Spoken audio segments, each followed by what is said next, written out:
8:14 a.m. in the morning. And the first item is 8 a.m. is, let's see, opening workshop expectations. A is get to know each other better. So do we want to go around the room and just introduce ourselves? There's not a whole lot of people here. Yeah, that'd be So let's great. do that. That'd be great if we go around the room, and then I have a little exercise to do after that. Okay. So why don't you start, and we'll Okay. just go around the room. All right. Tom? I don't mean to stall this, but I just wanted to be on the record that this is being recorded. This can be recalled on YouTube, possibly our website. It's also being on Facebook Live. So if anybody, anyway, meeting is documented, recording, and available for anybody to rewatch it. Thank you. Thank you. I did want to just say thank you to Patrick Marsh with MTAS for putting this on and everybody for their attendance. It's awesome. Thank you. Thank you, Tom. Introduction, Patrick Marsh. I am the University of Tennessee Institute for Public Service MTAS representative. MTAS stands for Municipal Technical Advisory Service. I work with 43 municipalities in South Central Tennessee. Fairview is my furthest northwest community. I basically work from Nashville down to Alabama. Ardmore is actually half in Alabama, so I have a community that sits in 2 states down there. But my job is to assist local governments with whatever they need help with. I do a lot of this strategic planning, goal setting for communities. I also assist with budgets, economic development, you name it. I have small communities that have me draft resolutions and ordinances for them. But this is pretty much the norm. So if anyone has any questions during the day, feel free to ask me. I'm Don Buffalini, one of the city commissioners here in Fairview. I'm Carolyn Roberts. I'm another city commissioner. Wayne Hall, another city commissioner. Vice Mayor Chris McDonald. Mayor Lisa Anderson. If we could have the members stand up from the different departments and introduce themselves.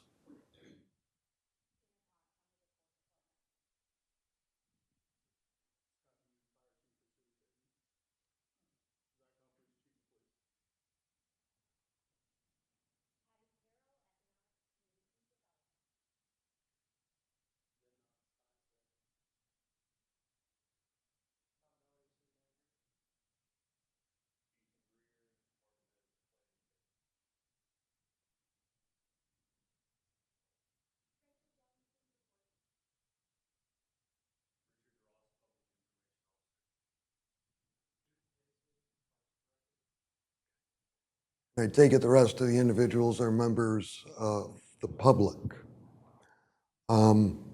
With that being said, the next item would just be public comment.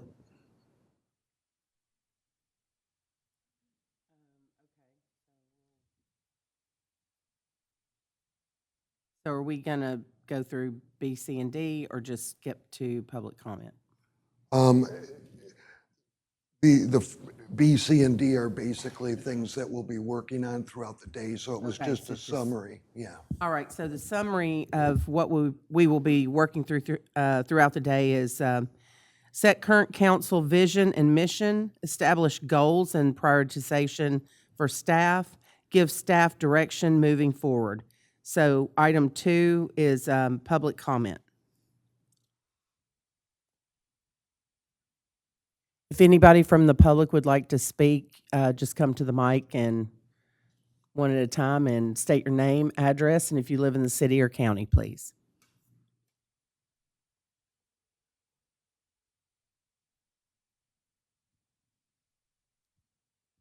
Okay.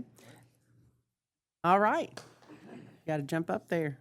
Meredith Kaiser, 7321 Cox Run Court in Fairview, that's in the city. I'm here this morning as one of two members of the board of the Friends of the Bowie Nature Park.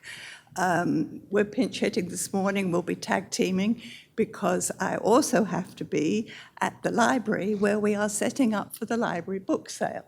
So you'll see myself and Joe Grable here from the Friends. And it's the policy of the Friends to try to have at least one member of the board present at all public meetings of the city. Thank you all. Thank you. Anyone else? All right. So item number 3 is introduction and ground rules, and that will be Mr. Marsh. Thank you.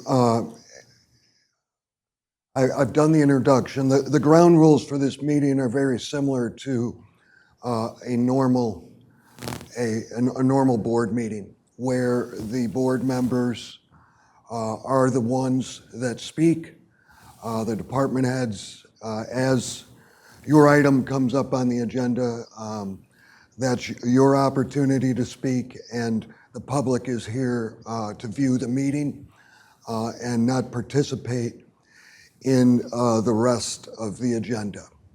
So, with that said, what I'm going to do is I'm going to pass out some note cards to the members of the board, and I want you to write down 5 values that you believe the city of Fairview has or should have moving forward. So 5 values.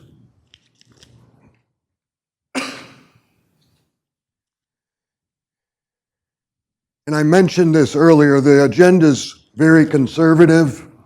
The times on it are just sort of a placeholder. We'll likely work quicker than those times on the agenda.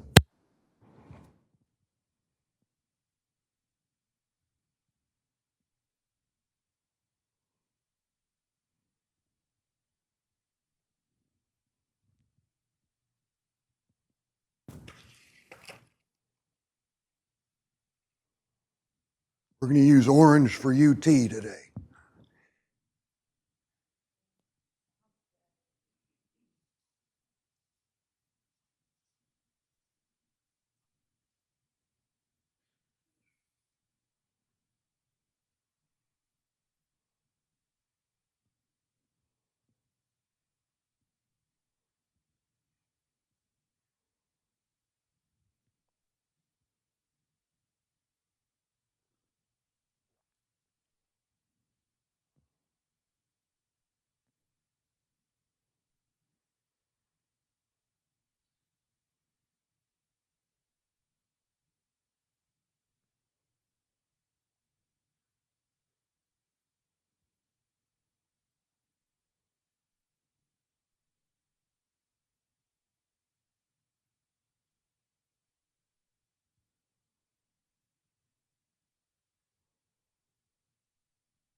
When you're done with your values, I'm going to start with the mayor. I'm just going to have you read what you have written down, and if someone says one of the values before you have your opportunity, you can just skip that one. Okay? All right. So I'm sorry, I'm going to be behind some of you. There's no good spot to do this where the camera and everyone else can see it. So go ahead, Mayor. the values that I have written today for Fairview are respect for community and staff, full transparency, honesty, integrity, and loyalty.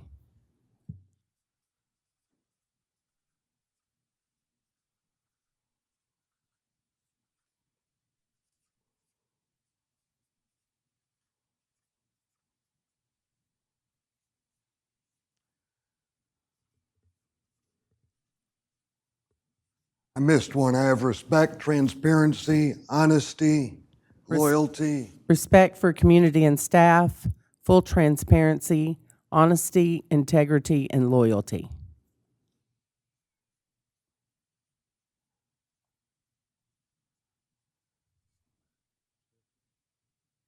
Few of mine got knocked off the list there. I'm accepting and compassionate was the two that I have repeat.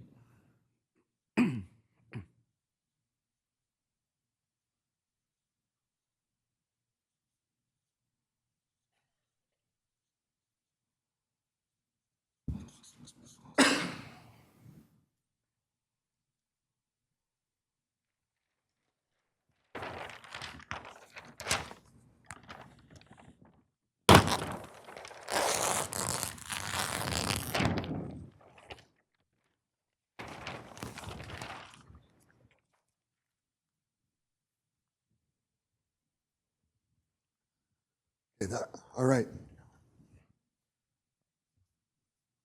I have family, growth, and future. The rest kind of got knocked off.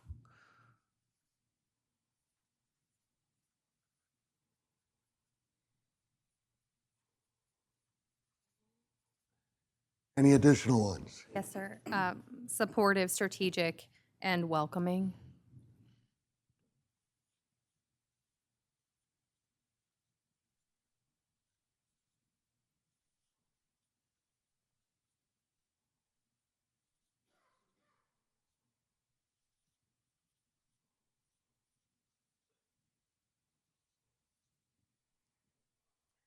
Sir.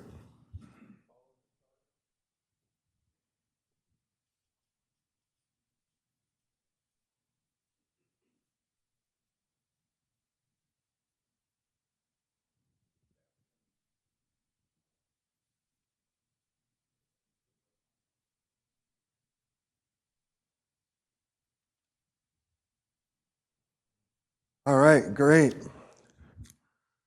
Those are good. And what these do, these values are going to be a big part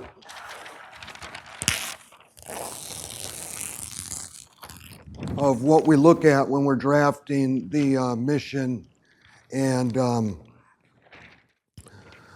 mission and the I'm losing track of my mind here. The mission and vision statements. As we get to those, I do have a good sort of template that the University of Tennessee AI system has drafted based on all of your demographics and what's going on in the community, your location, and we can use that to start. Were there any other values that anyone would like to add to that after you see them up there? Okay. All right. The next thing we have here is landing the plane, and this landing the plane analogy is something that we use a lot when we're working with local governments. Obviously, the job of the elected officials here is to set policy and direct staff, set goals, be representatives of the residents of the community. And the council is at that, the plane's flying at 5,000 feet.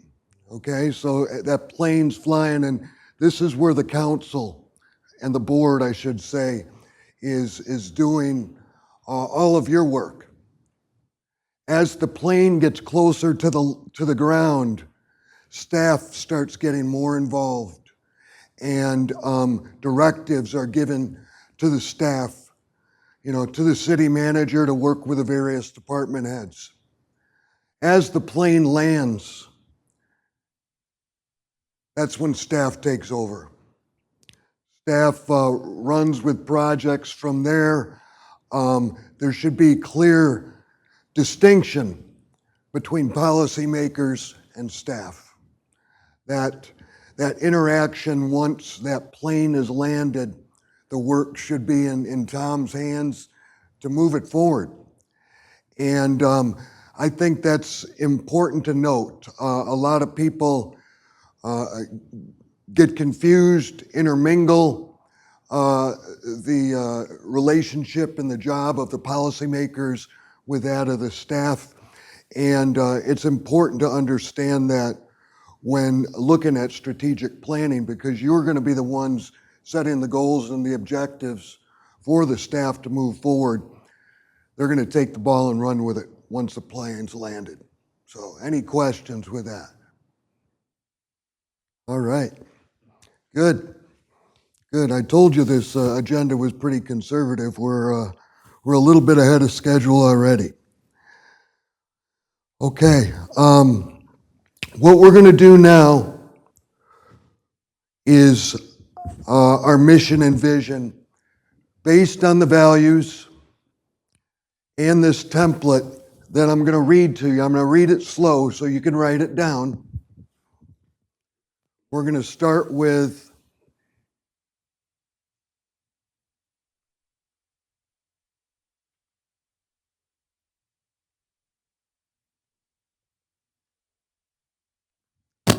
your vision statement.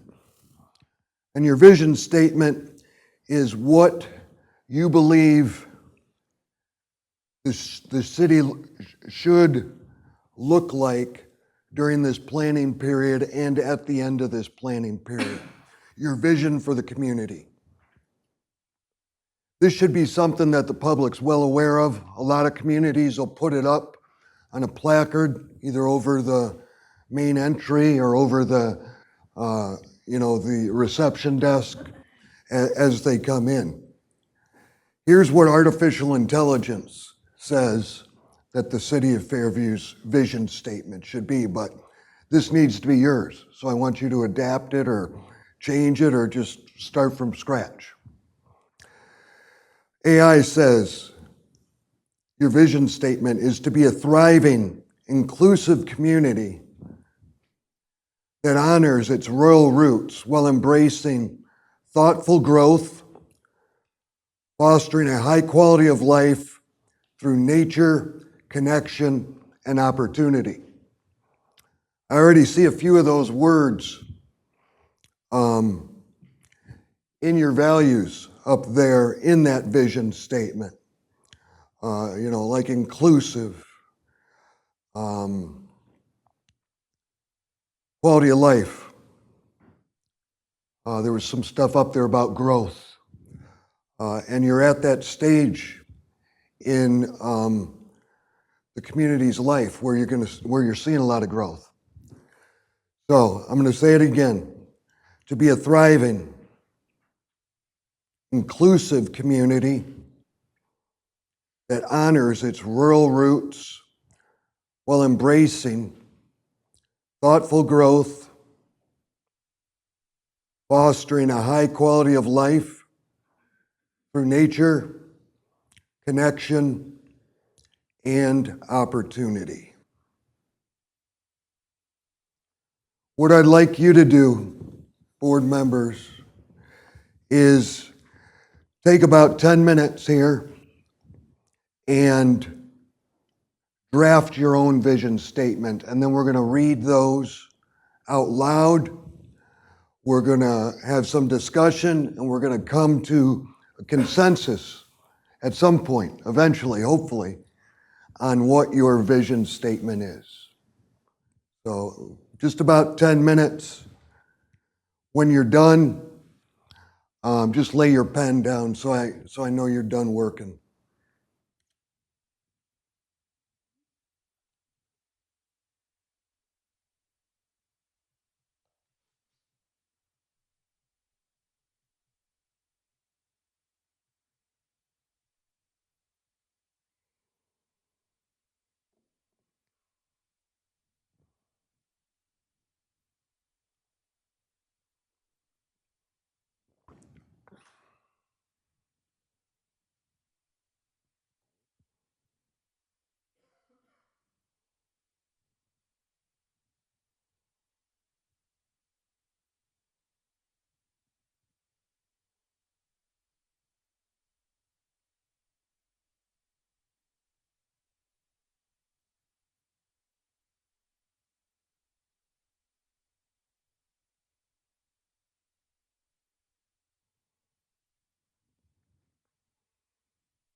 Need some like Jeopardy music or something playing.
Okay. It looks like everyone's completed their draft. Why don't we start with Mr. Hall there and have you read yours?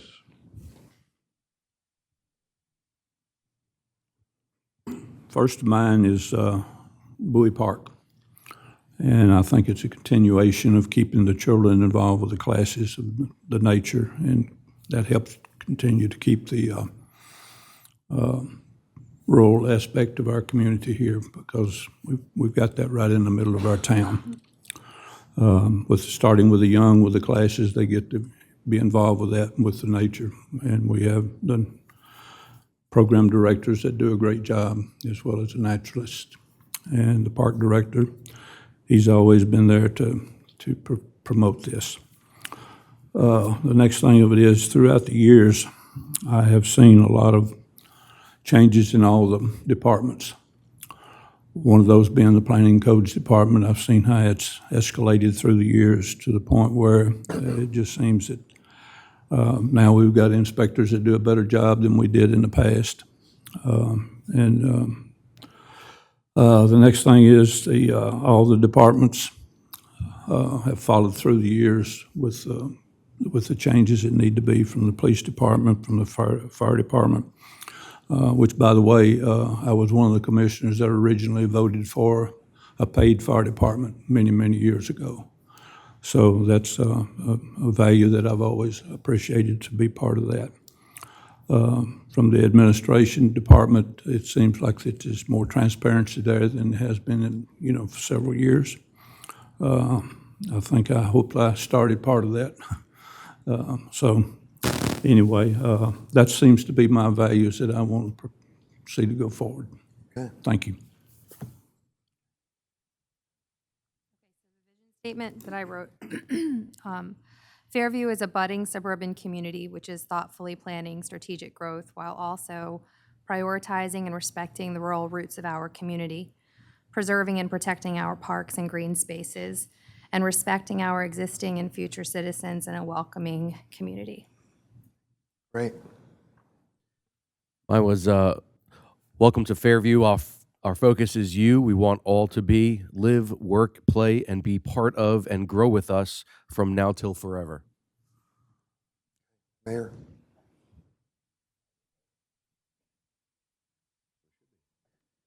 Mine is all for one and one for all. Love and compassion for all members of our community, upholding honesty, integrity, and inclusivity always, embracing quality growth while honoring the natural beauty that surrounds us. I have a warm and inviting community, uplifting and supporting our citizens, strategic and thoughtful progress towards a better tomorrow with compassion and understanding for all of who call Fairview home. Very good. All of them hit a lot of key points that I've written down here. One is the natural aspects of the community. The other is the growth factor and the focus on the residents moving forward. And all of those are very key components, and they were also in that draft that I provided. Is there any one of those five, I guess six, with the one that I read, that stands out more to you or that you believe would be a good working template moving forward? I think everyone had great points, so it's a collaboration of everything we had to say, each one of us putting it together to make one mission statement. Great, great. Any other points on that? If I could get a copy or the piece of paper that you wrote that on? Oh, yeah, because it's on my notes. Oh, okay.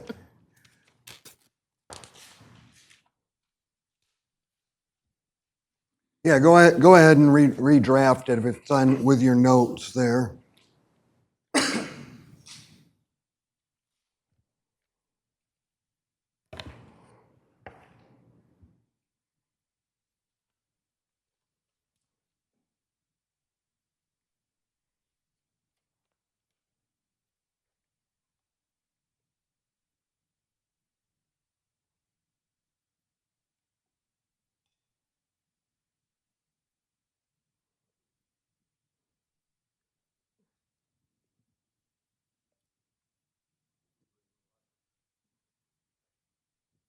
Oh, thank you.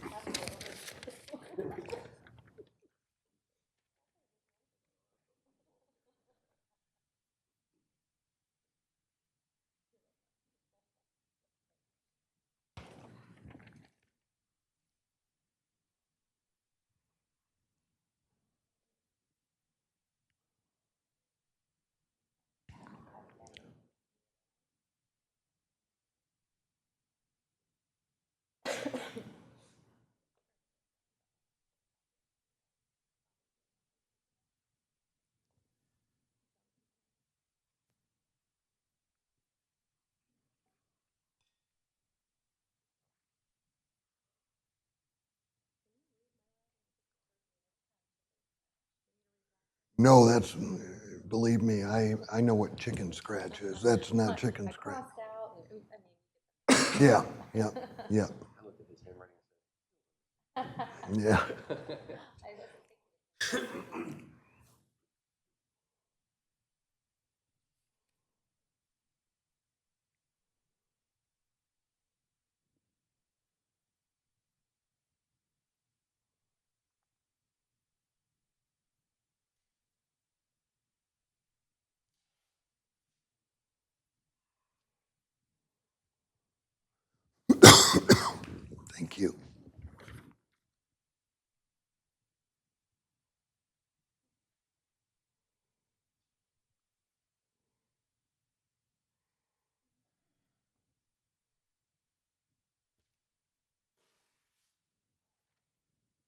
you.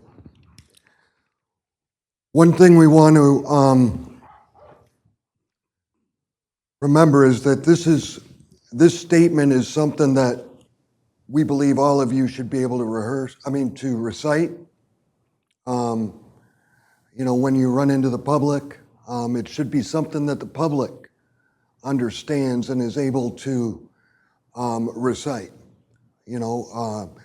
These vision statements are, they change over time, but they're very important to sort of set the tone for the direction of the community as we look, 3 to 5 years out. That's the strategic planning period. So with that said, what I'm going to do during the first break is take all of your drafts here, and I'm going to come up with a version that I think takes aspects of everything that you've written and brings it together. And then we'll work from there on tweaking it to make it yours. The next thing is your mission statement. And a mission statement is pretty much how you're going to accomplish what your vision is. So the vision statement is the overarching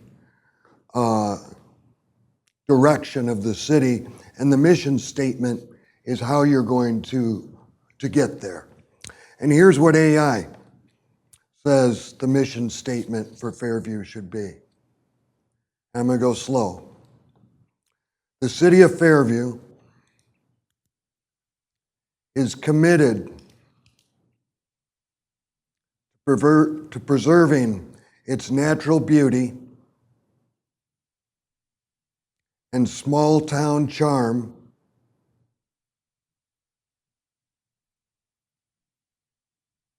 while responsibly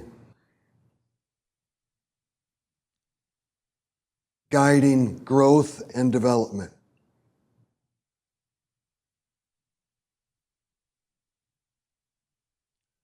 We strive to enhance the lives of our residents by investing in infrastructure,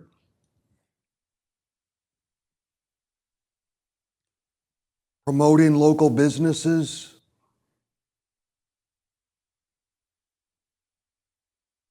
expanding recreational amenities,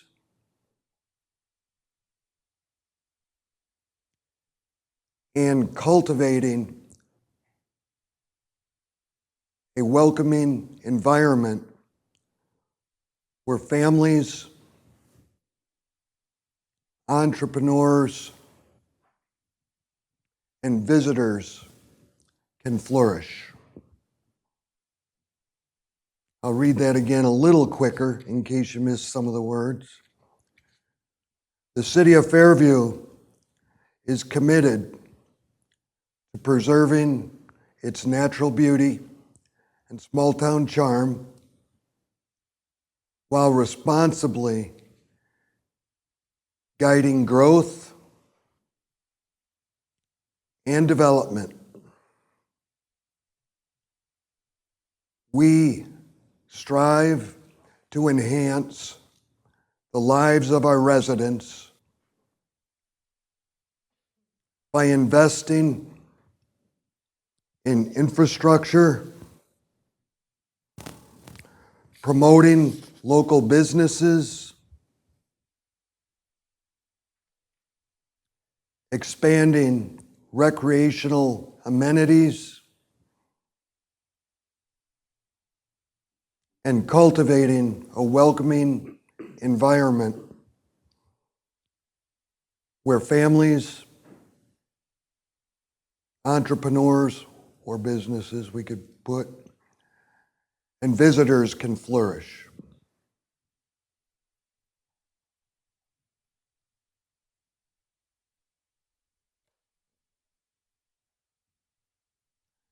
All right, now if you would take 10 minutes and amend what I've given you or redraft what you believe should be City of Fairview's mission statement.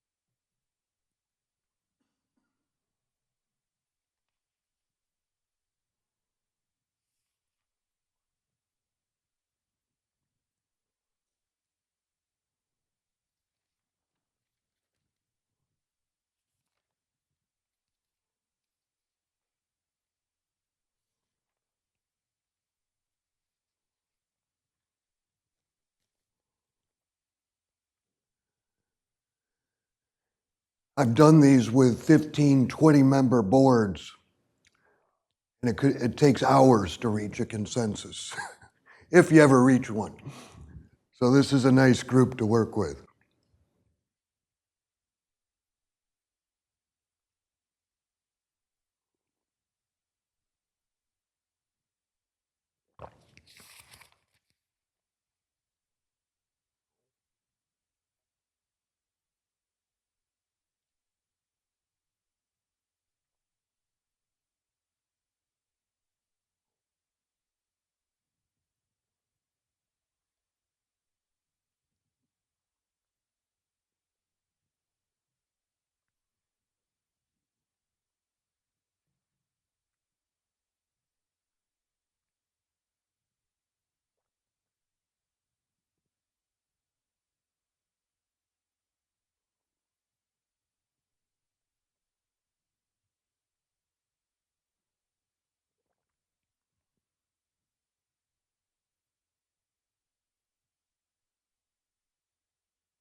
For your guys' presentation,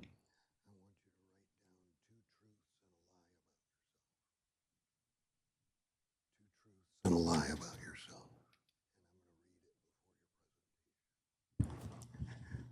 Two truths and a lie about yourself.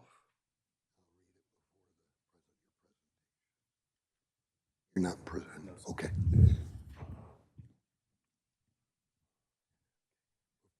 You heard that? Okay. Probably over the microphone.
Yeah, that's what we should be able to do. I'd love to do that one.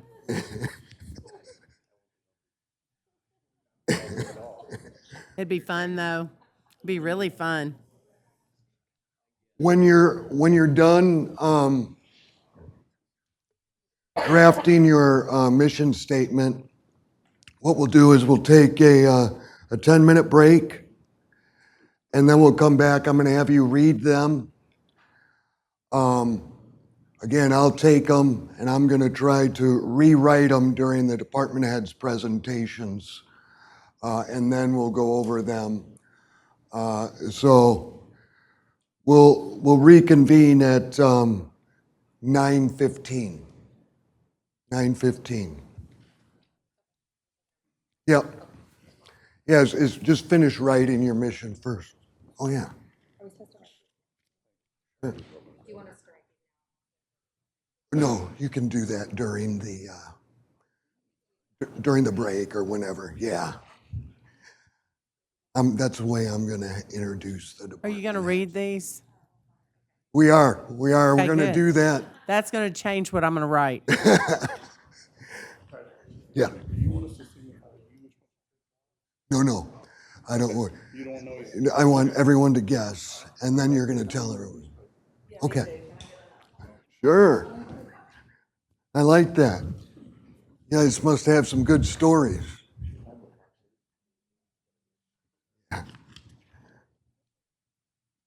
Anyone else need more?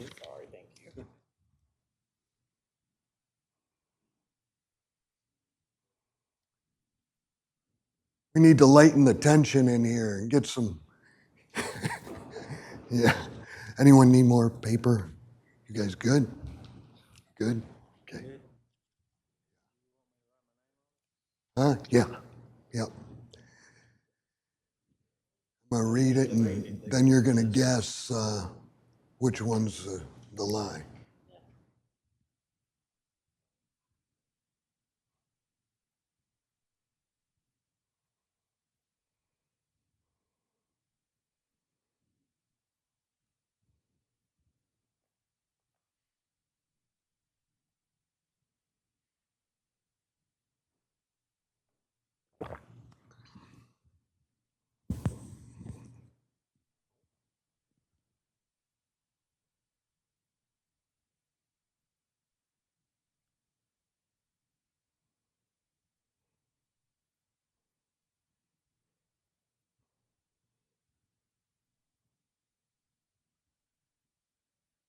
I don't know if you pause the recording during breaks or.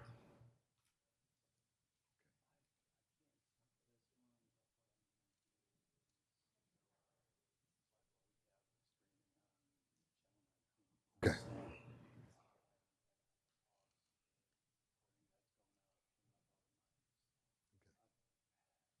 That in there just so you Okay, I got your name on the agenda. Thank you.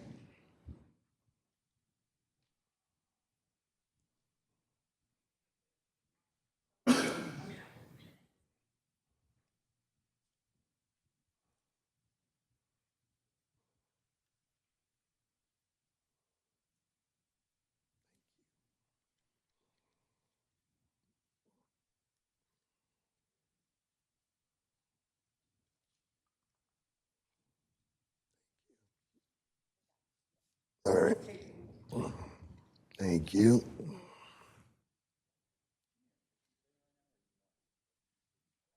Both. Both. Oh, we're not reading. Oh, yeah, you're going to read them afterwards, yes. Back then. Where's it at? Okay, this. Brain isn't awake enough for this.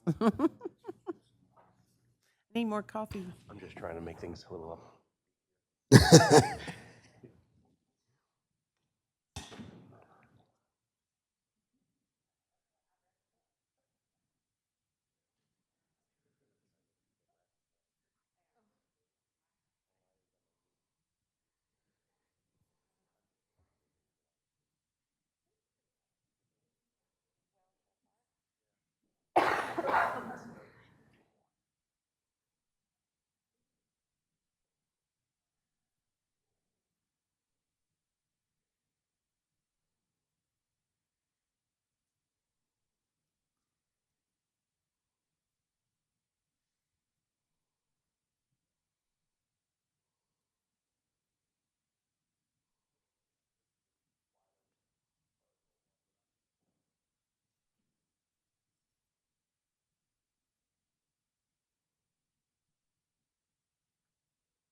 Oh, yeah.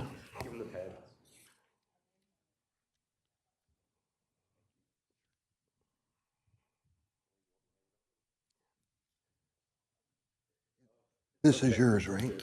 Can you write your name on it? Oh, yeah. I just want to make sure. Huh? Yes, you didn't?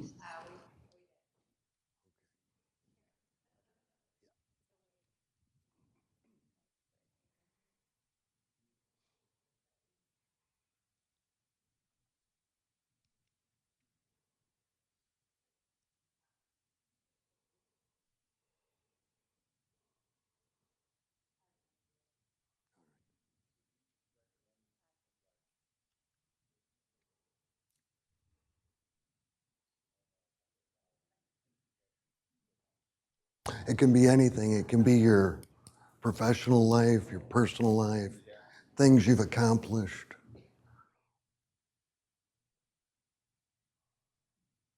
People put things like, I went skydiving over the Rockies. Or, yeah.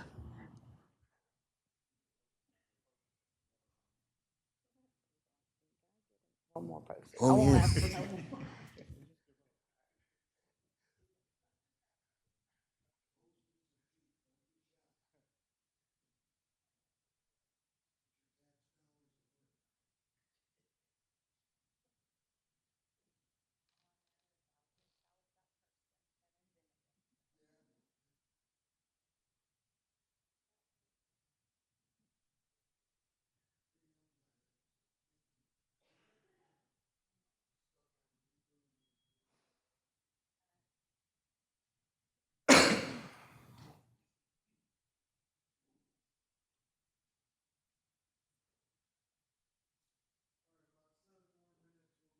Started.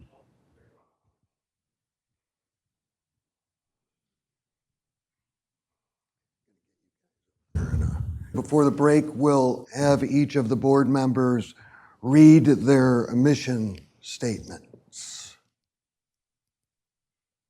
So, start with you, Mayor.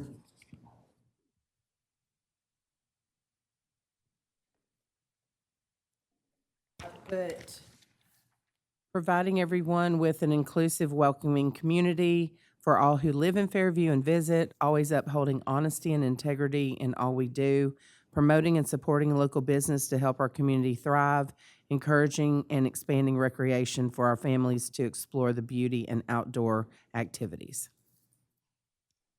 Great.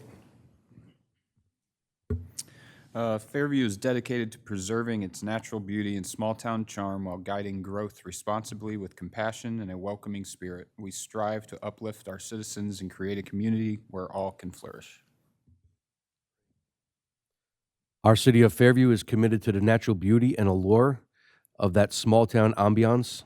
We focus on the future while embracing the growth. Welcome to Fairview. We grow as one.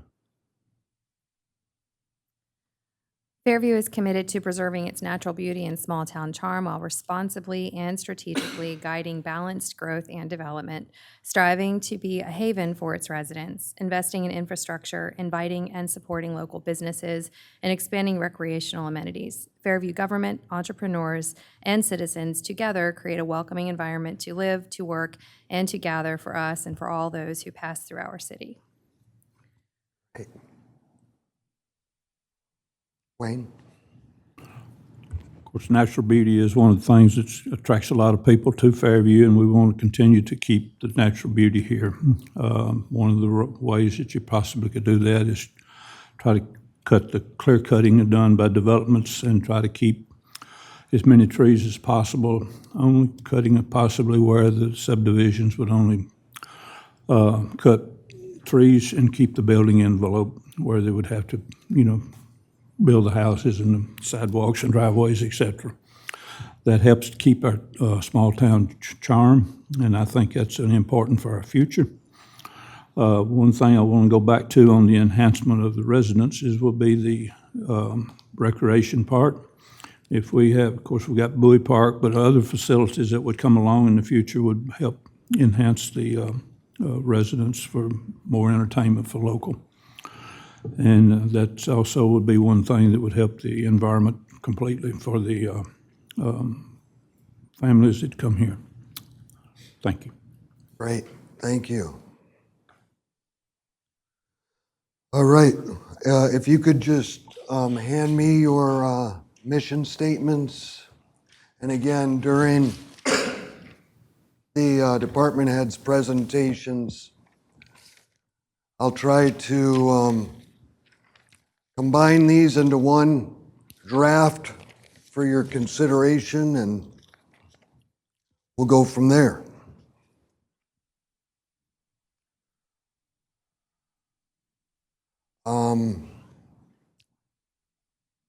Why don't, at this point in time,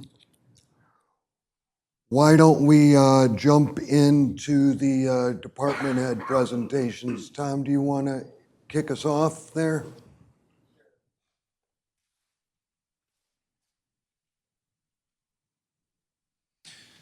I put these in order that I hope makes sense. I wanted to kick it off with codes and planning, kind of set the stage for some of the metrics we have, some of the things we're looking at towards the future. Of course, our largest investment as a city is always historically been public safety, which I believe that is still needs to maintain a priority, but they've got a pretty extensive strategic plan. Just to keep you informed, a lot of administration job is support and pushing forward with helping departments achieve their objectives. But we do have some goals there as well. I do want to say that I have economic development will give a report, but they currently are not a department. They are the position is inside the administration department. Currently, down the road, I see that possibly moving out into its own department at some point. Without further ado, I just want to thank all the department heads for being here, for sharing your vision and goals with the community and the board. And we will start with Ethan. Okay. So before Ethan gets started here are his 3 statements. You guys get to guess which ones are the truth and which one, I guess, just guess which one the lie is. First of all, he was cast as a lead role in a theatrical performance. Second, has been to the deepest underground silo of a nuclear reactor. And third, played football for Fairview High School. So which one's the lie? Is that the consensus? Nuclear at time. Football's the lie. All right. Ethan, you want to tell us? That's correct. Football is the lie. I did not play football. I Well, played, that's neat. You've been in a nuclear reactor and you were a performer. I had lots of talents back in high school. I did not play football. I was a golfer and a swimmer, although this does not say swimmer anymore. But previously, before I came to work here, I was in construction management. We worked on a nuclear reactor down in right outside of Augusta, Georgia, and got to experience some pretty neat sights that most people don't ever get to see. So, Did you get to golf while you were in Augusta? That's the key thing. not at the Augusta Not at the National, Augusta. but yes, I did golf while I was Okay, great. All right. in high school. I also did performing arts. Okay, So great. that was the play. Agatha Christie's The Mousetrap. To start out, so good morning. Y'all are mainly a much more talkative bunch than Mr. Marsh has had you today. A lot of homework out here. Starting out for our Planning and Codes Department strategic plan. At the top of our plan, I listed what the federal census had from 2020. Our population in 2020 was 9,357. The employment rate, 66.9. Families and living arrangements, there were 3,528 households. Income, median household income was 88,333 based on a community survey in 2023. Total housing units, there were 3,554. Education, 36.9% of folks have a bachelor's degree or higher. And then there's a health statistic in there of 7.9% without healthcare coverage. The population estimate that we used to derive our strategic plan was calculated based on the amount of permits that we've issued over the last 12 months. We are on an upward trend. The population estimate is based on the following. Single-family permits, 150 units per year, household size of 2.6.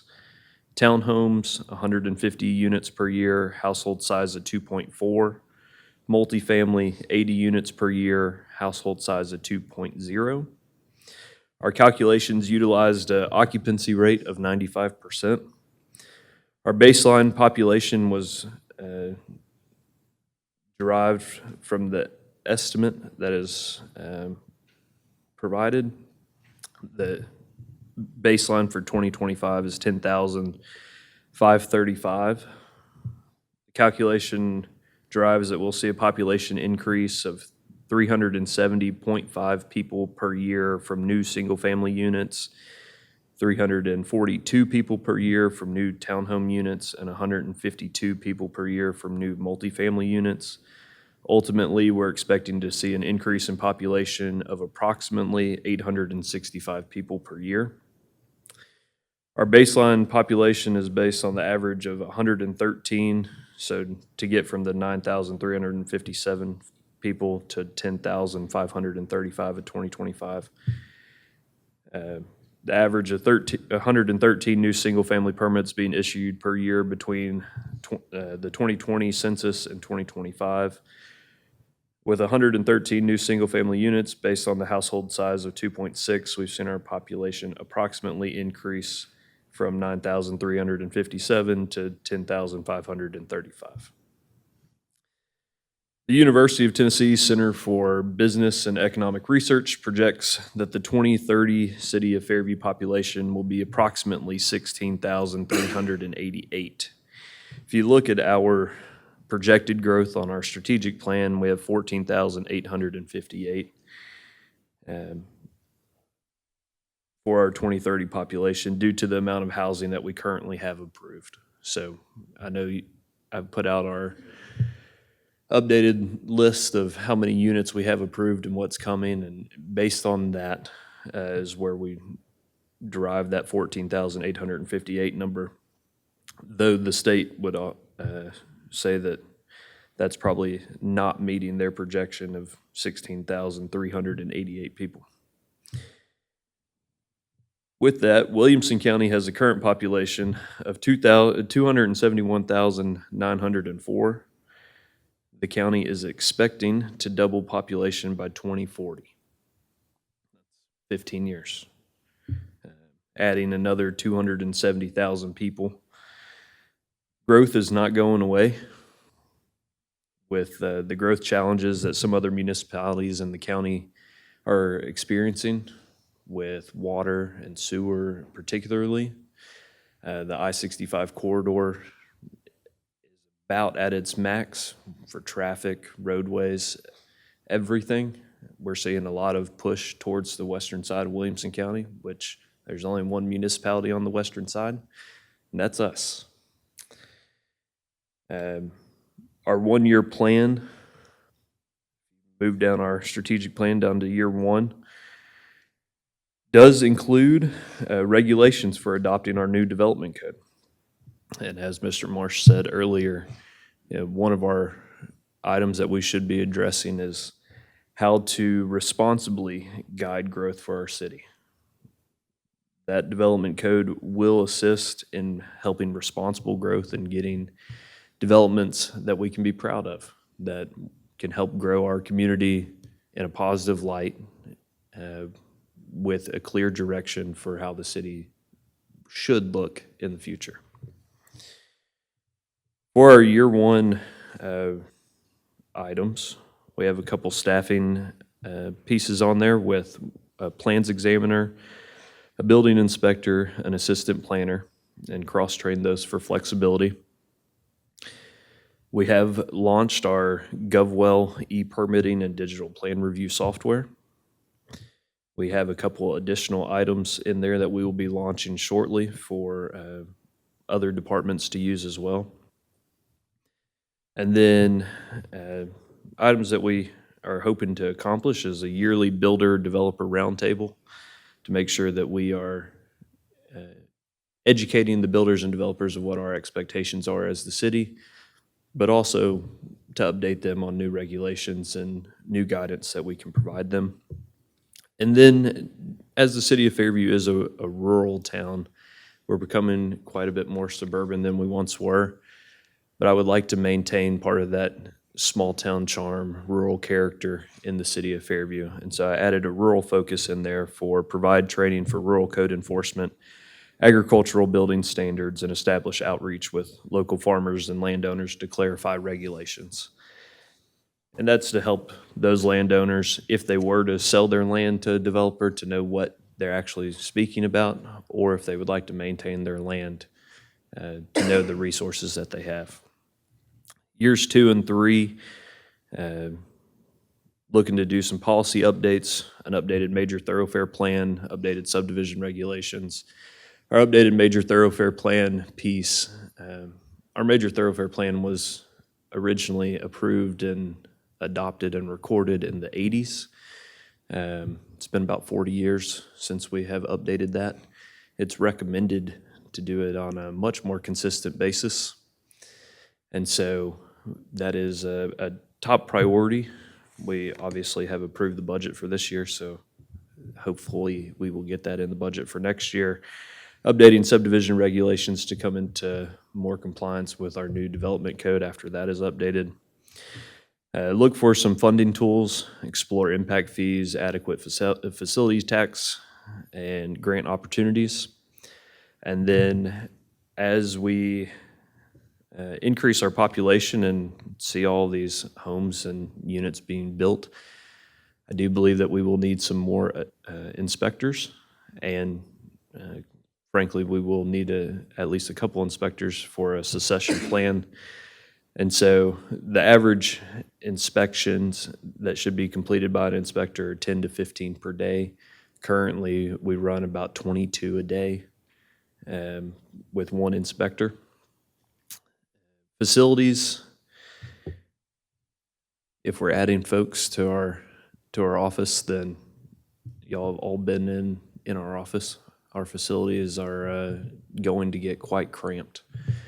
I think that's probably something you'll hear from every single department head up here today.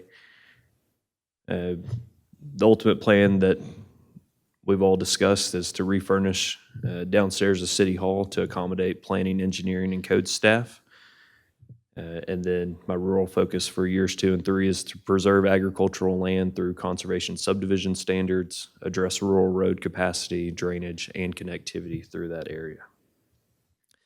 Years 4 and 5, this would bring us up to 2030.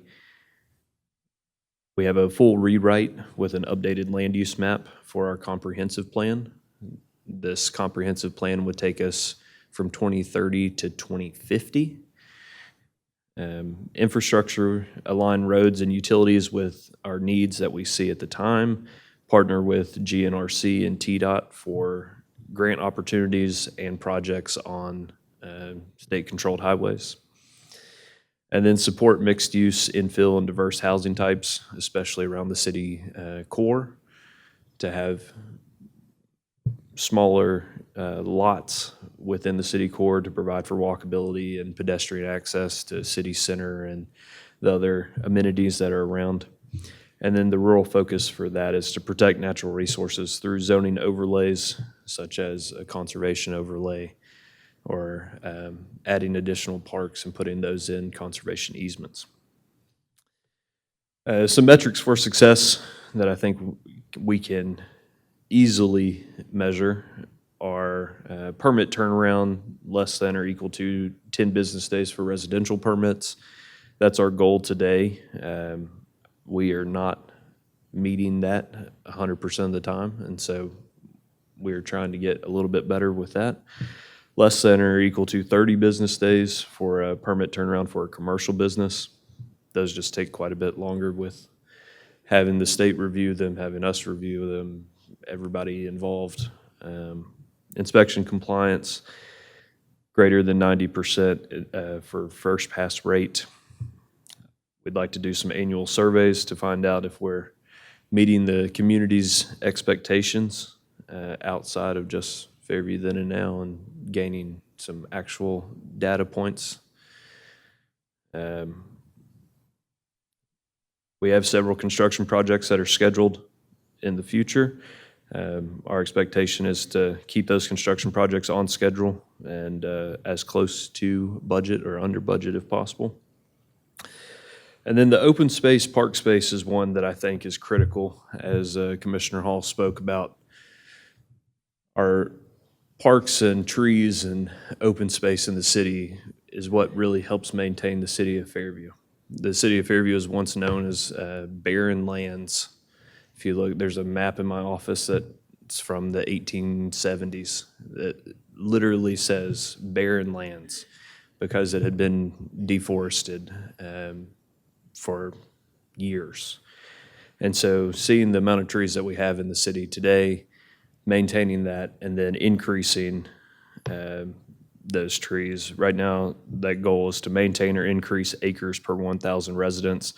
We currently have 70.6 acres of park space per 1,000 residents. That was calculated using Veterans Park, Historical Village, Bowie Nature Park, and the Elrod Road property.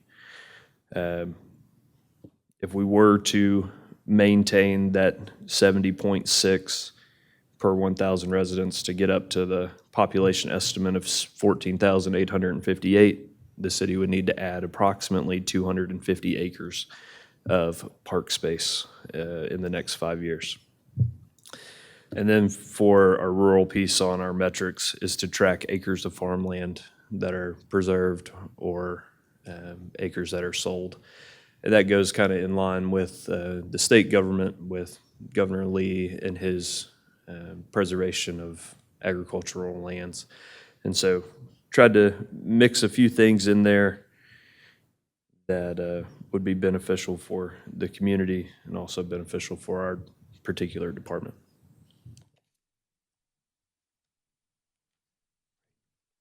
Thank you.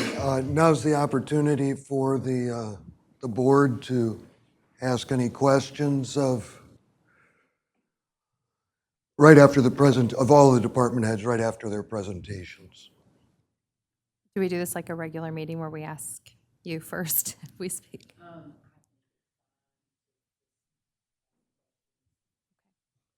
Mr. Greer, I just would like to go back to something you were talking about in the beginning when you were just doing the population estimates. Is it, did I understand you right to say that we are about 2,000 people over what the estimate was for the 2040 plan calculations for the 2030 estimated population based on our current growth? That was based on the permits that have been issued. That was really clumsy the way I just said that. So the 2030 estimated population is based on the permits that have been issued. And it sounded like that estimate is higher than what was contemplated in the 2040 plan when that was developed for the 2030 population. I don't have that number right in front of me for what was in the 2040 comp plan, but looking at what has been approved, we had quite a few projects approved in 2021, 2022. I think I gave you a number the other day. We had 19 developments that are turning dirt right now. And so looking at how many projects will be coming online and going vertical in the next 5 years, I feel like that's a pretty healthy number based on what our permit count has been. What do you mean by healthy? That 14,858 is a pretty realistic number. I think the 16,388 that the state has us projected at, I think it would be very challenging to get to that point with what we currently have approved. Thank you.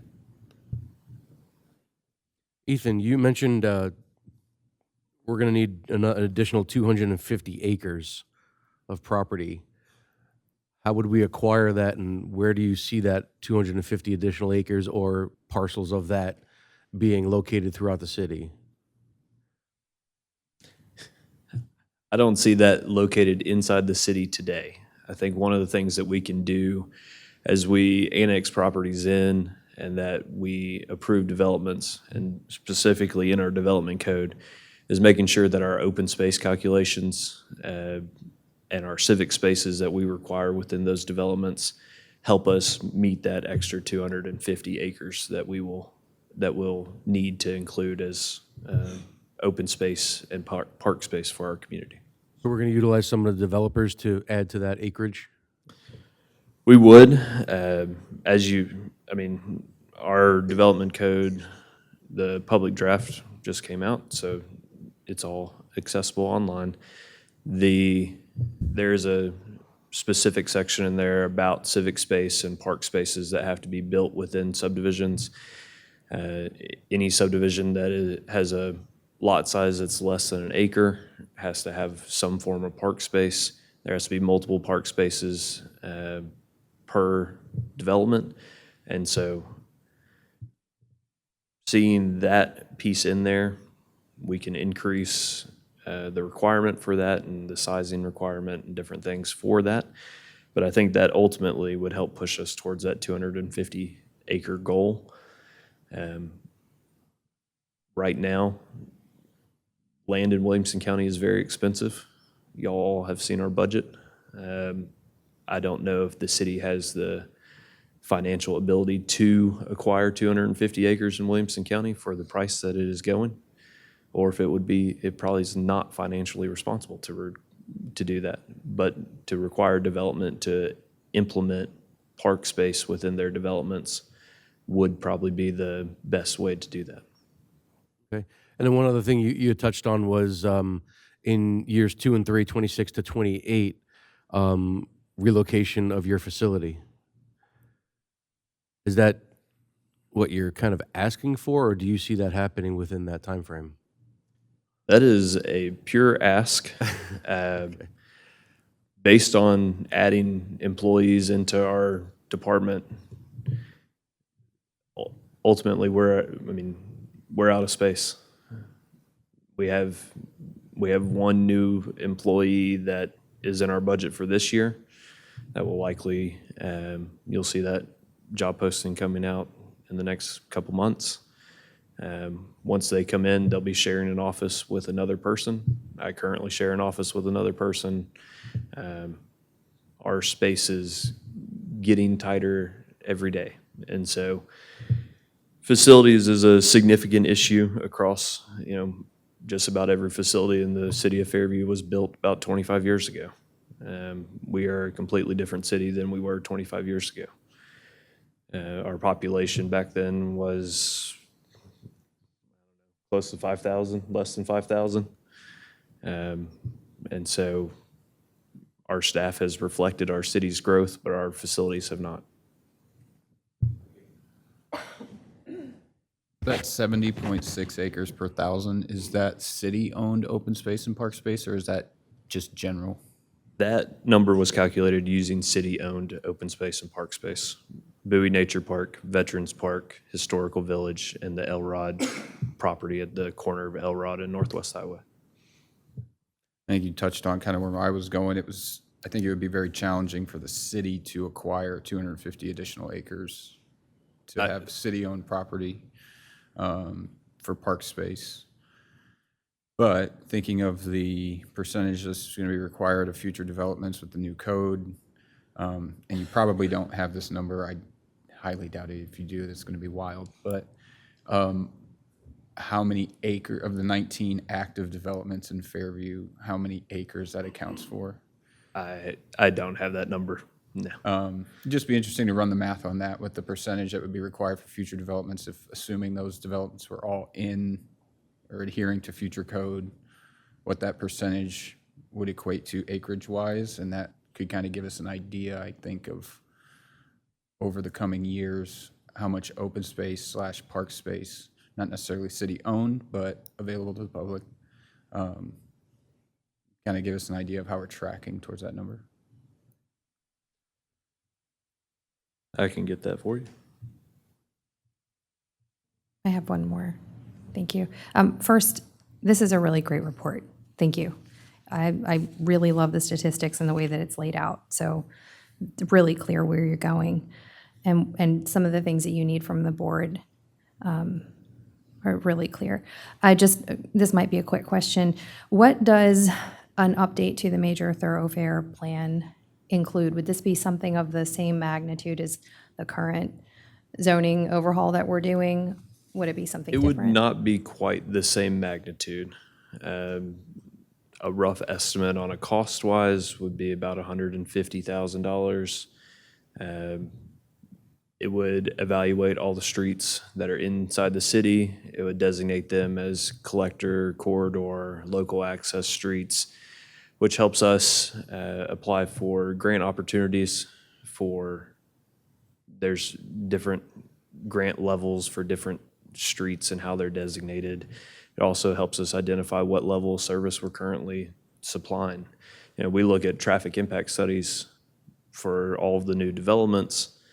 Our level of service is not great, but those studies are focused purely on their one development with the background traffic of surrounding developments. But being able to look at the entirety of the city would be beneficial. It's also a requirement to have a major thoroughfare plan. That was the reason it was recorded in the 80s. You have to have a major thoroughfare plan if you want to have a city municipal planning commission. And so that was the reason it was originally done, and no one has updated it since then. Do you have any, it doesn't have to be exactly specific, but maybe you've seen it, the growth rate that your data reflects for Fairview and how that compares to other municipal municipal areas within the county? We are growing at the slowest rate of Williamson County. Every other municipality is at a higher rate than us. Some of them are over 10%. Right now, I think we're averaging somewhere right around the 5% mark. Williamson County as a whole is about 9.5%. But we're still experiencing growth well below the average of what the county as a whole is experiencing. Yes, and that's kind of what I was getting at with, you know, some of the other municipalities in the county are struggling with challenges that they have. Water and sewer across Middle Tennessee is a significant challenge due to the population increase. Here, Water Authority of Dixon County, I think, has some future plans to help, but in other municipalities, that's coming directly out of their budget. You know, Spring Hill, Thompson Station, those are direct items from them. And so when you look at the opportunity, I'm not calling Fairview an opportunity zone, but we have a lot of land that is available for development. If you look at a satellite image, just about everything west of Bowie Nature Park out to the county line is a pretty prime spot. I would expect to see a lot of those landowners probably choose to sell to developers over time. Do you have any insight as to why our growth is so much lower than the county as a whole or other municipalities within the county? I don't have any specific data for why, but I would expect that the I-65 corridor has a significant amount of employment opportunities. It also, your travel time to Nashville is a little bit shorter, but I've always enjoyed being out on the west side of town because fewer people travel I-40 on the west side going into Nashville, and so I don't mind the extra 5 minutes as long as traffic is moving. Yeah, I don't ask that question to say, well, what can we change so we can reach that growth percentage rate? That's not what I was trying to get at. It was just location is something we can't do anything about, right? We are where we're at. You can't move that. But I think I guess the reason I ask that is just for citizens to have an idea of like, these are our choke points, for lack of a better term, as to what is preventing us from growing at the rate that the county is. And then it would give citizens an idea of once those problems are solved or addressed, not necessarily solved, but as just infrastructure is updated, sewer capacity becomes larger.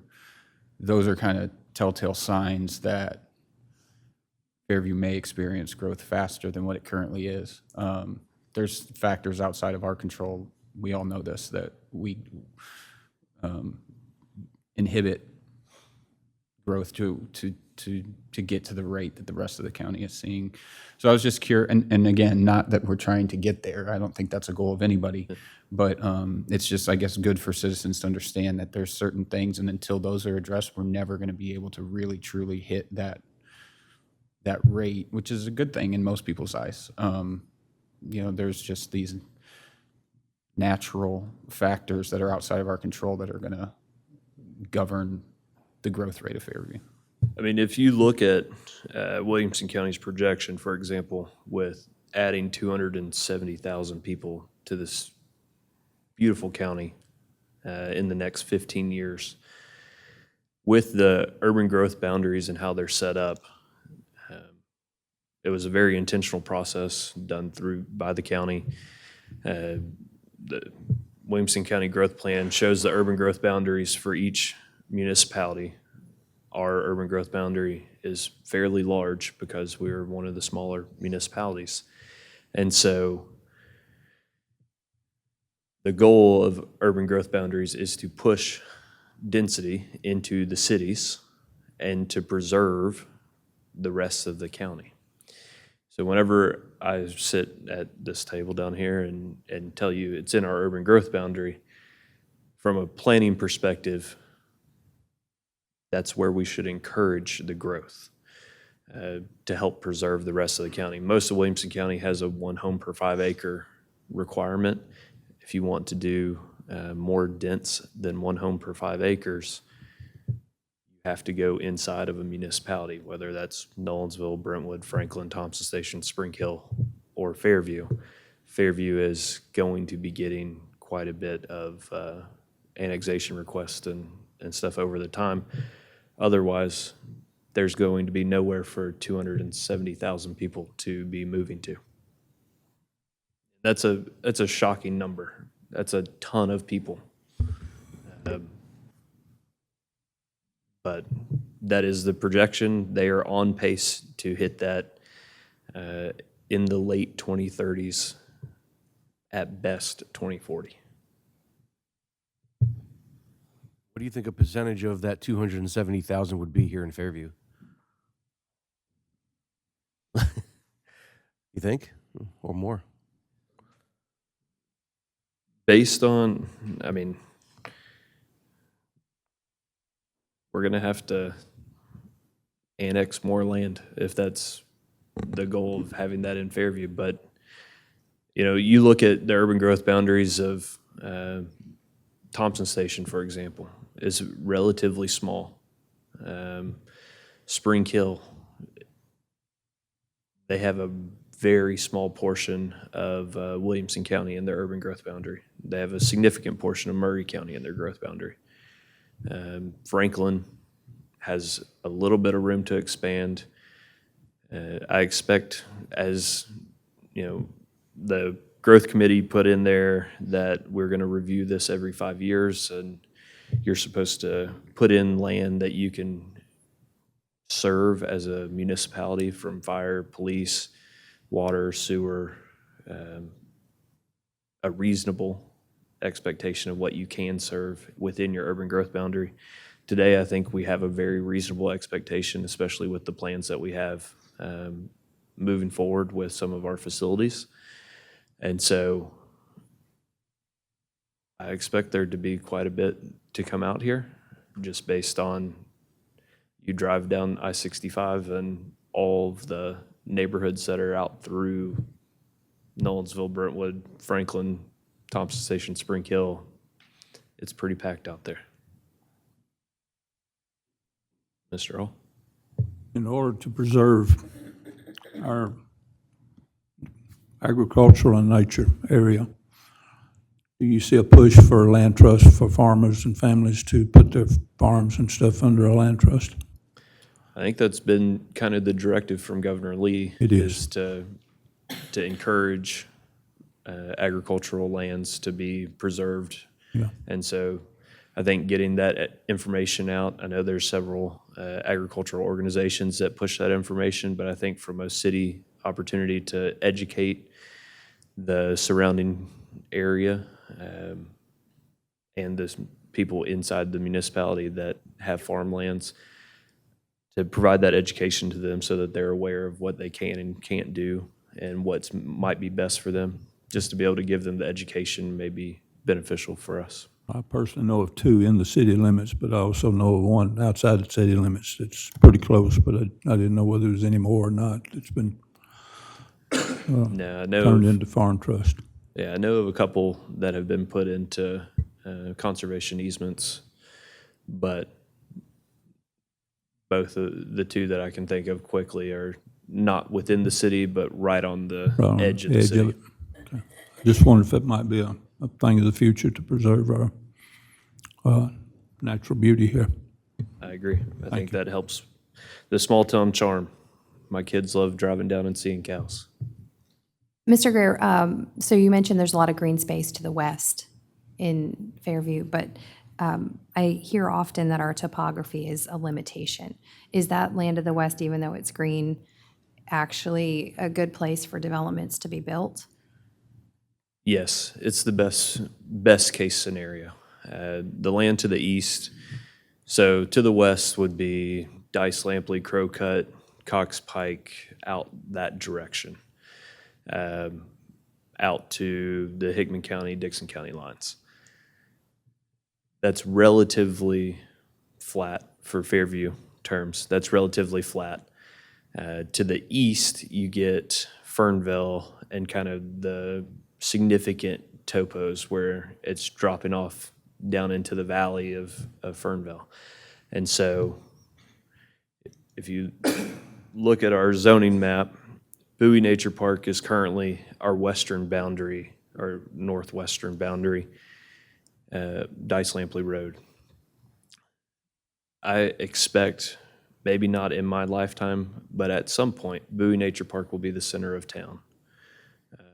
And the entirety of the western side of Williamson County will likely be within the municipal boundaries of Fairview.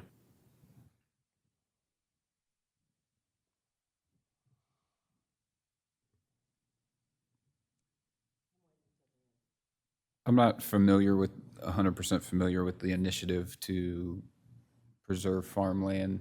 I guess I'm aware of its existence, I'm just not aware of the details of it. Do you know what the incentives are from the state for owners of those properties to consider that? I don't have it directly in front of me.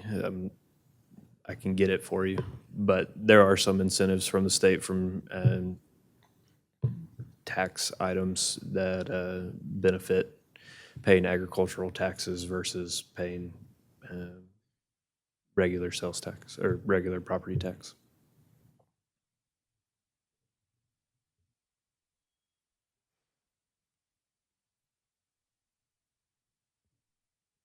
As far as I know, according to the state of Tennessee, the conservation easement land trusts are in a moratorium right now. They're not taking applications for, they can't even project when.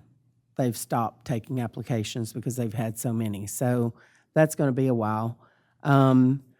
If anyone has taken Chief Humphreys up on taking a tour of downstairs, they've been busting at the seams for a long time. So our projected justice center next door is going to be imperative for us to try to make happen sooner than later, so that the issues with the codes department, and they are, looking to hire, that would be a perfect opportunity for them to be downstairs and have more room. But also, as far as safety and avoiding litigation with, this was never intended, this room and downstairs was never intended to be our police department. We just, when City Hall was built, the police department was actually supposed to be another building out back. But when the city ran out of money, the police department was forced to be located downstairs. When you're moving inmates back and forth, the only way to do that is this stairwell, not safe at all. You've got a situation where we've got offices of our employees that have to house attorneys, clients of both sides, which is not a good idea. You've got inmates in here with the people who have put them here, and the whole thing is just not a safe situation. We've dealt with it because of the lack of funds, but it's going to be really important for us to support the Justice Center so that we can have a new house downstairs for our codes department so they can grow with our growth. And then the Justice Center will have their own place where they can keep a good continuity of separating the inmates from the attorneys from the defendants. So that's something I see happening in the future. One thing I really need help with, because I've been dealing with this a lot lately, and it's really hard, so I need some clarity. You were saying that our codes inspector sees about 22 different situations, did you say a day? He's currently doing about 22 inspections a day. Okay, so what I see happening is, there's certain situations that I think the community confuses the city having a right to get involved with, and a situation where it's possibly between them and their neighbor. I think we're asked to get involved, and as I get phone calls, and I'll speak for myself, but I'd love to help each and every person. But in some situations, the situation they're in is citizen to citizen, and the city really can't intervene.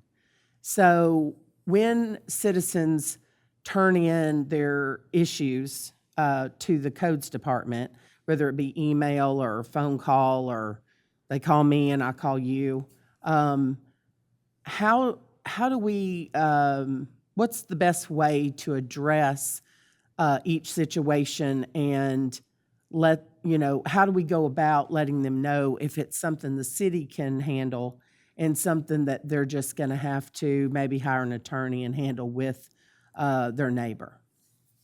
Typically, our process for that is to pull their recorded plat with the county, if they have one. If they don't have a recorded plat with the county for their, those are for all subdivisions.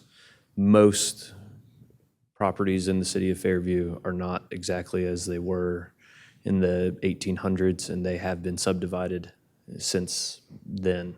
So there is a plat typically. If there is a recorded easement on the property that allows the city to access the property for a drainage easement or a public utility easement, we might be able to, in those cases, assist a citizen with corrective action. If not, we present them with their plat, with the information of what is on their plat, and then advise them to seek professional counsel, whether that be an engineer, an attorney, and advise them that this is a civil matter between the person living there and the person causing the issue. Whether that's with a developer building a new construction neighborhood next door and they're causing challenges to an existing resident, that is a civil issue, as long as the developer is within their legal bounds and following their rules and regulations that the state has set forward and that the city has set forward. If a citizen feels that the developer has caused issues, then that is a private civil matter, property destruction, for example. And so they would need to address that developer to resident. If it is a resident to resident, just you and your neighbor, and someone put a fence up on the wrong side and you're concerned about it's on my property, it's my property line's here, we advise them to get a proper survey and then seek legal counsel if they feel that the neighbor has violated their property rights. But that is not a case where the city can get involved with addressing like fences on property lines and different things. Drainage easements, depending on if they have been accepted by the city or not been accepted by the city, we have a lot of developments that are currently ongoing, a lot of phases that are in different pieces of the project. And so if it has been accepted by the city and we have reason to believe that we can improve something, we will be having that designed and that improvement be installed. So one thing I've noticed with, in regards to development is someone will call me and they might have, say, a water issue with their property flooding. And when I look into it, if I go to the developer and they have, the TDEC form that says they're in compliance, but yet there's a water runoff issue, a stormwater, say. I mean, it's just, I guess the process is where I'm a little confused, because what else can be done if it says they're in compliance with TDEC and they've come out and inspected, but yet the property owner feels like there's an issue going on? I mean, it's just a little frustrating, because I would love to help everyone who's having issues and try to figure out a solution. But if the authority is saying everything's in compliance with the developer, but yet there's possibly an issue going on, it's like, I feel like my hands are tied, but yet, citizens in the community, I get that, they're angry about the situation, but I don't know how anything could be done if it shows compliance, but yet there's still. So compliance, it's kind of a catch-22. If they have complied and have installed everything per their approved plan set that TDEC has stamped, then they are in compliance, technically. Now, if those best management practices that they have installed, silt fences, wattles, detention basins, if any of those items are failing, we go out. Once we get a call, we go out and take a look.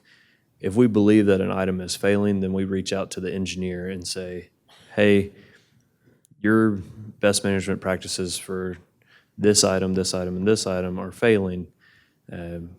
You should probably install additional measures to protect adjacent properties. With that said, the engineer on the project is who has submitted the permit to the state, has gotten their approval from the state, and if they believe that they are in compliance and TDEC says that they are in compliance, then they have followed exactly what they are supposed to do. Typically, developers don't have any issue installing additional measures. Most of the time, our additional measures, they walk the site with us and say, oh yeah, we need to put wire-backed silt fence on this because it's getting overrun because the amount of water that's coming down, and regular silt fence isn't enough. There's a whole list of there's a best management practice manual from TDEC for stormwater. And so there's, 35 different best management practices during construction that they can utilize. And so going through that, we look at every option that we have. Some are not very cost effective. Some are fantastic and very easy to install and quick measures that they can get up the next day. But with that, if they are meeting what they are approved to do, then we are kind of at the mercy of TDEC. We can make suggestions, but ultimately it has to come from the engineer of the site. And if there is a violation that we see while we're out there, we submit that to TDEC, and then TDEC comes out and takes a look at it. So it's not we are a mandated reporter in that case. Mr. All. So once that's been said, what is the process to bring them back in to see if there's something else that needs to be done? So they typically evaluate it. Our city engineer evaluates the situation, and then engineer to engineer, they work out their preferred methods, and then they either get installed or Back to TDEC to get it reapproved? it does not have to go back to TDEC to add additional measures. It has to go back to TDEC if they seek to remove any of their existing measures. But to add more, they don't have to go back to TDEC? That's correct. Okay. We're never going to punish somebody for being extra safe. I have a quick update. I received word this week that the moratorium from the Tennessee Land Trust has been lifted, so applications can be submitted now. Perfect.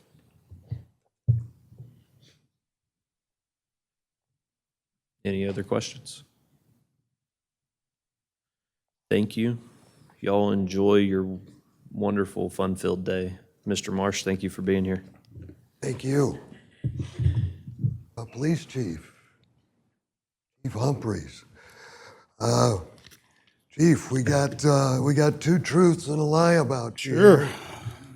One, you have 8 children.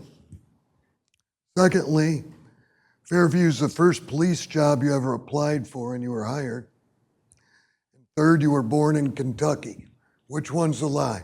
It's not the first police chief job you've ever done. First police job, it says, first police job you applied for and you were hired. So not chief. So you're going to stand on? Yes. Fairview Police Department is the first police job I ever applied for that I was hired. Really? Yes.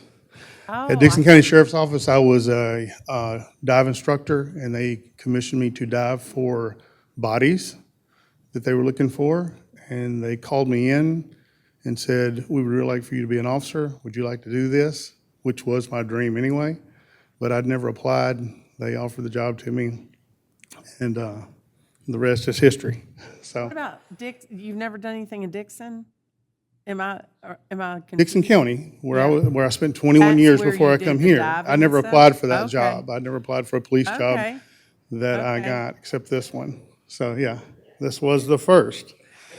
Yeah, so is the it lie was I was not born in Kentucky? Kentucky. Yeah, I the do Kentucky, have, 'cause I know you have 8 kids. yeah, I do have 8 kids. Yeah. I mean, I knew that one, but. Yeah, so So you weren't born in Kentucky then? I was born in Tennessee. That's the right. lie. Yeah, born in Tennessee. All All right. Thank you. So the kind of executive summary here, the Fairview Police Department is committed to proactive planning and sustainable growth that aligns with the city's evolving needs. So the strategic plan outlines key priorities and initiatives over a 1-, 3-, and 5-year horizon, focusing on compensation equity, infrastructure development, workforce planning, technology upgrades, and officer wellness. So as you dive into your year one, that's usually an outlay that's contained mostly in your budget. That's your 1-year plan. And from our budget works that you saw, we made some concessions in that on our initial budget plan for PD. And we hope to, through amendments, things as revenue picks up, to get back to that. So a lot of that is contained in the foundation of growth. The first is compensation retention, address current salary disparities by evaluating market norms and seeking funding to bring public safety pay to a competitive level. As it stands right now, we are significantly behind our cohorts in pay. The last pay kind of study we did, and we asked for a significant raise. It was our goal not to be the top. We understand that from a financial standpoint, we probably can't be the top, but we also can't be the bottom. Somewhere in the middle of that helps to retain high-value employees and to recruit high-value employees. There are agencies now that just from the start, I can have a high-value employee leave here today and go upwards of $20,000 to $26,000 immediately somewhere else within driving range of us. So We'll bring that to you at another date. I have a presentation prepared for that also with a lot of information, but we are significantly behind the curve in that. And to retain high-value employees, I think it's imperative we make some moves. Firing range development, transition the firing range project into construction phase with a target completion before the fiscal year 2026. We're still on that. We've made some recent discoveries this week that we think that's going to speed up our process for that in the edge of Hickman County.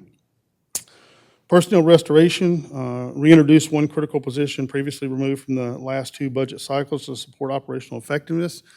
One thing we talk about this, laying the foundation of growth. We've actually been doing that for 8 years to try to just get our foundation from the issues from 2015, 2016. It was a complete overhaul in PD and trying to build a foundation. One thing that the previous city manager asked was, as you fix the problems, please prepare us for growth. And we've tried to do that from a lot of areas to include staffing. And as it stands today, we are not completely staffed to prepare ourselves for growth. We're understaffed. We're staffed if there are no issues whatsoever in the world. If it's a perfect world, we can handle it. If life happens, there's training and vacation and sick and injury and anything that is reoccurring happens all the time, we're likely understaffed for that day. So reintroducing that gets us in the starting block to handle the growth. We think that's the number that gets us to the starting blocks. The fleet management, resume the previously paused fleet replacement plan to ensure vehicle safety, reliability, and budget predictability. For us, that's the big factor in there is budget predictability. When I arrived here in 2017, we had an aged-out fleet with no plan on how to replace that. There's been some very generous commissioners at times that have wanted to give 12 and 15 cars at a time, and that is also unrealistic, that you spend that big number and then 12 or 15 cars wear out at the same time. So a management plan where you're flipping those units, 3 to 5 cars every year is something that's sustainable and manageable, and we'd like to get back to that. Again, we made some concessions in the budget for that, but as that revenue increases, it's imperative we move back to something like that. In Justice Center planning, explore funding opportunities and develop a sustainable financial strategy for the Purpose Justice Center project. That's been thrown around several times. If you'd like to come visit us at any time, we are really at the point where we're fixing to build bunk bed desk. There's almost every day that we stop someone from their work product and remove them because we prioritize the space that we need to move in and do something else in that space for the moment. So we're not effective and efficient downstairs right now. We're just not. And it's not going to get any better. There's just no space. We have been strategic in trying to use every inch that we have, but it's now spilled out into hallways. And again, you can have someone in a workspace working, and we need the room for something else. We have to stop what they're doing because it's deemed that whatever we're fixing to do is a higher priority. So that is absolutely inefficient. Yes, sir?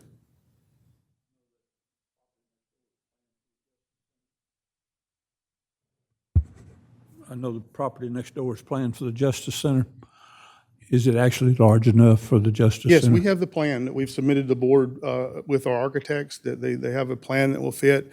And it's in staff meetings, I've talked about this. Fairview has had some issues in the past with revenue and things like that. And I've experienced that over the last 8 years. And as we've grown and gotten better, really, a Justice Center and investing in facilities is a scary thing. Those big numbers scare people. But really, you're looking at a 30, 40-year fix. Your solution is long-term. And you have a couple options when you do something like this. You can neglect it, you can Band-Aid it, or you can fix it. And really, I think we're at the situation in the city now that this board and boards to follow are looking for solutions to problems and not Band-Aids and neglect. That those things are scary, but if you amortize those things out over years, you see that it is a very solid investment, that it has growth potential in it for the people that follow us. The next chief or the chief after that has a workable space that he's not just dumped a problem in his lap, so that we are an efficient and effective department. So I think it's imperative that we get back to that and figure out some funding options for that and move to that. As you move to the 3-year, building the core infrastructure and supporting officer well-being, again, here's where the Justice Center, we actively engage in the construction of the new Justice Center, ensuring the project remains on schedule and within a budget. By the year 3, I would hope that we had solved some problems. We're moved into at least the construction phases of that, and some of that's starting to come to fruition. Technology assessment and replacement planning, evaluate the condition of key technological assets, including body-worn cameras, in-car systems, radios, mobile data terminals, and establish a phased replacement plan. Again, I inherited a problem when I got here. It was we are at the mercy of Williamson County, Franklin, and Brentwood with our radio system. They are gracious to us, allow us on that system, but we have to have the hardware here in the city that supports that. They handle all the infrastructure, which is the tune of millions of dollars, and allow us to be on that for a minimal fee. But as I got here, the last administration had just not actively been involved in the planning of that. So we were kind of blindsided to the tune of about $500,000 investment in radios, just simply radios. We know that those things are aging out, and that over the next few years, we need to develop a plan of how we're going to fund the replacement of that. And it may not be all at one time. It may be some phased replacement where those radios over some time we do that. So it's imperative we make a plan for that. And as we're starting building core infrastructure and supporting officer well-being, if that Justice Center, if we can see that to fruition, we want a better officer, a healthy officer. So officer wellness initiatives, we'll have the facility that supports that. It is my desire to the Completion Act is equipped with an updated fitness facility, launch a comprehensive wellness program plan that incentivizes in some manner them staying fit and healthy. And then there are some agencies around the nation that have begun to do this, but I would like to, when we have a facility that can function in that manner, implement some mental health and stress management protocols, and so that we can manage that both physically and mentally for the officer. In personal expansion, align staffing growth, particularly the patrol division, is likely where we'll see the heaviest expansions, because that is the day-to-day officer out there on the street with the bulk of the response to the community. And again, there is some idea based on growth what we can plug in that, but in the end of the day, we don't know what we don't know. And as that happens, we'll just respond accordingly and try to add those personnel. After year 5, sustaining excellence and preparing for the future, a succession plan to include me. Myself and my administrative staff will be aging out towards the end of our careers, and I think that it's imperative, if you've developed a strong culture and ideologies, that you build people within that can continue that mission. I think when departments are completely broken, that an outside source is not a bad idea. I think enter me in 2017 and my staff, and I think that this department needed something new and fresh. But I think if we continue to mentor the officers underneath us, that it will be the best served for Fairview to have a succession plan within. I think Brentwood PD has done that over the past several years. They believe in that also, and that you all can agree that is a very solid department. So developing that succession plan for those retirements and leaderships and transitions. A personal growth strategy, continue scaling the department's workforce in line with Fairview's population increases to maintain effective response. Again, we see that most of that will likely be heavily in the patrol division, but we might start to see stress in other divisions, and if so, we would satisfy that by adding people to that unit, to those units. And specialized unit development, analyze crime data, community needs to establish specialized units that address challenges unique to Fairview.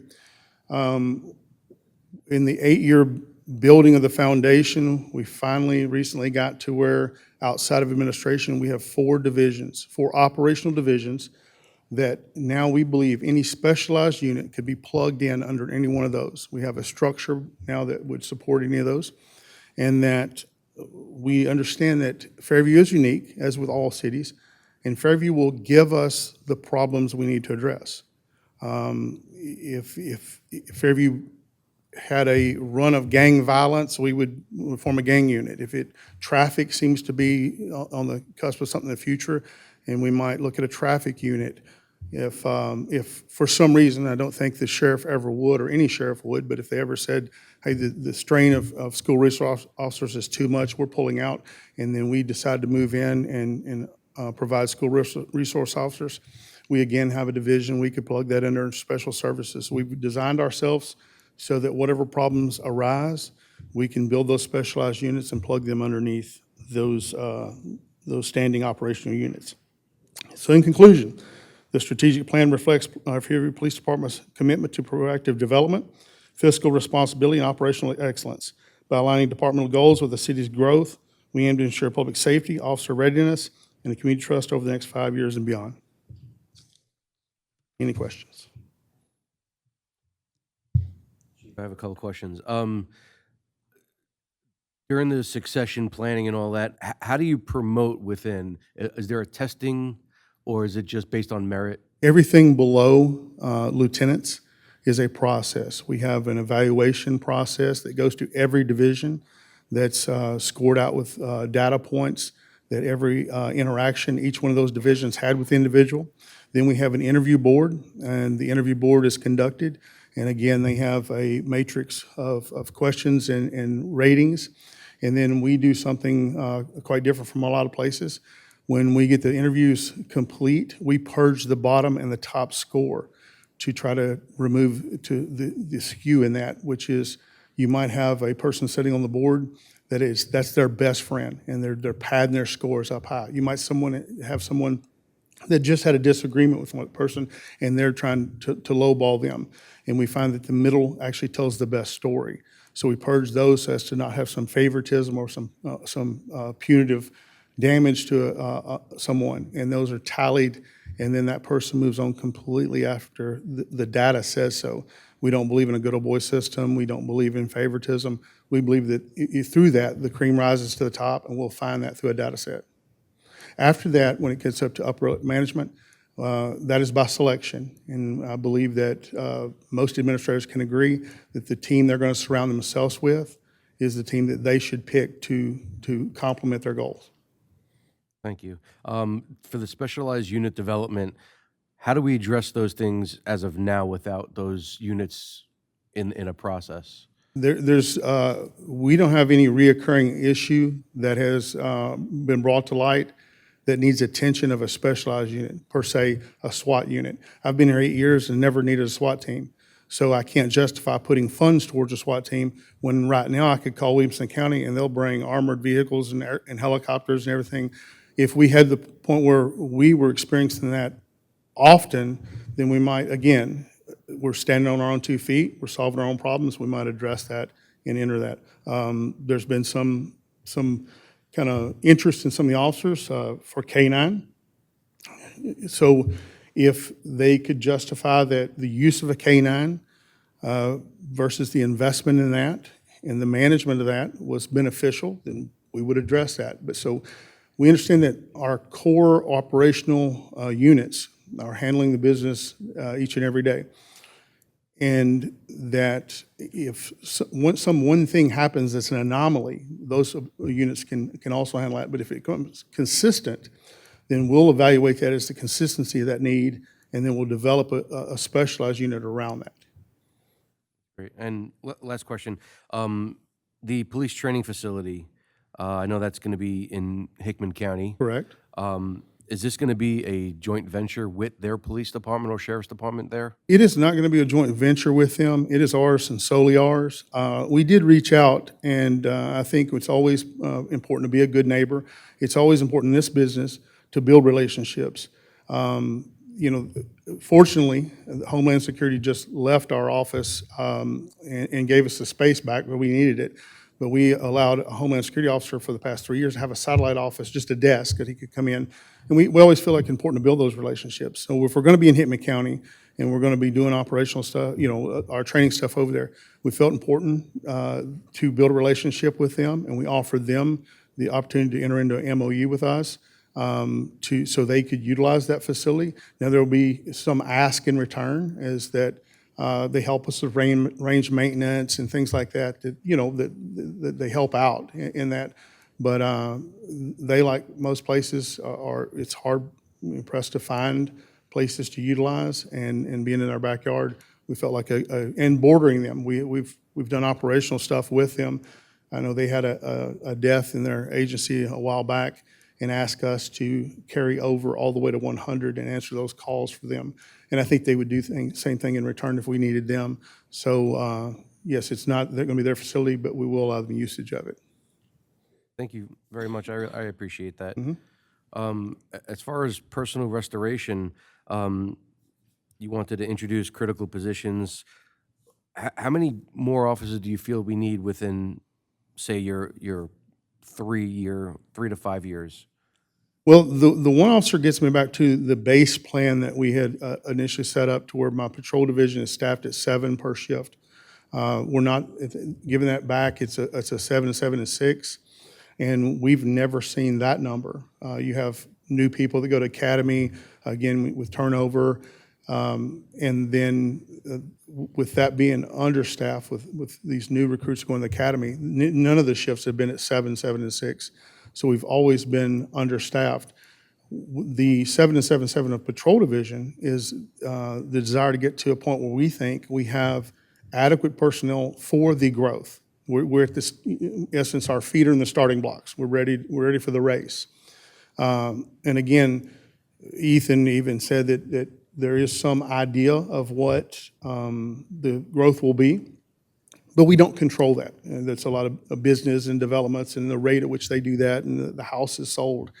So again, when I said earlier, we don't know what we don't know. We can plan for some of it, but we'll have to see, and largely we will be reactive to that. If we see that the population goes up and it then in turn affects our call volume significantly, then we'll be then asking for, hey, can we shore this up with personnel?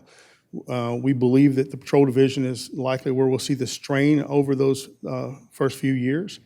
But the request to get back to the plan of the one additional to make the 7 and 7 and 7 staffing the patrol division, we believe is just to get us ready for that growth. And then we'll respond accordingly after that. Yeah, and final thing is, I've been, and I think most of us have been on a tour of your facility, and I think we can all agree that you definitely do need the more space that you're requesting. I mean, you guys are literally busting out of the seams, and I agree with your needs and your wants for. And I think if any message I could give, and the board understands that, several of you have come and visited me, but the public, as they're watching this, is that's not some palatial palace that is just a want. It's a building that is a plan for many, many years. It's to satisfy the problem or offer the solution for whoever succeeds me and the board. Like that, it is a solution for many, many years. There's nothing worse than the trends of today where construction costs go up every year, and especially you see that over a 3 and 5 year period, is to dive into something that is not completely your solution, and then a year later realize that you are busting at the seams again, and you're back to the table trying to use tax dollars to fix your problem again. I know in 1996, when we built the first new jail and administrative building at the sheriff's office, it was built for that day. And we moved in the January, February of that year. And we moved in, we occupied every space in the building. There was no room for growth at all. And then we were again trying to plan how do we come up with a new facility. And that's, I think that is not what the community wants to hear, is to give you a brand new facility and then you say, well, but I need another one or I need to add on to this one because it's not enough. So I think you plan accordingly. It's cheaper to build now than it is, down the road. Whatever dollar figure this will be, 10% higher in 6 years, and it's going to be more expensive. So it's relative to the times that cost, and it's just one of those things where I think that I know the staff, because we work every day and we're in here, and I believe boards that have been before me and the board before you and the board after you is interested in Fairview being a place that solves its problems now and not, doesn't Band-Aid them and pass them on, because the problem will still exist. If you don't do it, somebody will have to. And that's my goal, is to solve problems. The next chief that comes in, I don't want to give him problems. I want to give him solutions. So then he can work on just polishing the department and making the service better to the community. Great, thank you. And thank you for your service and your team's service and your staff. They've been doing a tremendous job here and very respectful as well. So thank you. Thank you. Chief, I have a question, please. Yes, sir. Back to compensation, other than coming to the board. You have in here seeking funding. Is there an area where we could seek fund to help compensate for that? On compensation retention? Mm-hmm. It is, oh, yeah, seeking funding. That is something I've been in conversation with Tom. He's Okay. actively working on that. And again, we intend to have a presentation to bring before the board to address that before amendment. It's still relative to revenue. If it doesn't exist, it doesn't exist. If it does exist and revenue is peaked, or we find some area for that, then I think, and I think Fire Chief's going to echo the same thing. Public safety has become very, very competitive and aggressive. It's unbelievable. Years ago, you used to have tons of applicants for very few positions. And as you had quality candidates and you filled your position, you would often call other agencies, hey, this guy or gal's really good, you should look at them, and you would pass those candidates on. Then it got to the point where it started getting a little bit competitive, and you didn't really do that much anymore. There was not as many people that were applying, very few high-value people that were applying, so you're trying to attract them, and it got to where everybody was throwing everything in the pile. Take-home cars, everybody's throwing the same thing in, trying to attract those. But you still would continue to share salary projections, the things you're wanting to do with other agencies. That dried up this year. You couldn't get anybody to talk about it. Nobody would want to talk about it because everybody was trying to come out big and bigger than everybody else, and they wanted to try to attract high-value and retain high-value employees. It is a profession where that is a must. You cannot hire low-value people. Low-value people are a liability, at a risk of when you put them out here on the street to do things that your ethical standard, your moral standard, your decision-making skills should be at the highest level. So everybody stayed quiet about it. When budget hit, these new flyers come out. We have a flyer too that you saw it on our Facebook page. These flyers come out and people were dropping insane amounts of compensation to include incentives also. For a prime example, a brand new, it's public record, it's on my flyer, a brand new officer today can start at Fairview PD right at $50,000. You can go to Franklin and start out at 68. If you work the night shift, you get a 10% differential, that's 6,800 more. Do the math. I mean, why would I have a very high-value officer stay for that much money difference? Now, you can, culture and equipment and training, you can do a lot. You can have a lot of retention based on that. But you're talking retention when you're against $4,000, $5,000, $6,000 differences. But when you start talking about $12,000, $14,000, $20,000, $25,000 differences, you will not retain your people, and the hiring pools will dry up. There will be some, but lack of a better term, it will be bottom feeders. It will not be high-value people. Yeah, we just did a hiring cycle. They did interviews 2 weeks ago, and in my opinion, it's the last successful hiring pool we will have at that rate. We will not have high-value people after that. And here at Fairview, then we'll just do without. We don't hire warm bodies. We'll just do without. I mean, it's just not something we would do. It is important. It is a problem. And it's not just our local departments, the big Brentwood and Franklin. It's tons of departments that are coming out, large compensation packages. They understand it's a competitive field, and they want high-value people. And they're professionalizing the profession, both in the requirements, the standardizing, and with the pay. And we're at the mercy of that, and we want to continue to serve in the manner we have and get better at that. We do not want to be regressive and go backwards. And I've had this conversation with Tom and the fire chief, and we know that there are people that work for me today that have no desire to leave and go anywhere. But if I don't do something in the next 6 months to a year, the money will start to buy those people out. They just can't. I mean, you all know, in real estate, as you know, for a young officer to go out and buy a house, they're looking at $2,200 to $2,800 mortgages now for what is now called a starter home. And when you make $50,000 a year, ain't happening. But if I can give you, if your department give you $25,000 more immediately from the jump, that makes their ability to live their life and provide for their family easier, and they will do that. So we're okay today because this has just been thrust upon us in the new budgets, July 1 for all departments.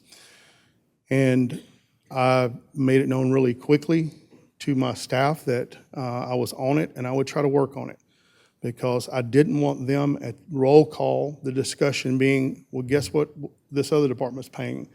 I wanted the discussion at roll call to be, chief's working on it, and we might get this. That's what I need their conversation to be. So I told them I was working on it, sent out an email to all of them that I was working on it. I've sit down with Tom and laid out what I thought was the plan. And now we have to put some revenue behind that, numbers, and see where that comes from. And if that is a doable thing, then we'll approach you and I'll give you every bit of that data.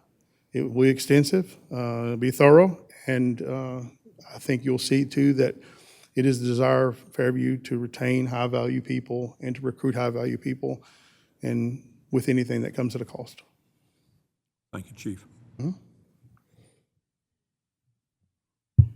There was, I don't know, it wasn't terribly long ago that we did make an adjustment to try to, We did. is there a known reason as to why we fell so far behind so quickly? Is it just other areas improve their situation? Most areas improved their situation drastically. Again, when we made that last movement, it got me somewhere middle top. We were really comfortable with that. It bought us about 2.5 years. Most people stayed consistent with us around our number. They were a little higher, but again, culture, equipment, training, things that we try to do, our officers, it really couldn't buy them out. And again, most departments stayed really quiet about their movements this year. You couldn't hardly get anybody to talk about it. And then July 1 hits, everybody reveals their new budgets, and they were significant. Traditionally, the hierarchy of police work, a correction officer, not to be, say this is it's degrading, but it's generally a step situation where correction officers work in that field for some time, then they move up, and often maybe a transport division or bailiff to patrol. And patrol's seen as a higher ranking type position, is also often compensated in that manner. Well, I reached out to the sheriff and talked to him. Well, our officers are starting at $24 and some change an hour.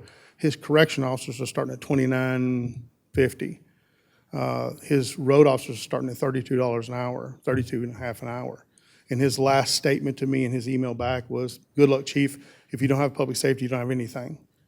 And that was from the sheriff, because he went in and dug his heels in and fought, because he knew what Mount Juliet, what everybody, Murfreesboro, THP, I mean, everybody is doing. So the data that I bring to you won't just be representative of the big departments. It's got some small departments scattered in there. I didn't want to slant it one way, like it only looked like the big dogs were paying, and we need to do that. I represent that also with smaller departments and see that we're below most of those. And then I average it out, and you'll see the average in things that, to get me back in the middle, and then there's a number to that. And I just think that it's needed, and we'll see what that looks like when I bring it to you. And I'm sure this is something that crossed through my mind, and I'm sure it's on your mind as well, and you probably have it included in that data presentation, but just what the typical cost is, because we do a lot of that, where we hire That's an individuals awesome that one go right off to training, and it costs us a lot of money, but we basically just, I'll tell you this. I'll Take give you that this. I'll give on you and this then- nugget today. Yes, it's so important.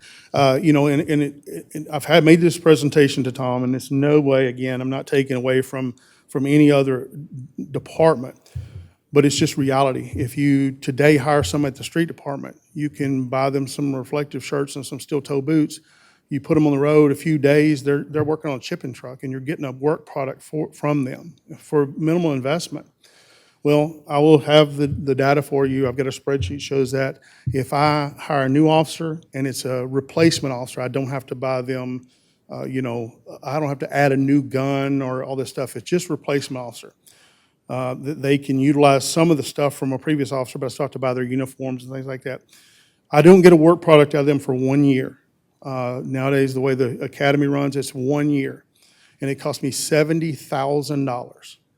I recently had to let an officer go that was 1 week from graduating the academy, and so we wrote off $70,000.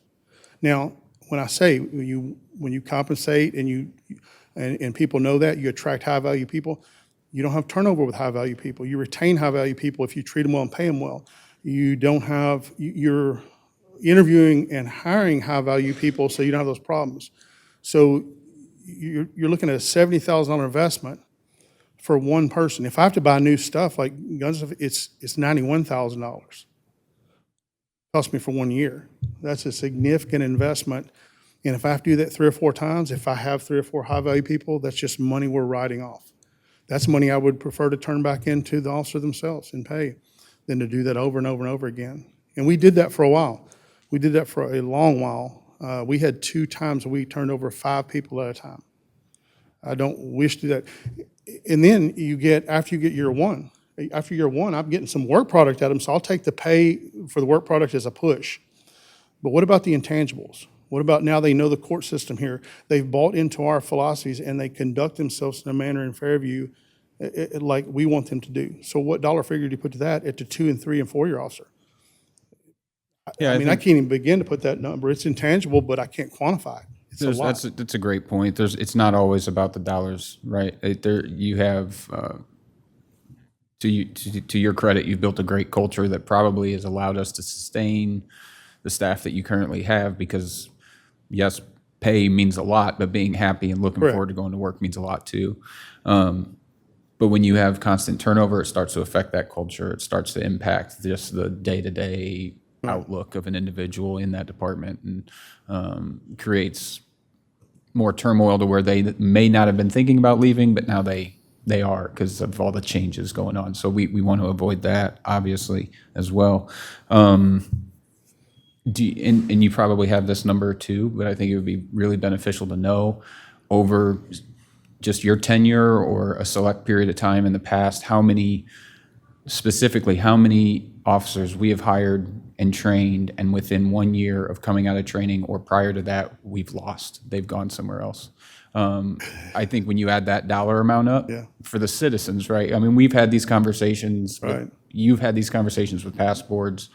But for the community to truly understand why it's justified to give an increase like that to your staff, because I guess just making them aware of the costs that come with not providing that increase, right? Like that's a big data point. We've lost several high-value officers to early on in their careers to things that compensation really. They loved what we are. It come down to the dollar. They're trying to buy a house, do something, and they had to make a move, and we couldn't retain them for that. So that kind of led us into the one of the last big pay raises you were that push to, hey, let's compensate them well, and that settled things for a while. And again, come July 1st, I really didn't have anybody that was wanting to leave, but I realized when those new figures dropped for most places, that eventually that would buy me out. It just, there's no way. You can say $4,000 or $5,000, $6,000 and guys will stay for $4,000 or $5,000, $6,000.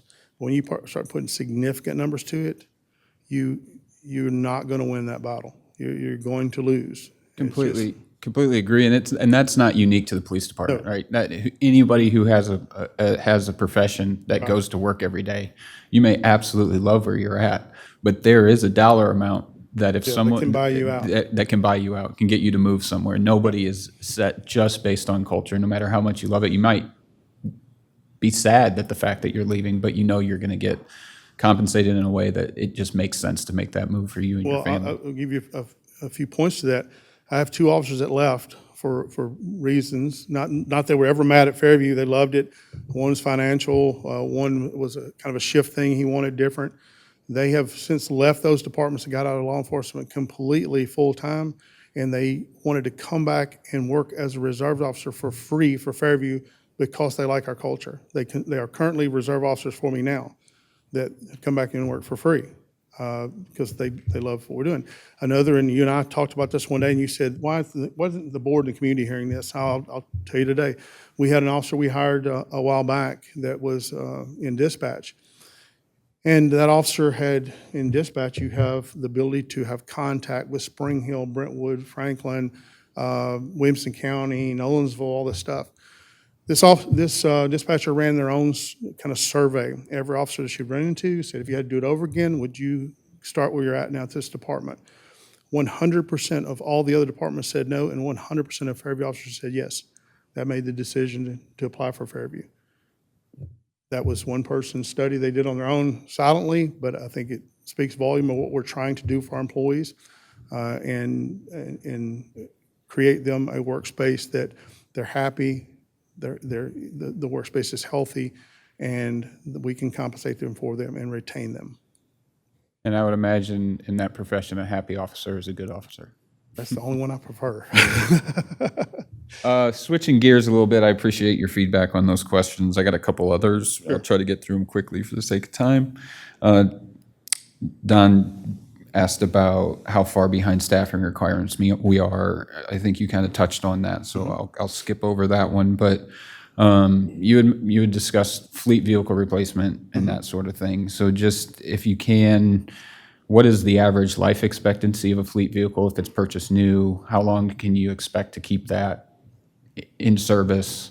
So just for general knowledge on when we're thinking about putting into phasing that fleet vehicle replacement out, how long are we? We can get about 5 to 6 years of active service out of that. And then we move, because we have to have spare cars. Should you have a transmission go on a car, you have spare sitting down. So we'll get an active life of that about 5 to 6 years. Then we'll get an inactive life where we move it into spare and step those down, probably 2 to 3, 4 years after that in a spare setting. So we're doing very good with the management plan we set in place, but it's imperative we stay with the plan, because if we deviate the plan, then where's the catch-up? Well, the catch-up is, well, you didn't buy 4 cars last year. Now we got about 8. Well, now I'm in the process where 8 somewhere down the road cycles out together. And that was uncomfortable. It was hard to work around. You've heard me talk about LISO. That was my workaround. I was sitting in a staff meeting with Scott Collins, and he said, I don't know what we're going to do. And I said, well, can I do anything I think I can accomplish? He said, as long as it's legal. I went downstairs, told my staff, if you're not familiar with LISO, back then it was DRMO, then get familiar with it today, because I've got a plan. And we started that to try to figure out another way, because at the time, revenue and budget didn't support it. So we shored that up ourselves and got into that. Then we got into the point where revenue peaked up. We had a great plan, and we were with the plan. And again, this year we had a little hiccup with personnel, and that we willingly made concessions, said, that's fine, we'll sit on the sideline on this one, but I can't neglect that for long. It's just, it'll be a bigger problem if I neglect it. Sure. And then the last question I have, and you had mentioned that Band-Aids are a bad idea, and I couldn't agree more with you. They are just kicking the can down the road, and often the can gets bigger, heavier, and hurts the foot more every time you kick it. So with that in mind, though, the timeline for a Justice Center, I think we all agree that is a need that we are eventually going to have to act on. But with all things government, and especially with building a building of that size and cost, it's going to take a while, right? Even if today we hit the ground full speed ahead, said we want this as fast as possible, we're a few years out from that being open and functioning. So not a Band-Aid, but maybe a bridge. Do you have any ideas or suggestions on what we could do to bridge ourselves between where we're at now to the point in which that Justice Center becomes functioning? We do. I'd prefer, let's bring that to you, because I don't think that one option is the only option. I think that we should, as a staff, we need to bring you with the comprehensive ideas behind that. We've kicked around some ideas, but really for me, the firing range, getting that traction was what I needed to do right then. Now that we think we've got some traction, that's my focus gets refocused to what's the next project. We've talked about some ideas, but I think it would be best if staff could thoroughly vet those ideas and bring them to you as a vetted idea that's possible. Today, I can't, we throw a lot of stuff up in the air, but some of those things are not doable. So I really want to take some time, and Tom wants to take some time, and, that affects the fire. We want to take some time and sit down and really dig through what we think is possible and bring that to you, because we want to bring a solution. We want to bring a it's- viable solution. And it's not a solution that would just be nice to have, right? You need it. So, I mean, Right. you talk about a lot of the things you discuss of needing more personnel, needing more fleet vehicles or fleet vehicle replacement. It all kind of, well, all of it's going to take up more space, right? So, and if you're at capacity now to where you're talking about, I know it was a joke, but probably not too far from reality, bunk bed style desks, that obviously isn't going to be able to be carried on for much longer. We'll have to have some sort of expansion prior to the Justice Center, or at least auxiliary space that you can use for a period of time until that Justice Center is functioning. And I'm just curious, and you don't have to provide those solutions now, but it is a good idea that we start talking about that, because I'm sure It it'll is. come with a cost as well. Tom offered up the possibility of maybe renovating the little gray house and moving divisions. If I can manage the space I have, no matter how tight or how awkward it is, I would prefer all my staff to be in one place. I have something that I told my architects when we started this plan about the new building. I said, I don't even know if this exists, or I just made this up in my head, the name of it. But I said, I want this building to be designed around a one-door method. And they said, tell me what that is. I said, all staff goes in and out of one door. They're forced to interact with each other and forced to bypass each other each day. Because there's certain things that go in an email, there's certain things that go in a text message, but there's certain things you say, next time I see Detective so-and-so, I need to tell him this. When you're forced to walk past him, going to your roll call, you're going to say, hey, I need to. So those things are very key, that you force that interaction around your staff, because communication increases, effectiveness, efficiency increases when you do that. So I hate the idea of splitting my staff into two places. It's a nightmare. I know agencies have had to do it, and I know the problems they have with that.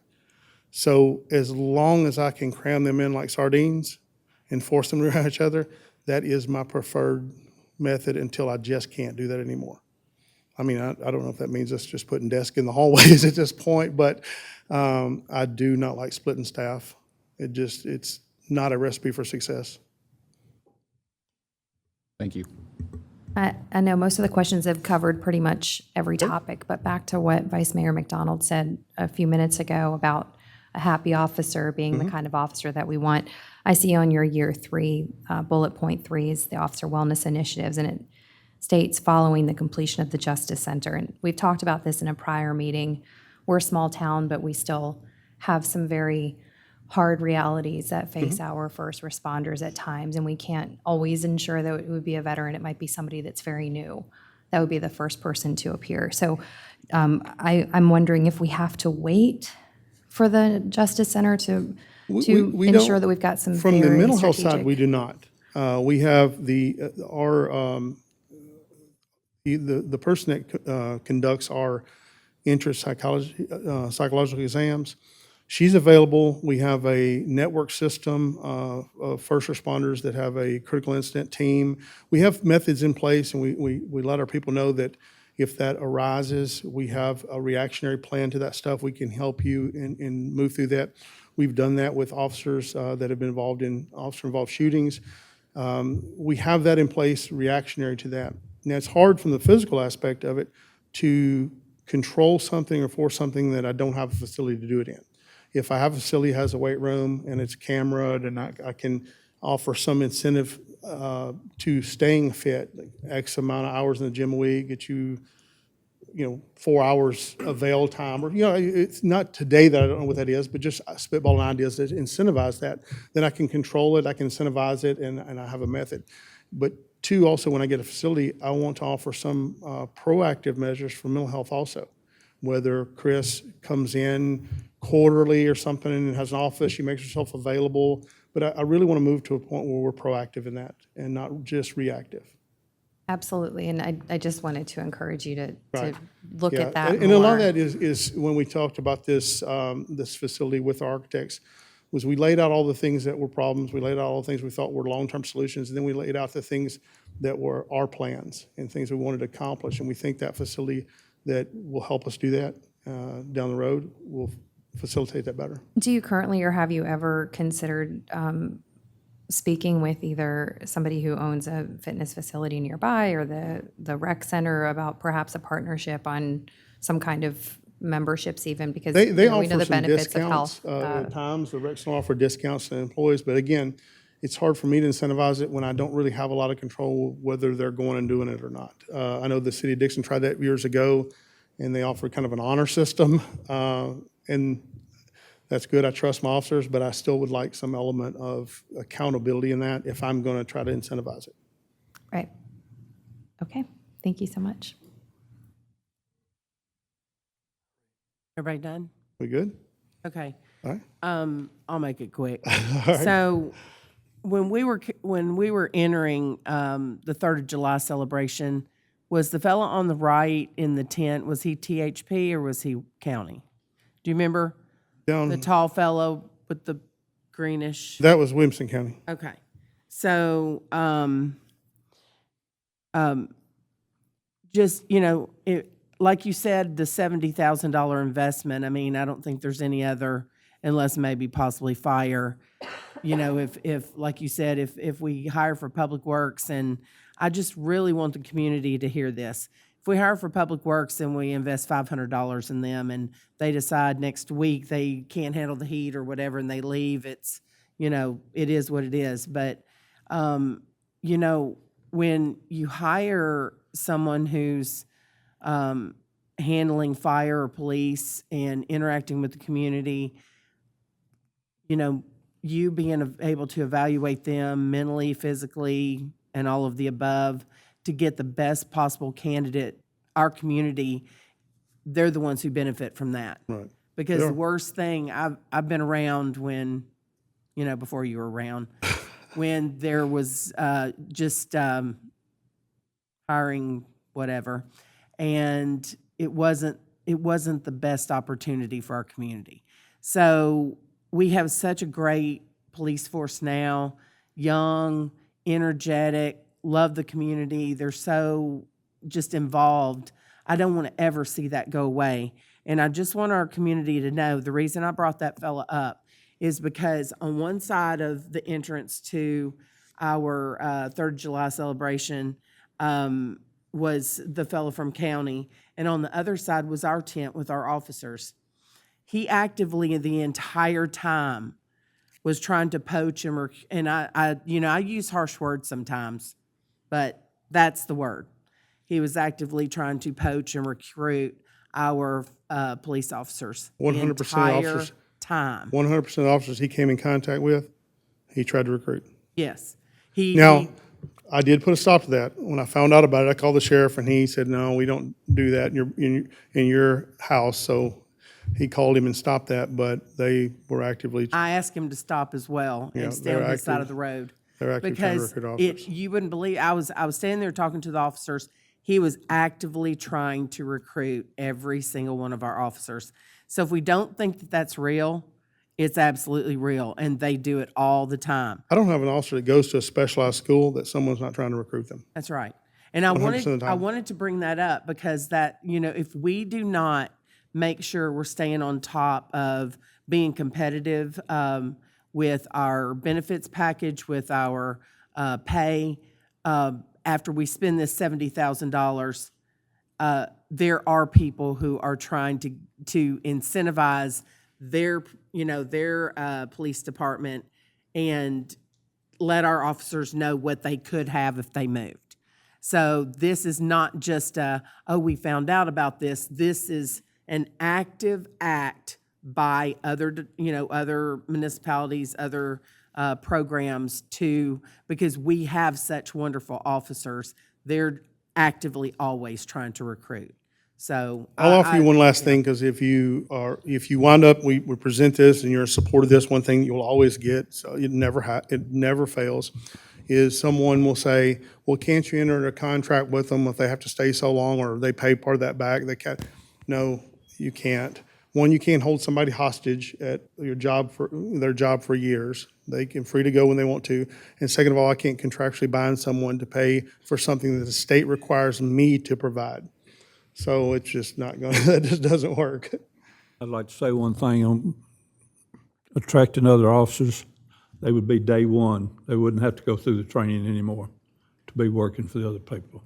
Is that right? Oh, well, they go through a abbreviated field Just training program just to a get their revision. local policies and stuff go. But yeah, if I hire a certified officer from somewhere else, I can have them on the road in 3 to 4 weeks here.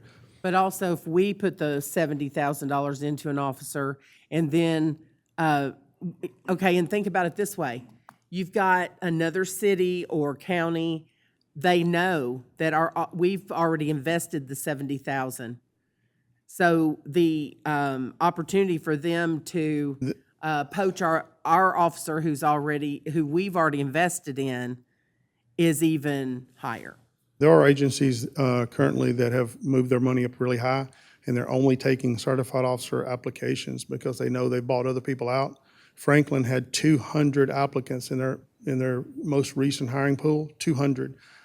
Ours, we had 14, and several called and removed their name from the list. We went down to 8 before we went to interviews because they had found somewhere else they were going to go. And Franklin, in their Facebook posts, actively was stated that they took those officers from 6 other departments in their Facebook post. So, I mean, it is real, and we will be victim of that if we don't do something. I mean, and I'm not saying we have to shoot for the moon and get where the big dogs are, but if we don't get to a comfortable, compensation package, we will be at the mercy of that, no doubt. So also, I was just wondering, I know with the new owners of Anytime Fitness, I know the prior owner gave a discount to city employees. The new owners, are they doing the don't same know. thing? I don't know. You don't know? Okay. I'd like to find that out, but, because staying fit not only helps mentally, but physically, so. Yes, and that's one of, I mean, like I with it said, when being we right lay next out a door- long-term plan, we know that facilities is, our facility is one thing that's going to enhance that. So that's one of the things we put in there is we know we want to address that. And again, 8 years ago, when you start building from the bottom up, there's so many things you have to do. You have to prioritize that. So we handled that priority list as we moved up. And now we're at the point where we're sort of at the top of our list, facilities, officer wellness and things that are kind of at the top of that list we built years ago that we had to accomplish because it wasn't easy and there was a lot of stuff on that list. And you can't do it all at once, so you had to prioritize that. I think a wellness facility is very important, and I think in our new facility, I know that that's going to be something you're wanting to do. But until then, I would, with Anytime Fitness being right next door, and I'm not trying to promote them, I'm just thinking Right. about a close proximity where they can, I watch, I mean, I'm next door too, I watch officers all the time go in there And that's good. There get will the always be workout. officers that are, Like on have lunch, the, on their lunch the and stuff like initiative to that. do that on their own. I've got a stable full of them downstairs that are health nuts and they're awesome. They're always going to do that no matter what. And you can count on that forever. The thing is, those officers that do not do that, I want to try to incentivize that and get them to engage in that also. So that across your staff, we'll wind up with lower insurance premiums, we'll be healthier. It's just, it has a residual effect. Thank you, Chief. Thank you. Is that it? Thank you. If I could interrupt briefly before Chief Hughes goes up there, we do need to try to get through these department head presentations by noon in order. I know two individuals need to leave by 2 today, and it'll be about 2 hours to finish up after these presentations. So I recommend we work through lunch if possible, if that's okay with everyone. And if we could get through these next 5 presentations in the next 45 minutes, that'd be great.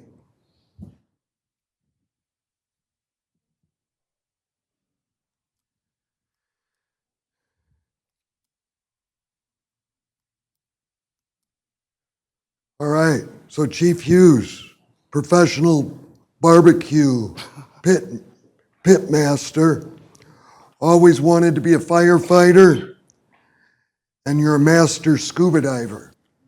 Which one's the lie? Everybody knows you're a pit master, so.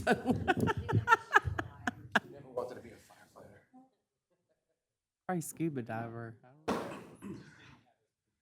Yeah, the firefighter is the one. I never even thought about it until I was at a rescue diver class in Florida, and everyone in my class was a police officer or firefighter, and they were, why are you here? And I was like, I just love to dive.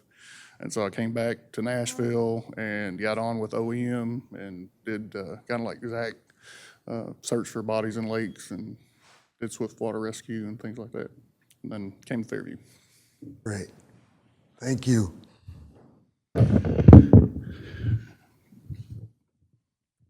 Commissioners, Mayor, Mr. Marsh, Chief Humphreys did a lot of my presentation here, just because fire and police are so closely involved with each other, public safety. So a lot of the asks are similar. I'll start out with a mission statement for the Fairview Fire Department. The mission of the Fairview Fire Department is to provide a range of programs designed to protect lives and properties of residents of our city from the adverse effects of fires, medical emergencies, and exposure to dangerous conditions. This strategic plan covers the next 5 years that proactively address the needs of the fire department to expand service levels that align with the growth of the city and the needs of the citizens. This plan focuses on compensation, infrastructure, staffing, apparatus replacement, and personnel wellness. So again, Zach and I and Tom are in a lot of the same meetings together. We're talking about the same things. Year one is covered in our budget most of the time. But again, compensation and retention has come up after the budget year. We witnessed the same things that Chief Humphreys and the police department did. When the new budgets came out, every department around us, even the smaller ones, had made significant pay increases. Kind of day one after their budgets were approved, they started sending out their flyers for their hiring pools, and we were way behind. I've been doing the same thing Chief Humphreys has. I've been calling departments. They've been willing to share their new pay plans. We will have a presentation for you guys to address that. Kind of the same way as Chief Humphreys, I don't have anybody that's looking to leave today. I did notice about the first 2 weeks, there was a lot of conversation between the shifts. Have you seen what so-and-so is paying now? Fortunately, my staff is pretty senior, but they've been here a long time. So it would take significant pay increases like they're seeing to get them to even look other places. But we do have some new people that could turn their heads. So after we address compensation, personnel, we would like to continue to add to our personnel. And this is in an effort to closer meet the NFPA staffing standards and response standards.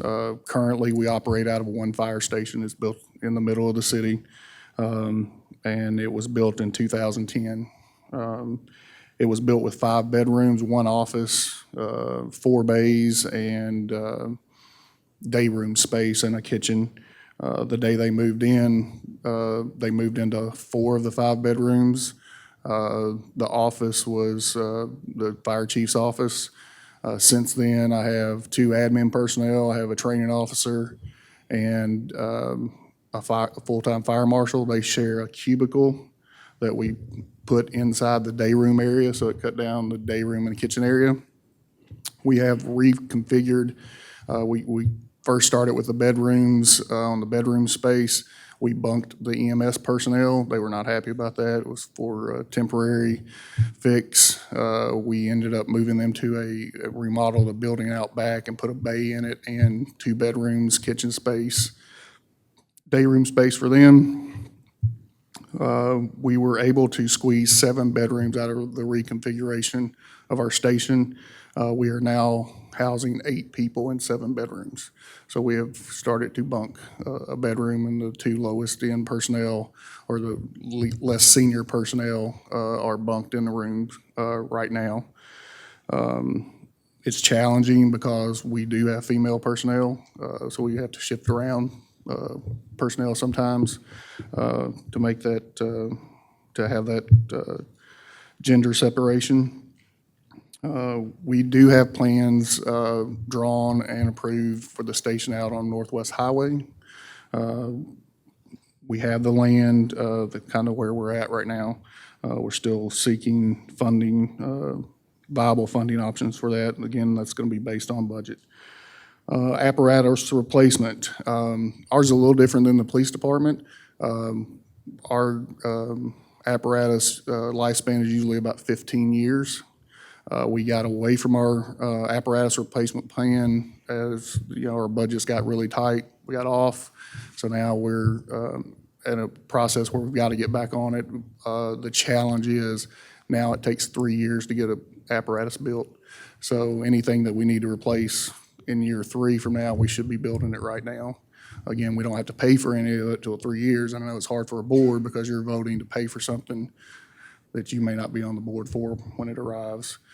But as we need to get on that long-term plan to ensure vehicle safety and reliability.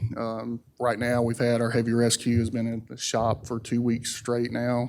It's been out of service. And it's got a very extensive repair on it that's having to take place. That apparatus is 14 years old right now, and we have not begun to replace the replacement plan on it yet, but we need to be building it because it'll be 3 years before, if we built it today, it'll show up here. Station 32, again, right now, we have the land, we have the plan. We also have a temporary plan to move into a double-wide trailer that's provided by the county. We'll be housed with an ambulance crew and then a 3-man engine crew on our current property on Highway 96. Spoken to Tom, that is a temporary fix. Firemen will tear a trailer up in 18 months to 2 years. It'll be, and not because they're hard on it, it's just that many people living in, like 5 people living in a something that's not permanent. Every day, 365, 24 hours a day, they're moving around. They're not just going to sleep. You know, they're moving around that thing all day long. Year 2, I put a year 2 in here because I'd really like to have Station 32 under construction to begin construction. Again, that's going to be based on our budget. There's no way around it. Our revenue would have to support that. Replace the heavy rescue as part of the apparatus replacement plan. And personnel, add additional personnel in anticipation of Station 32 completion, and continue to close the gap in meeting the NFPA staffing response standards. I think on the second page, Figure 1, I know everybody asked what the staffing standards are. I've included that. I'm not asking for that today. I'm just asking that we close that gap. With our staffing, we have 8 people assigned to each shift. We have minimum staffing of 6. Again, we are adequate on days that there are 8 people there. If someone calls out sick, their kid's sick, someone gets hurt, we're immediately understaffed, the same as the police department. We feel that with 6 on staff, we can mitigate 3 emergencies or 2 larger ones at one time. Year 3, begin operations out of Station 32. Add additional personnel to operate out of 2 stations 24/7, 365. I would like to have 12 personnel assigned to each shift at that time, and that would be split between the 2 stations. Personnel wellness, I know Mayor and Commissioner Hall participated in our last Commissioner Fire Academy. We had station tours, and they saw the area that we were using for personnel to work out in. Our guys, most of them don't have to be incentivized to work out. They've really asked for a place to. We found a place. We took a storage area. Fortunately, our auxiliary that does not exist anymore had funds, and they helped us get treadmills, a Stairmaster, some weights, and rubber flooring in that room. So we've got a very small workout. A couple people can work out at one time. But the news station has a much larger fitness area designed in it. So we'd just like to use that to expand our wellness offerings for our personnel. The other thing, in the news station, we have technological and engineered precautions built in to reduce exposure to carcinogens. As you all may be aware, firefighters have a rate of cancer 3 times higher than anybody else, just because of what we're exposed to daily. As part of that, we do require annual physicals. The city pays for those, and there are cancer screenings.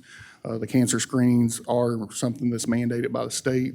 The other part of the physical, we decided to add to our wellness program for our personnel, and they're just aimed at early detection for our firefighters. Year 5, same with Chief Humphrey's succession plan. We feel like we've built a great department. We have buy-in. Having someone come out from the outside would be detrimental, in my opinion, because they have their opinions on what things should look like, and would stall any progress that we've been able to accomplish. So I would like to develop a succession plan that promotes within. Currently, we do that with everything on a shift level. We actually utilize MTASs, officer promotion matrix. They'll have their fire personnel come in, and then we'll have from 3 other departments officers, and they will evaluate our promotional people. Then they'll have a score from that. We'll have an interview with myself and the city manager. They'll score from that. They get a score based on their certifications and their time with the department. So that's kind of how we would like to build the succession plan also, is to build that from within and have the promotions to replace me. About the same age as Zach. We will probably retire about the same time. And then personal development, just continue to develop the skill set for the fire personnel to meet the hazardous mitigation needs based on the population growth and future leadership needs. I want to share with you, I don't know if most of you know, but we flew 2 people off 840 yesterday. We landed 2 helicopters. There was an accident off 840. It was not inside the city limits, it was just outside. The county called us for assistance. We used our ladder truck and our rope equipment and our personnel, and we were able to pull the 2 patients out of the ravine that they crashed off of the bridge. I got a call from a county captain who has worked for the county for a while, but he came from Chicago, and he praised our personnel, said that we had the rigging set up in less than 6 minutes. He said even in Chicago that he had not seen that set up that quick. We had the advantage, our training for rope was just the week before, and we'd utilized the ladder to do the same thing we did off that bridge. So that came from a county captain, called me personally and praised our personnel, how well they were trained and how quickly they got the job done. So we'd like to continue that.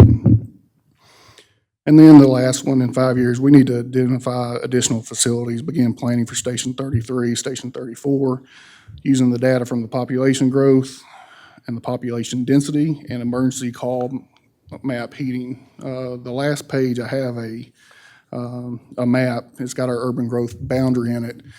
I think you guys have black and white photos, so my red and blue dots aren't probably showing up there. But This study was done by MTAS in 2011, where our fire stations need to be placed, and they still hold true based on the size of the city and the geographical area, because fire stations, according to NFPA and ISO ratings for response time, should cover about a 5-mile area. So basically 2.5 miles all the way around it. So if you start drawing circles around those should start to overlap. So right now, we just got the one in the middle, and we're just covering 5 miles. So anything outside of that, we're gonna have extended response time. Any questions?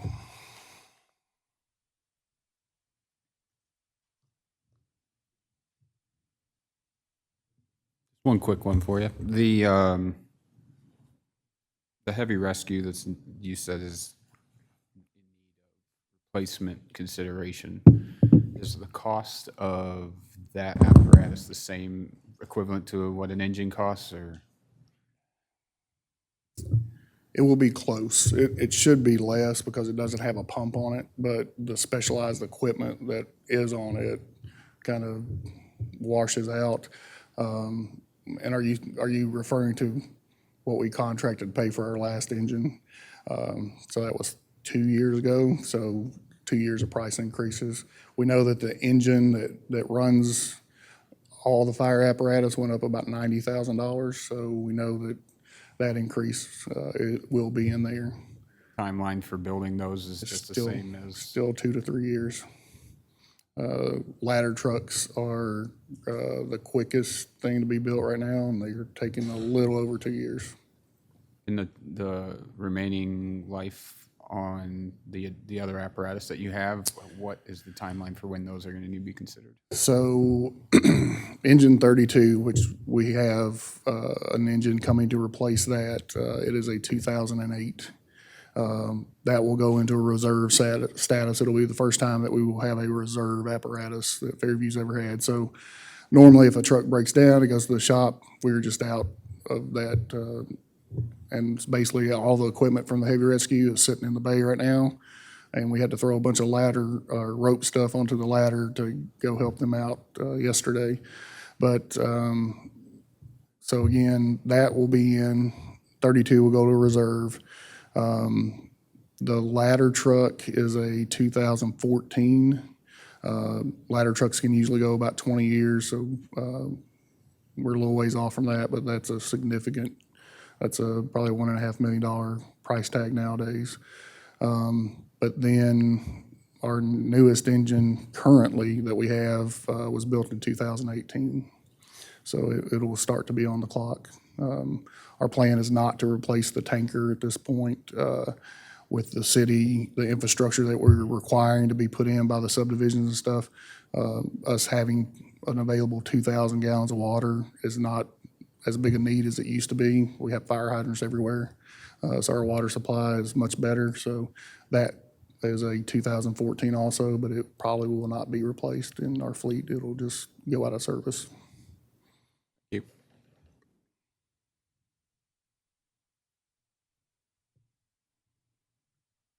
Thank you.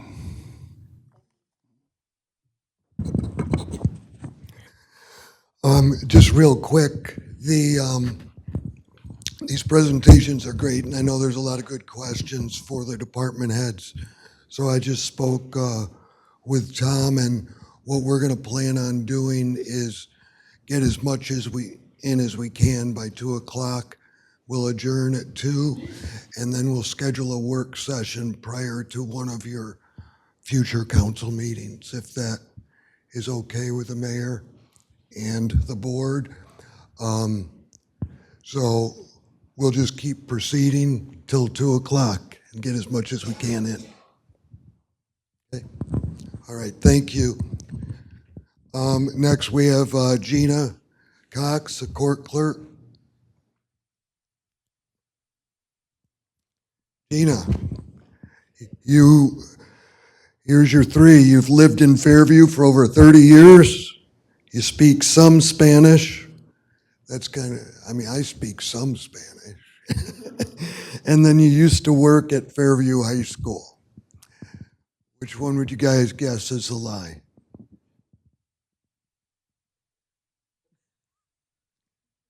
Got it? He's right. Okay.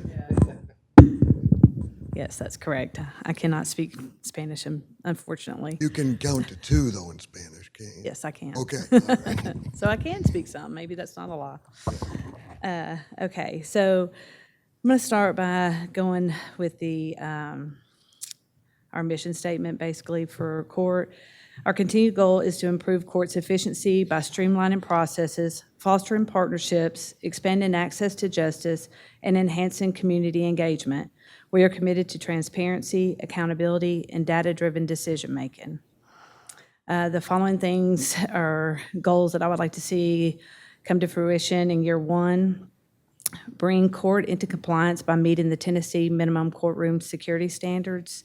It was recently brought to our attention that Fairview Court does not meet those standards. Since that time, court and police have worked together to procure a solution and plan to become compliant with these minimum standards. This process should be completed by the end of 2025.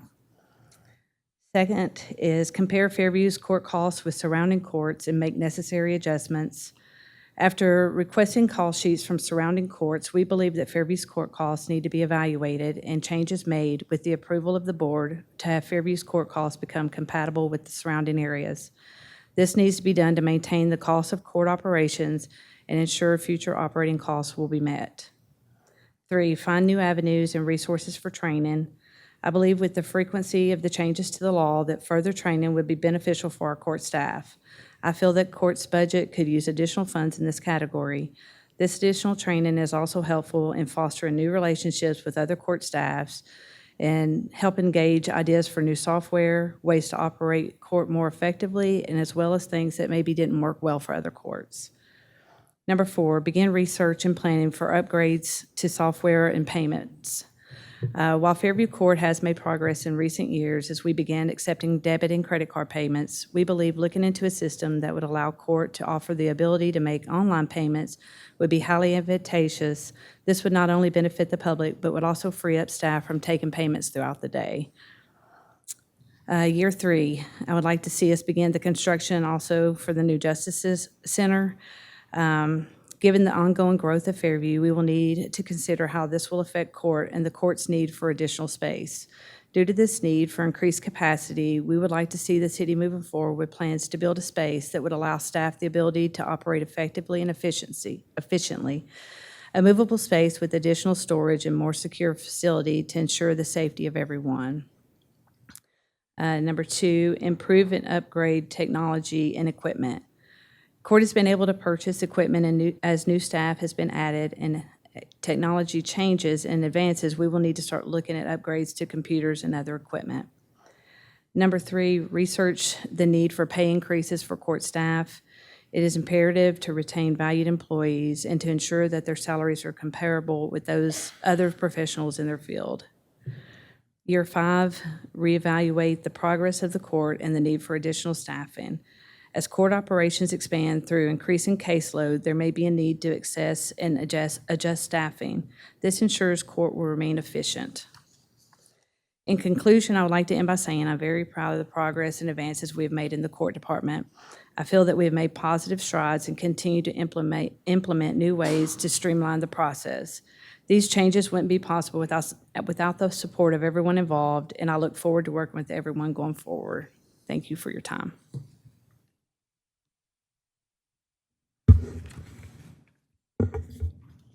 Can you just go a little deeper on what costs, I'm on year 1, your second bullet point here. Compare Fairview's court costs with surrounding courts and make necessary adjustments. What costs are those in reference to?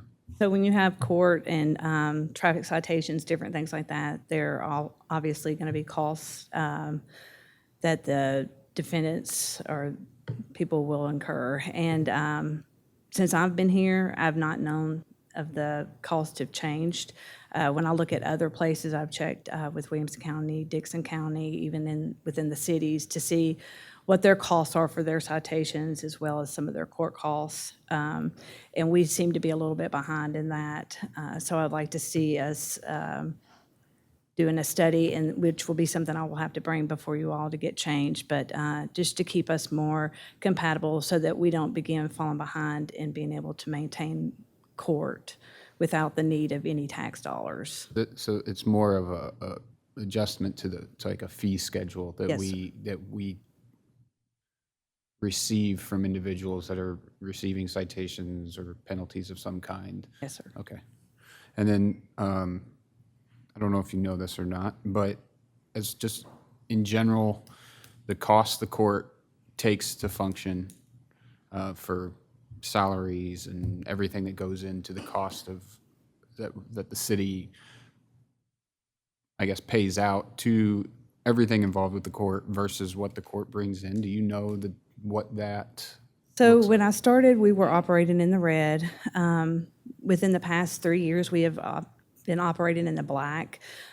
So court is maintaining itself. We don't use tax funds or different things like that. It is all brought in. I don't know the actual budget number. I do know within the past 3 years, we've been in the black around $30,000 to $40,000. Last question. This is more for just general knowledge of anyone watching.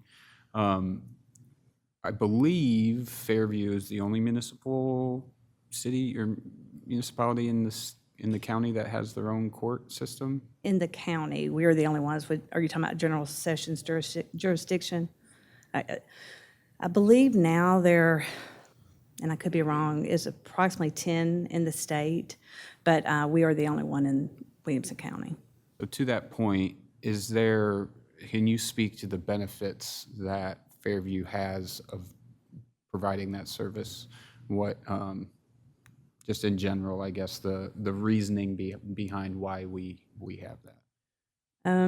It is very beneficial because of the reason Franklin being such a long distance. It's very beneficial for our police department, and this may be something Chief Humphreys could touch on a little bit better than me, but I know it benefits him a lot, having officers be able to stay here within the city versus having them be out. I mean, county has court so many days during the week, whereas we only have it twice a month here, that they could be subpoenaed to go over there at any time. It's going to increase the need for overtime for officers and the need for possibly even more officers, just because when you have so many that aren't going to be readily available here, it's going to put them, out of the city limits. That last question, but I guess this isn't a question, more of just like a request.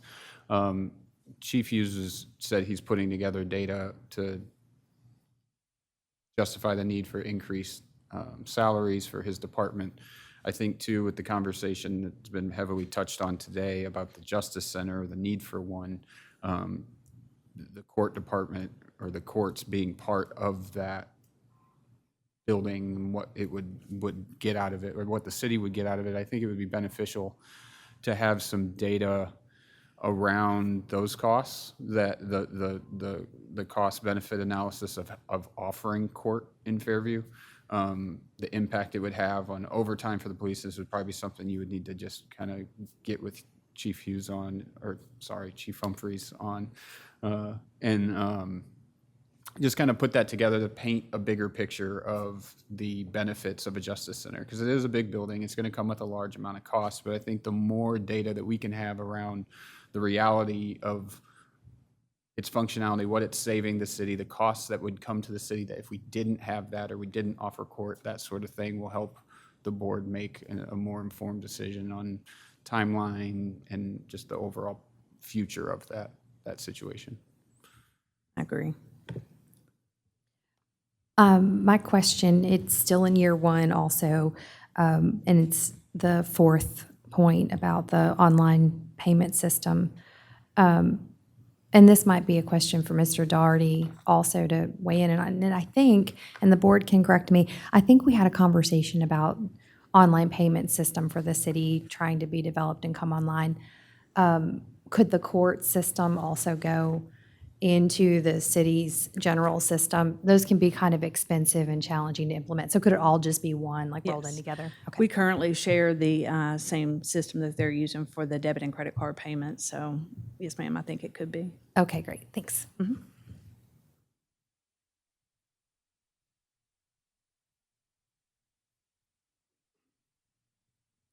Our police department still transporting prisoners back and forth to Franklin. When COVID happened, we integrated a new video system that we use with the county. We feel right now that's a better way than having inmates come out, just because of the liability of the stairs here and different aspects of that. But we only transport on a as-needed basis. The other day was one of the first times it happened in a while, but the internet was down over at Franklin, so we weren't able to do it by video, so we did have to transport that day. But that's something we don't generally do much anymore. Thank you. I knew that that was a huge thing in the past. Yes, sir.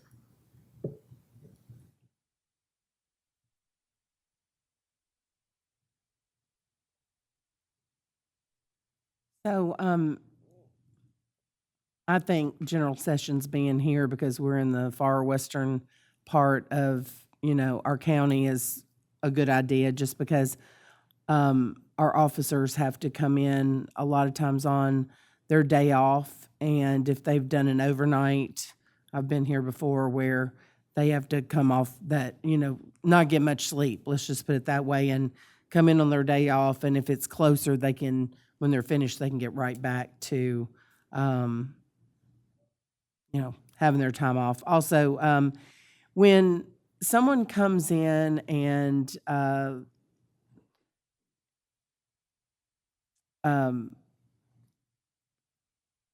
if their charge is dismissed, do we still collect some sort of fees from them? Or are the fees dismissed as well? It depends on how the DA writes that up or how the judge orders it. Generally, a lot of things are dismissed if they've come into compliance since being cited. The judge will dismiss those on cost. The way Judge Crutcher is doing it right now, on certain offenses, if they get it fixed before, or by their first court date, he may dismiss it without cost. But generally, most charges are dismissed on some sort of court cost. I was just thinking about on year 3 research, the needs for upgrade of technology and equipment.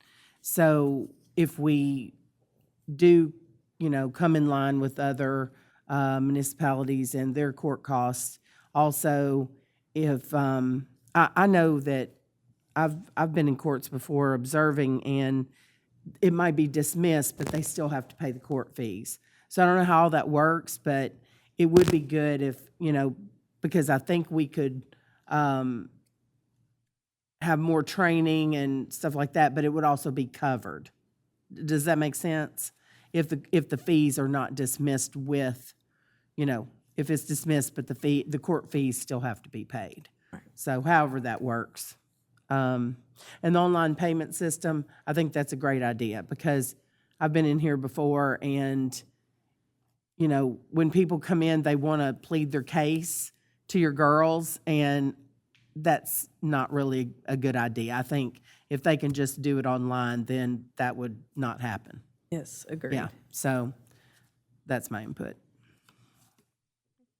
I have one quick question. How often are our police officers present during court session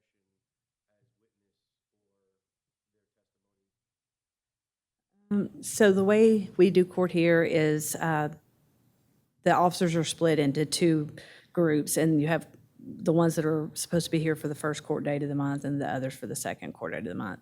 And those are the ones they're expected to work. So here we can plan better and work with them to keep them out of the courtroom as much as possible. Whereas once they're in Franklin, that's out of our control and out of our hands. And we issue the subpoenas as asked by the DA's office for officers to specifically be here. But for the most part, the nice thing is too, is because if an officer is on the road and they're not in the courtroom and we need them here for a case, we can have them, be here within a few minutes if they're not on call, and have someone from here go out and take their spot. So it's just easier to work around the need for officers to be in the courtroom when it's here local.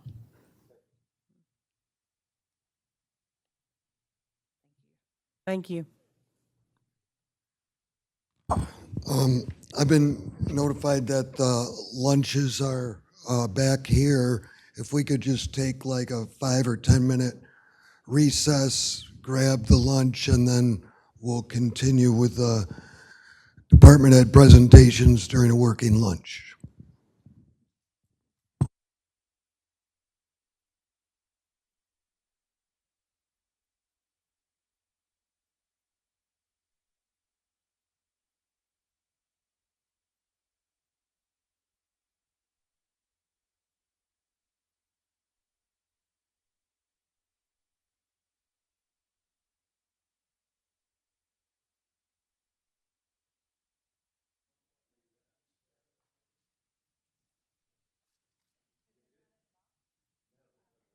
Then I do, I will later.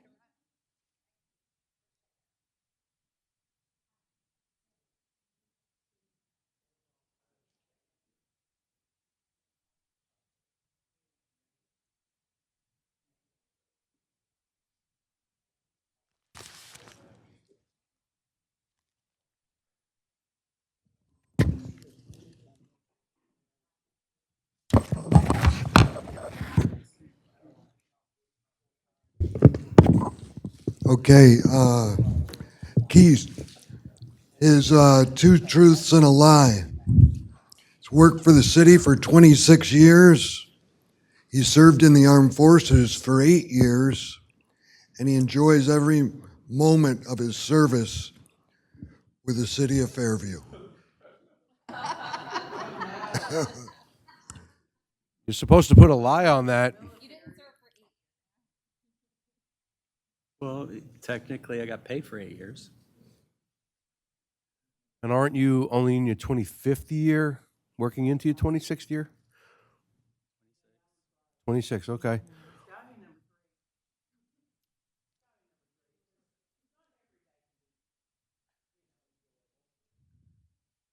Don't No, justify for him. Let's and- hear from him. No. And, well, now, one of them would be the having to rebuild a programming staff for the 3rd time.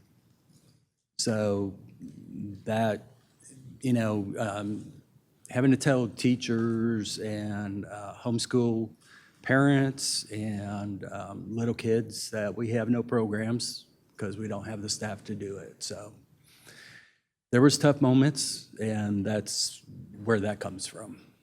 There was, previous administrations,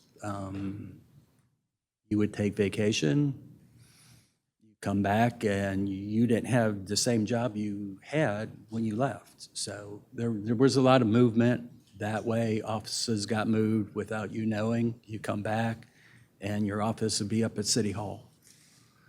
So there was moments like that are unnecessary. So not everything was, but for a majority of the time, yes, it's been great.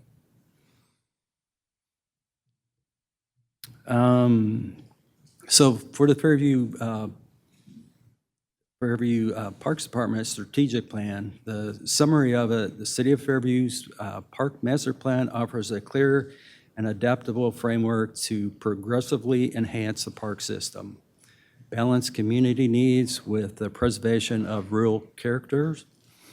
Based on the Fairview Parks Master Plan, the Fairview Parks System Strategic Plan outlines a phased approach encompassing targeted goals for the 1st, 3rd, and 5th years to ensure steady progression and long-term success. Priorities include expanding recreational infrastructure throughout the park system, enhancing programming operations, and adopting sustainable management practices.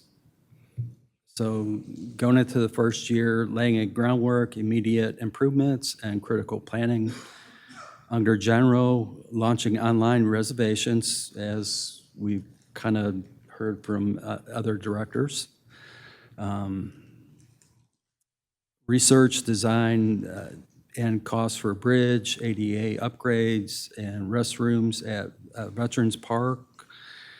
And on the back of our strategic plan is using the master plan, so you'll see the F4, F7, that is what is coming off the master plan. And those are the different things under recommendations on the master plan.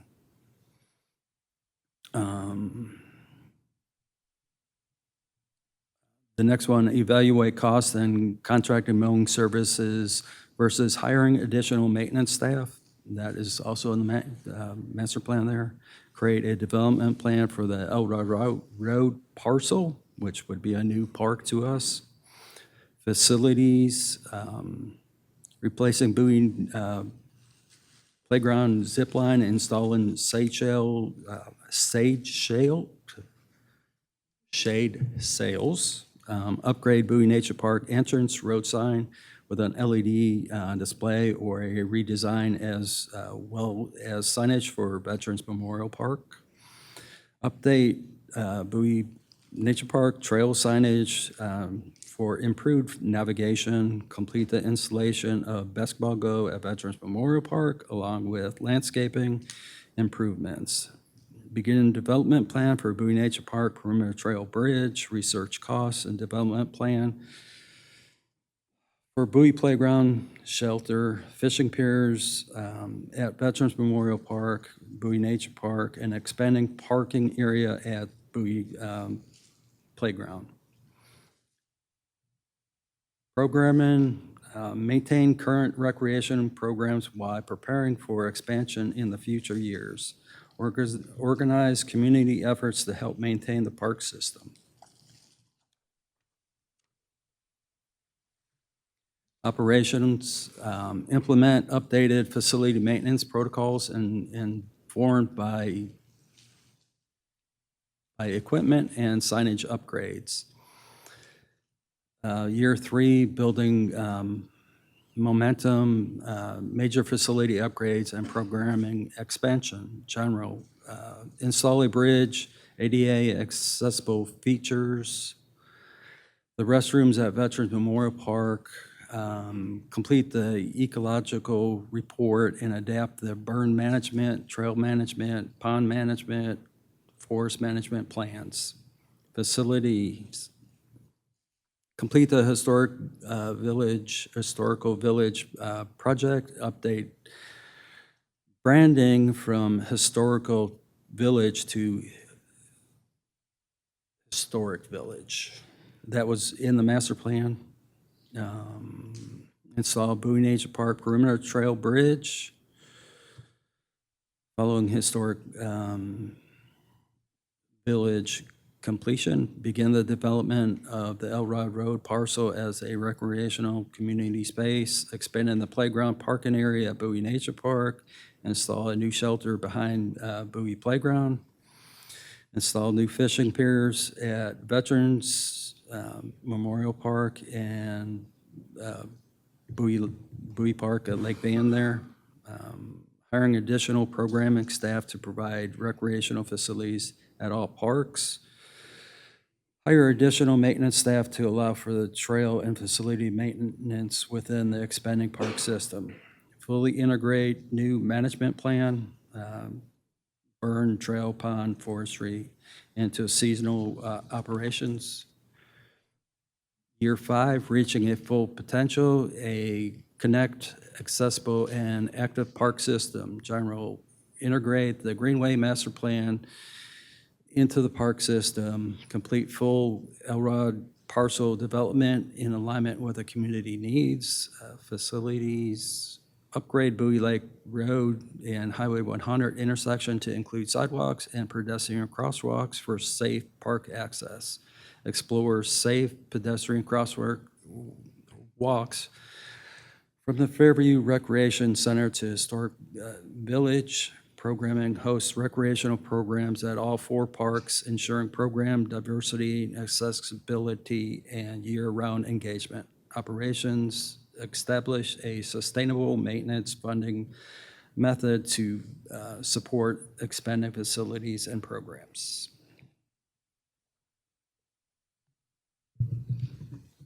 Keith, thank you very much for this. I appreciate that you went and referenced all the Parks Master Plan in all of these, and I appreciate that. And I'm sure the rest of the board and everyone else that will read this as well. And I do appreciate that you are implementing our master plan that we've invested so much money into and putting it part of a 5-year plan here. However, you have already been implementing that Parks Master Plan in the past since they implemented it. Yes. Yeah, and I just want to thank you for that. And like I said, thank you for referencing those pages as well in the master plan. And where most of the information for the strategic plans, it comes from chapter 4 in the master plan. And it kind of does go in there, prioritize high, medium, low. There's a time frame, short, medium, or midterm, long-term goals for that. But there's more to that, as Ethan was saying, getting 250 acres in for the open space, more parks, whatever. Also in the master plan, there's a section, I'm not sure what it is, I don't have the full master plan with me. You'll see kind of circles that incorporate, and this was a thing done.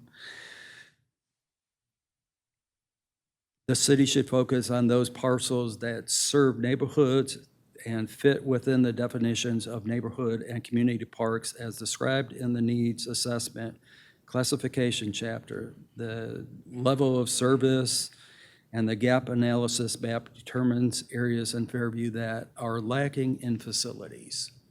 So Whippoorwill Hill area, there's no kind of park or anything in that particular area. There's one in here. It also has, in a neighborhood, the airstrip on Cumberland or on Grammar is listed in here as an example of an area that the city could look at or try to acquire. It is in here, so not that that will happen, but doesn't hurt to try. Well, unfortunately, that property right now is under contract. Right. So, but we do have some other properties in the Prim Spring area, correct? That's not the Prim Springs area. I'm not sure about Prim Springs. Well, it's a Fairview. City owns it. Isn't there something off of Deer Ridge Road? Ridge. Yeah. So Yes. Yes. still Fairview, right? Yeah. Towards Prim Springs. Right. Thanks, Mr. Paisley. I love this plan. It's very comprehensive, and I can see the overall strategy laid out in just a very clear fashion. Thank you for doing that. Just a question, and I'm not sure how prepared you are to answer this one because it's kind of outside of here, but sits next to it. How do you, as the director of the parks, envision or want to, or I don't know, somehow like hope you can direct the involvement of the Friends of Bowie Park and then also our Parks and Landscape Board? How can they help you? How could the board help you with maybe guiding Parks and Landscape with certain projects? Because I'd like to see some more support with those active, involved groups that we have to help where they can, but with you obviously empowered as the director of the parks to guide that. Well, first off, with the Friends of the Nature Park, they do involve. They're out there every Tuesday doing the gardens for Bowie. They do volunteer with events that even the city puts on as far as Nature Fest. They continue to help in in ways that we're asking them to. As far as the Park and Landscape Board, they're an advisory board to the Board of Commissioners. Now, if you would like me to come up with recommendations and bring them to you, I can do that. But that is not how it is worded. So I know when you do research on park boards, if you do not, it kind of defines what a park board is, and they pretty much try to discourage it unless you have a list of projects you want them to be working on, because if you do not, you discourage volunteer. And people think the Park and Landscape Board, you're gonna have input and figure out what you would like to see out there. And it's really comes to the, from the Board of Commissioners to give them the direction and try to not overstep, but work with what they're assigned. Thank you. I appreciate that. And I just would want, there's the email that we got from the chair of the Parks and Landscape Board. I guess it was last week that came through, and there are projects and there are certain things. And I just think it's like a triangulation of communication that I'm hoping that we're doing it the right way, and to the extent that you think it's appropriate or you want to be involved.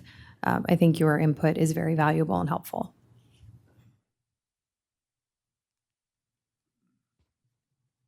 One of the new members that we just appointed to the Parks and Landscape Board is a certified arborist. I don't know whether you knew that or not. If there's any need for that, he's willing to help. So I know Bree is aware of it, but I don't know whether you were made aware of it. But that's good that we've appointed him, to help us out. And so he's willing to help in anything that you need, Mike, down that line. Okay. Okay?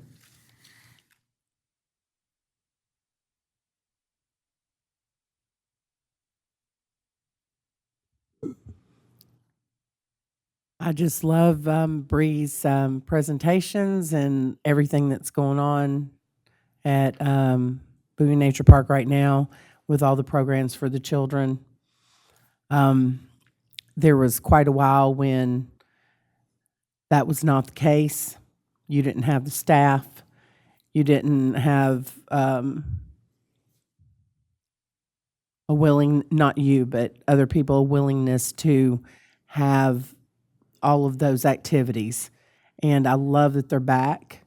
And I just think that the community, showing the numbers that y'all have, they're excited for their children to be involved in all the different opportunities that you have out there. And I think the staff's doing a great job. Thank you. And there is one other thing we're probably gonna do is I will break this stuff that we have been working on, that's been in our budget, so that you guys do see that we are using the master plan and have been for 2 years now since it's been approved. Because we just take things, we insert things into our budget.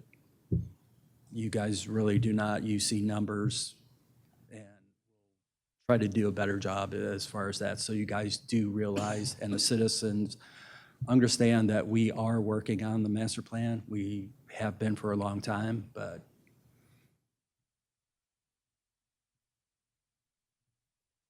thank you.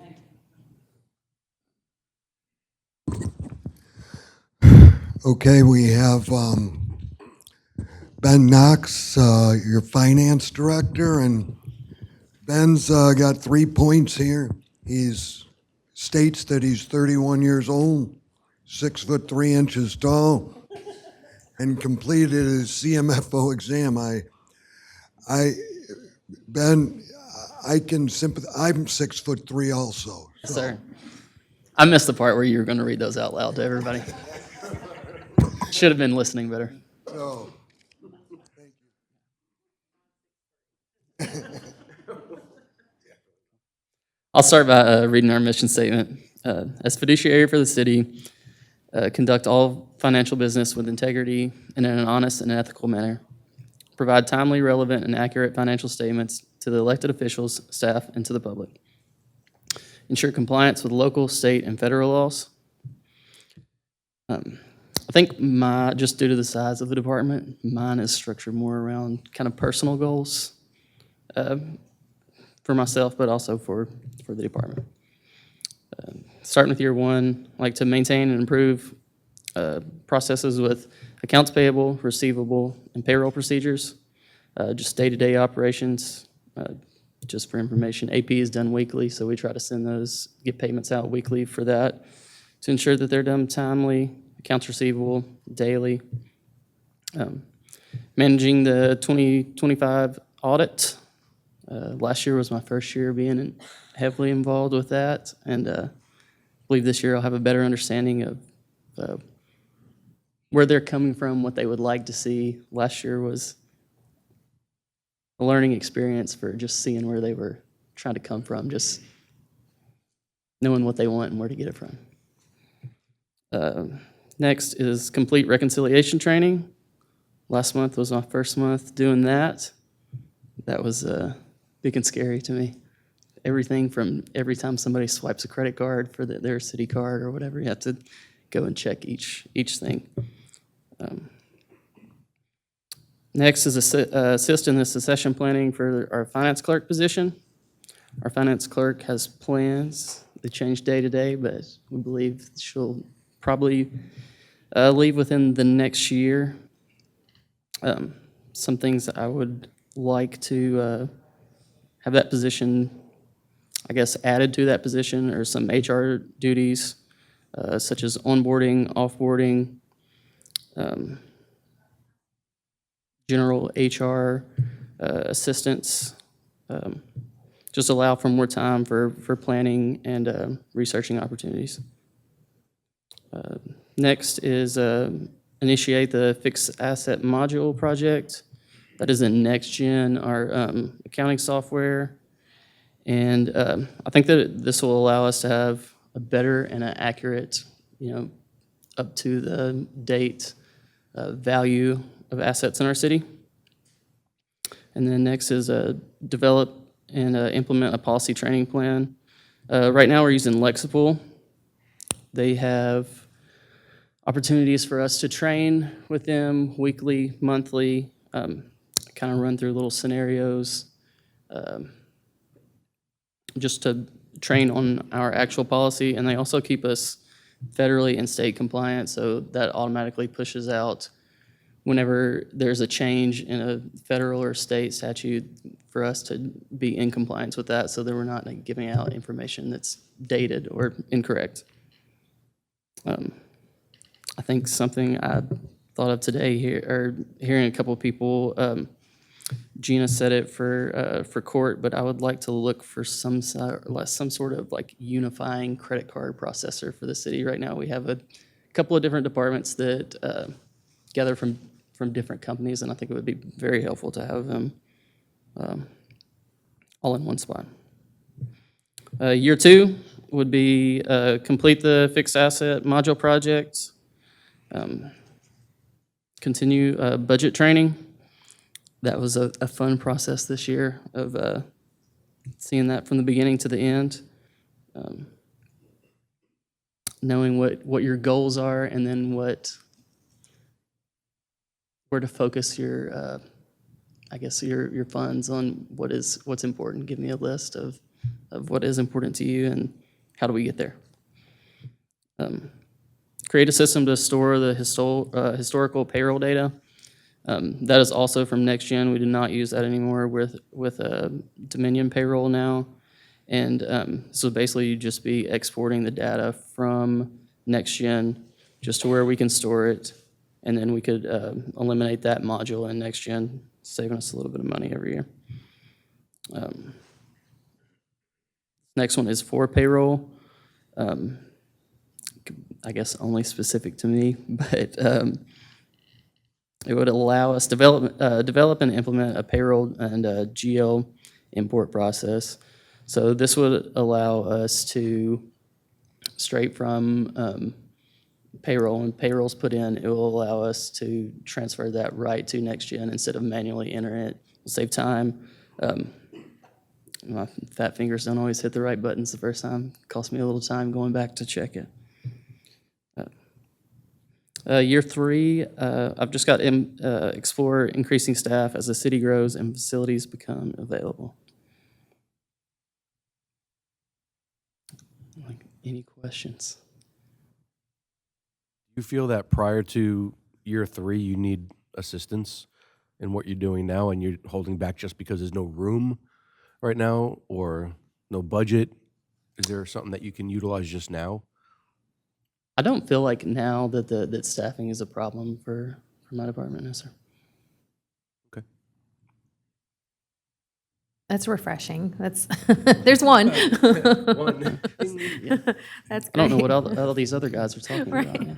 Yeah. Yeah. Oh, since my microphone is on, I know you've done some certifications this year. Do you have anything more coming up? Just since we've got you, how are you working on your professional development?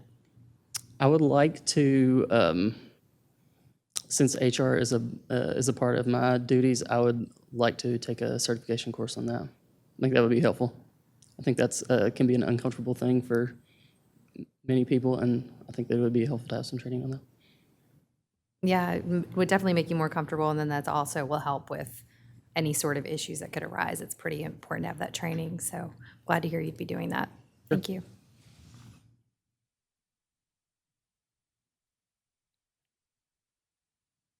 Cool. Thanks, guys. Thanks, Ben. Next, we have Tom Doherty to discuss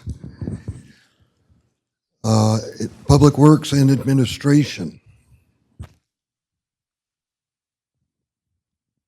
And Tom, did I say it wrong? It's Doherty. Doherty, That's yeah. the country version. Oh, okay. All right, Tom's 3. He was the student council president in high school, owned a landscaping business, and served as an elected official. Served as an Served as an elected elected official. official. He didn't serve as an elected official. I did not serve as an elected official. All right, No plans to do so. okay.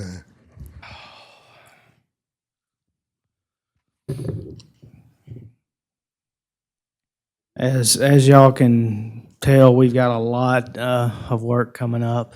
I'm gonna jump into public works here in just a minute, but stuff that just keeps rolling through my mind. Where we've come from 2013 when I was hired as finance director, well, moved in the finance director role, and where we are now is crazy. But what's even crazier is the needs have just grown exponentially, and you know it can be overwhelming. And I just am blessed to have an awesome staff, awesome department heads. We sit down, we hammer it out, and so many of these things, you know, a lot of my job is support. How are we going to get you where you want to be, and researching and looking at different options and looking at different opportunities. And then once we feel like we've got that opportunity, then we bring it to y'all. And so we try to garner support, and so I just appreciate y'all for acknowledging our efforts. I think everybody in this room wants the same thing. They want the best service and the best Fairview that we can be. So I'm gonna move into Public Works. Todd had previous plans, and I'm going to jump into his, start with his mission. And then I know there's a theme here. A lot of it is, you know, the payroll, or compensation, personnel, and facilities. And, you know, a lot of us are maxed out. In fact, pretty much everybody's maxed out as far as where we're going to put somebody if we hire them. Todd, we've been looking and looking. I have hired, well, over the years, since became city manager, I've hired 22 full-time positions that are still with us, and I've hired more than that. I think 5 of them were public works candidates that lasted anywhere from 2 weeks to less than 6 months. It's hard to fill. Right now, our current strategy, as Todd is talking and trying to find the right people. We have advertised twice, have not retained one solid employee through that process. So we're going at it a little different direction. I'm not saying I won't advertise again, but this is not a problem we've solved. I'll put on my eyes real quick. With integrity and professionalism, inspect, maintain, and improve city infrastructure, facilities, vehicles, and equipment. While serving the city, keep safety and public opinion as a priority. Just like our clerks, just like our police officers, just like our firemen, our public works is a lot of times the only is Fairview. That's what citizens see is Fairview, and sometimes people don't talk very kindly to our public works employees, but I still push the fact that we represent Fairview, we're going to stay professional, and if you have to walk away, walk away. So we've got a great group right now. We've got 5 employees, and they're working strenuously to take care of things. These are some goals for year 1. Oversee the street resurfacing projects to completion. I think this is going to happen pretty fast. They've started doing they've started work on it, finishing up, I believe, this past week. Oversee the American Rescue Plan stormwater projects to completion. That should be within a year-ish. Oversee the Castleberry stop sign project. If it's not complete, I believe it's almost complete. Assist in the Highway 100 96 Cloverleaf tree replacement project.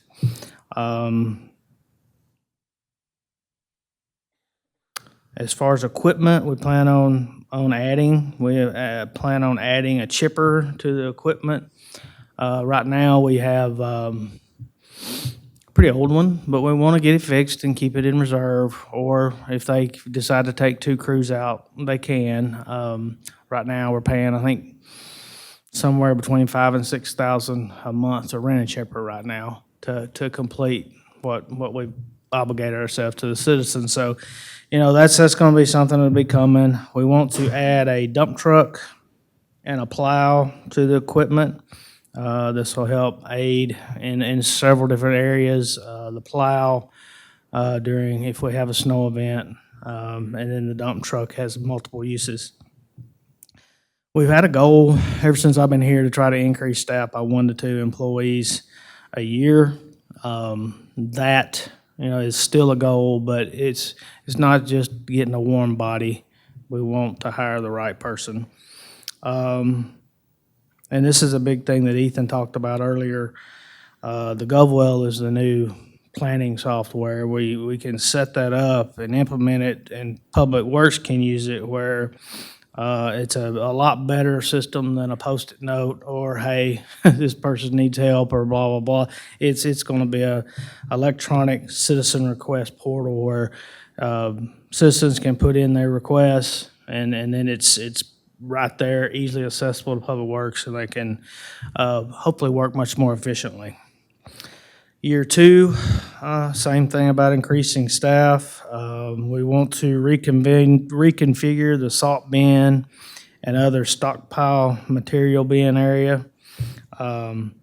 Explore installation of flashing caution lights at intersections of city city streets that intersect with state streets, like 96 and 100.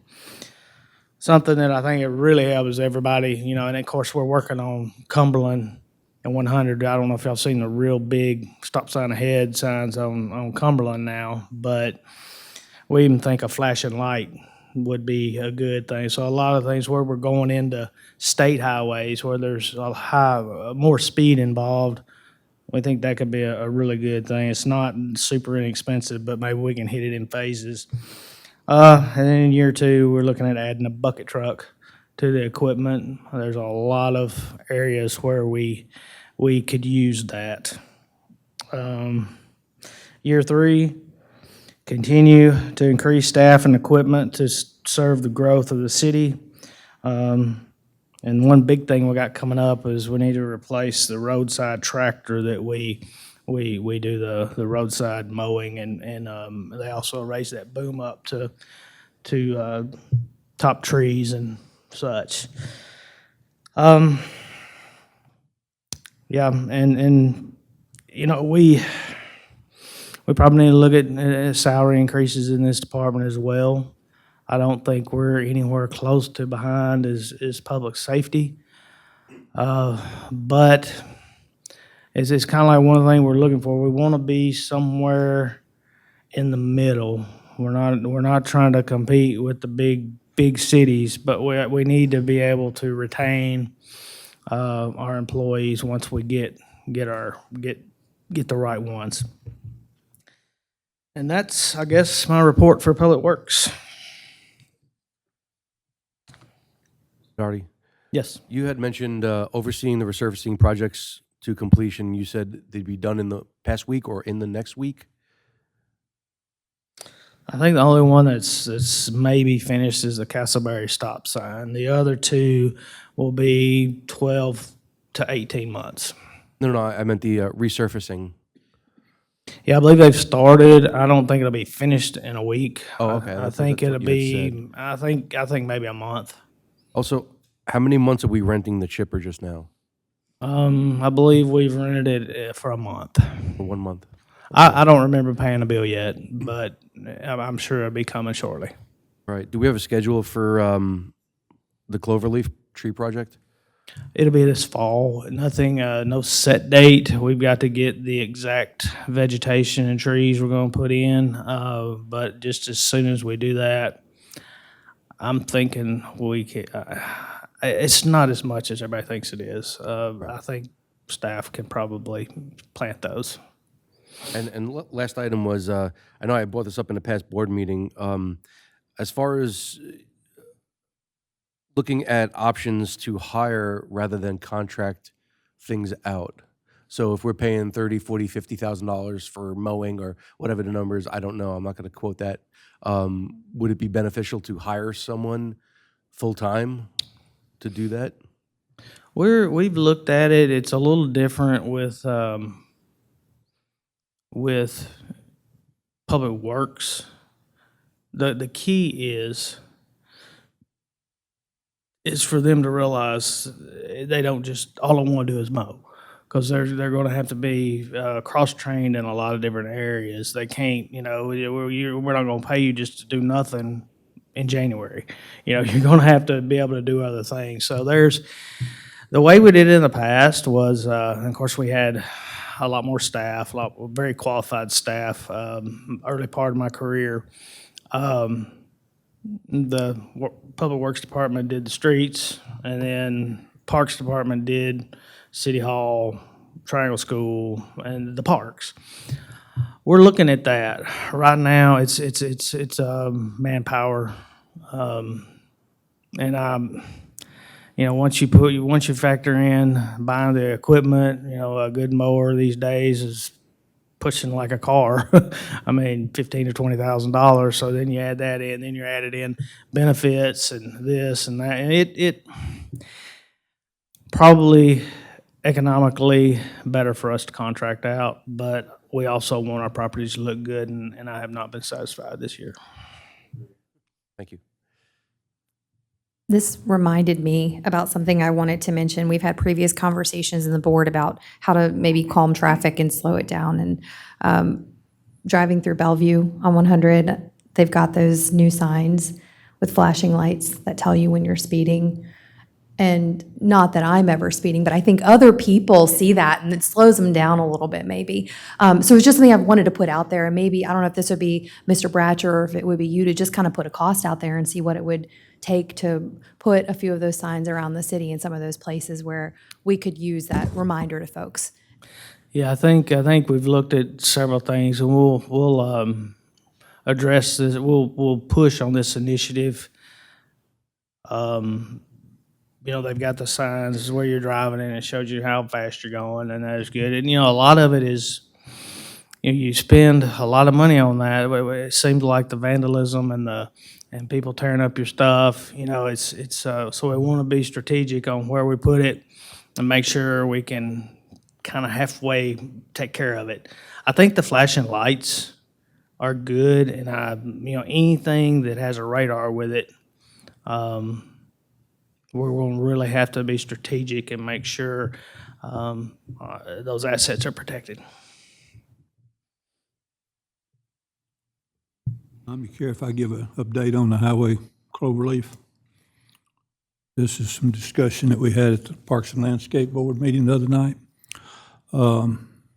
The actual trees that are dead, and now I've found 3 or 4 shrubs that are dead, but we'll try to plant those in November or later. That's the best time. And I plan on utilizing Dan DeWillis and the new gentleman, I forget his name right now, that's an arborist. Do you remember his name? He was the one, I think, nominated him. But anyway, utilize those because, as you know, we're supposed to follow the grant specific to the type of vegetation that needs to be replaced. So that'll be done later in the fall. And Richard is talking to the people that does the lawn mowing up there, and they're going to do the trimming of all the shrubs up there and get them back to looking better. And so that will then make that a lot better look up there at the cloverleaf, and I am really looking forward to seeing that happen.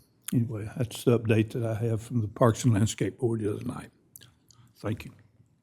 Thank you, Commissioner Hall.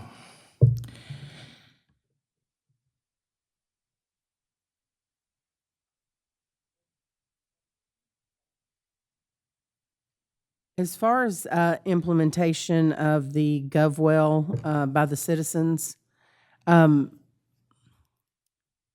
exactly will that work?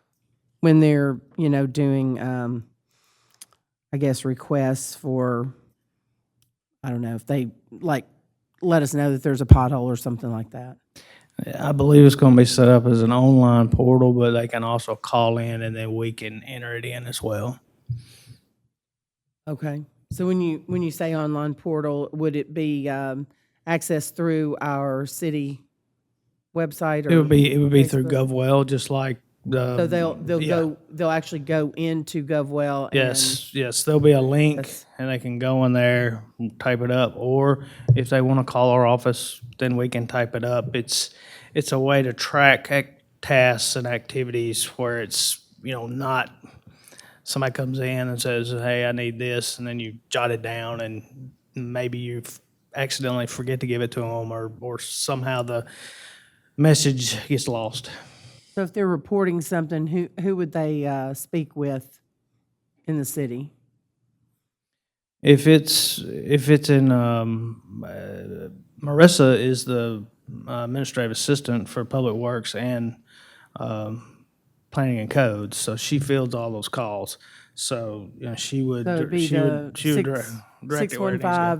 615-799-2484, extension 9, and then 1? Sure.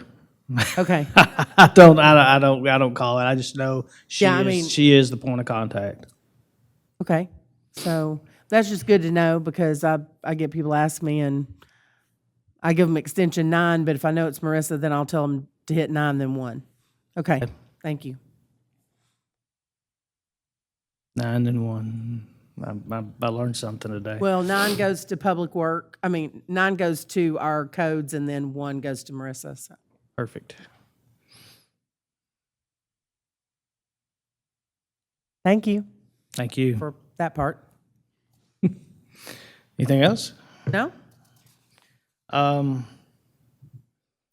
Administration is, we've got certain goals, but a lot of our role, even in city recorder and public information and events, and even economic development. Economic development is in the administration department currently. Our economic development officer is going to give a report after this, but they are in our department currently.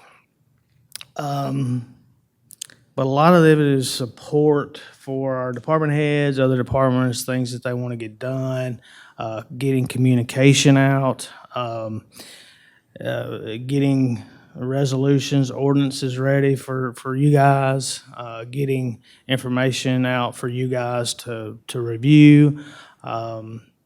It's a lot of that, doing records requests, doing events, doing anything we can to shine the best light we can on the city. But I'll just start with our mission. Our mission is to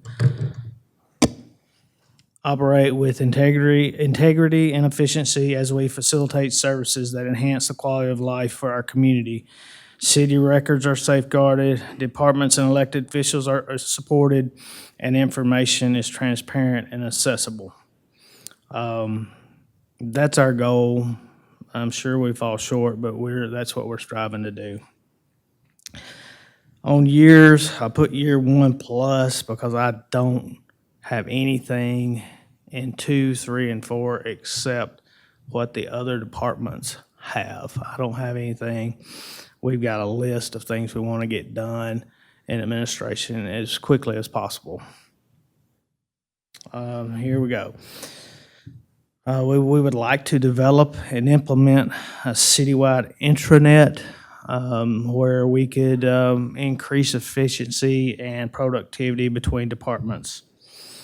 We would like to have all of our records, we would like to have all of our records in electronic format and stored and safeguarded. I've just started talking with Rachel about this project, and she is so excited. Also, we're always looking for improvements in public meeting processes. We've just started a new agenda and minutes software. There are a couple of other options that we may look at adding in the future, but right now we feel like it's going to really increase transparency. It's going to increase the ease of knowing where documents are when you want to look at them. Also, I just feel like it cleans up. Instead of having an 80-page packet, you've got 2 pages and some links. We're still willing to print them out if needed, but it condenses that process. We're also looking at new event opportunities. Richard's always looking for new ideas. A couple of the 3 ideas is a fall fun day, food truck Friday, music in the park. We're just always looking for ways to promote Fairview. We're also looking for ways to enhance video and communications. Richard's, we've got a camera now, and we've also, Richard, tell me if I'm wrong, you've got your drone license, and we've got drone access, so we can do some more things to highlight Fairview. He's also looking into doing weekly video updates on city happenings through video. We're also looking into a message sign in front of City Hall. I know Commissioner Bufalini has asked me about this multiple times, and we're beginning the process of looking into that. Richard wants to increase his activity with Visit Franklin, which would help advertise events, parks, and happenings. They also put out a commercial every so often that possibly we could have a blurb in. We'll support economic development activities and initiatives, seek funding opportunities for projects and facilities. Also working on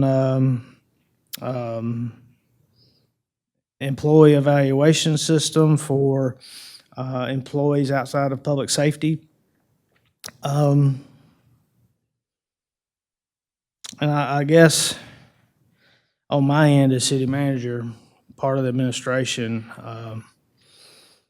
we're going to bring you plans for all of these things that seem so overwhelming.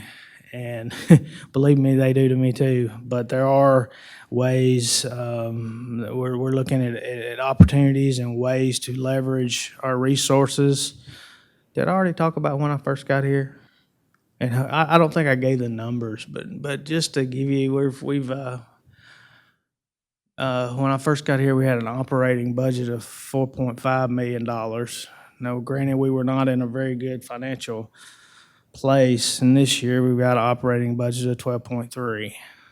And if you'd asked me back then if we would have these growing pains, but that's the thing, we were growing, and as we grow, it's my job to try to keep us growing at a pace just a little bit behind our revenue. So, we can't grow too fast or we won't have the revenue to cover it, and we can't grow. So we're looking at ways to diversify our revenue, to increase our revenue, and it's hopefully in the next 6 to 8 months, a lot of that will be coming to you guys. That's pretty much it. Other than putting out fires daily, that's what we do at administration. Thank you very much for that. I do want to say that our communications has been awesome as of late. I mean, even for the past, since I've been in Fairview, it's just been getting better and better as far as being posted on Facebook or even our Nixle communications. And I know that Mr. Richard Ross, doing what he's been doing, I can't say enough for him. And some of the departments that should get a pay raise, that might be one of them. But he's definitely not undervalued. I can assure you on that. And we appreciate everything that individual is doing. So thank you, Richard Ross, for that. Appreciate it. Thank you.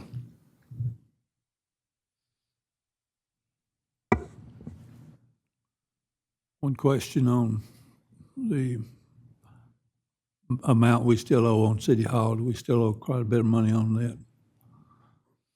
Yes, I've got everything on in a spreadsheet. I can get that information to you at any time. Just curious. I was hoping it'd be close to being paid for, where we could utilize going back to S&P and getting the money. It's been refinanced twice. Yeah, I know. I thought it might help to move on the fire hall, the Justice Center along a little quicker. Thanks.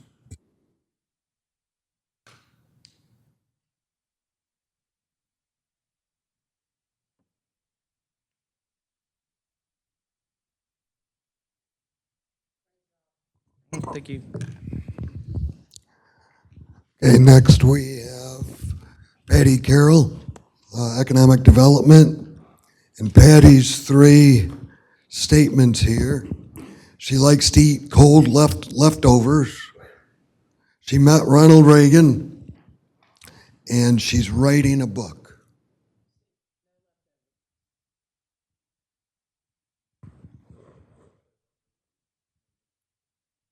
Abstain from this one. So what do you want me to tell you, the lie? Let's see, what was the lie? I'm not good at the lies. No, it's Ronald Reagan. I didn't meet him. But the other are true. I actually love cold leftovers. And I just recently started writing a book that I started about 10 years ago, and it's a faith-based book. So I'm picking up where I left off. So mine's going to be a little different than some of the other people, just because my position is newer to the city. And so I'm not coming with a lot of asks. I kind of did some visionary stuff, a lot of my goals that I put down are based off the 2040 plan. And I liked Keith's report too. So I went back last night and referenced where I got that, because I actually did base it off of the 2040 plan. And as the board knows, my position was dreamed up by the citizens in the 2040 plan. So I thought all along, this is kind of what I focused on. I know that when I originally met with Mr. Daugherty, we talked about the 2040 plan and what this vision. Now, as you already heard from other people, our 2040 plan is out of date already. The suggestion is every 5 years. We have a wonderful opportunity maybe as we get some of these other stuff done that we can do that. But I was hoping today that when y'all got to the planning stage and you were able to dream up your visions, that would be things that we could add to this. So anyway, just starting off with that, I did write my own mission statement. Sorry, I move way too much for a still mic. I need to walk around. But I'll just go ahead and read to you what I have. The economic and community development of the city of Fairview, Tennessee is dedicated to enhancing the quality of life for all residents by promoting smart economic growth, supporting local businesses, and encouraging sustainable community development. We strive to create a vibrant, connected, resilient city through strategic planning, collaboration, and a commitment to Fairview's long-term success. Keeping with this mindset, Fairview is a great place to work, play, and live. So that is my mission statement. I went into goals. I started with 1 to 5 year goals. And obviously some of these things y'all are going to already know of or hear of. But first is develop a comprehensive economic strategic plan. That's year one right now. Let's do it. We've already had some discussions, me and Mr. Daugherty, what would that look like? I think Commissioner Roberts had even suggested, doing like a SWOT analysis. That's great. We've already started working. So hopefully by the end of this year, y'all will get to review something.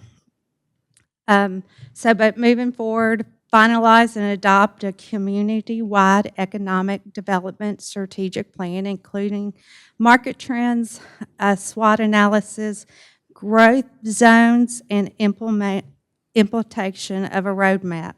Align the plan with the city's comprehensive land use plan and infrastructure improvements.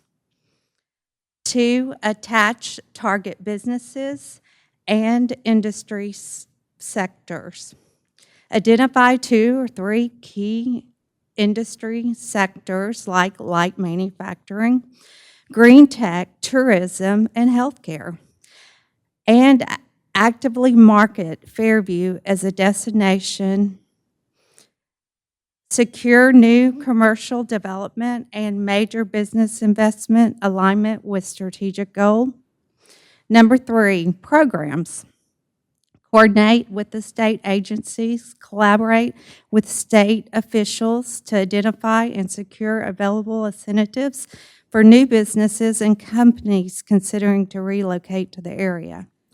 Launch Community Invest program, initiate a local program to support and fund community development projects, encouraging public-private partnerships and resident participation. Number 4, increase community engagement and economic and community, and that's 1 to 3 years. Sorry, I know y'all have this, but I did actually kind of give the years, so I may have to go back and hit some of that. I started with number 1. I see that being the first year. Number 2, targeting businesses. I think that's a reoccurring every year. So obviously, in a 1 to 5 year plan, I will continue to do that as we grow. Number 3, support programs, and I've actually put 1 to 2 years. It's already something we're talking about, like the Invest Fairview program, allowing people, let's say if you want the fishing pier at Veterans Park, we can actually have a fundraising initiative with that. So I kind of saw that as 1 to 2, and then back to 4, increase in community engagement and economic opportunities. 1 to 3 years, host an annual Fairview Economic Summit that fosters collaboration and provides a forum for community stakeholders' input. Partner with local schools and regional institutions to support workforce development programs and career readiness. Continue advancing interchange improvements at exit 182. Seek grant opportunities that match the City 2040 plan. Number 5, monitor and adapt to growth trends. And, obviously that's a this year goal. Implement dynamic dashboard to track economic indicators and growth metrics annually. Advance policy and strategic priorities based on growth trends, demographics, shifts, and economic data. 1 to 5 years goals for growth for the department. And this is just kind of dreaming up stuff. I mean, it's a goal, but obviously, as Tom's explained to y'all, that I am not a department head. I fall under his department. So we can dream what economic and community development would look like. So in that, going down that path, I put department expansion, 4 to 5 years. Build and grow a team to include specialists in planning, marketing, grants, and community engagement. Establish cross-department coordination framework with planning, public works, parks, recreation, and align efforts. Technology and data infrastructure, 2 to 3 years. Improvement digital tools for tracking city development. Project progress and public engagement metrics. Number 3, leadership and community engagement positions the department as a hub for the community input, offering regular forums, surveys, advisory groups to form strategic planning. So to summarize everything, the City of Fairview Economic and Community Development Department's goals are rooted in the mission to create a vibrant, resilient, and connective community where residents and businesses can thrive. Over the next year, the focus will be building strong partnerships, supporting existing businesses, enhancing communication, and laying out the groundwork for future growth.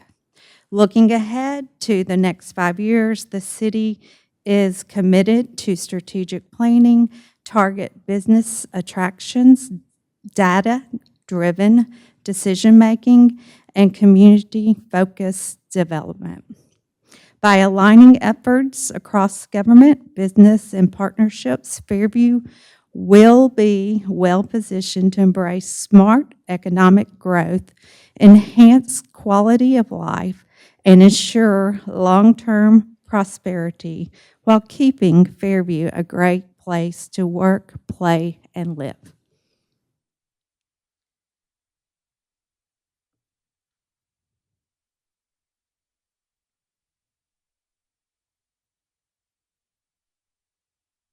And I have to say, I love all the families that came in today to do the survey. That was kind of fun to see.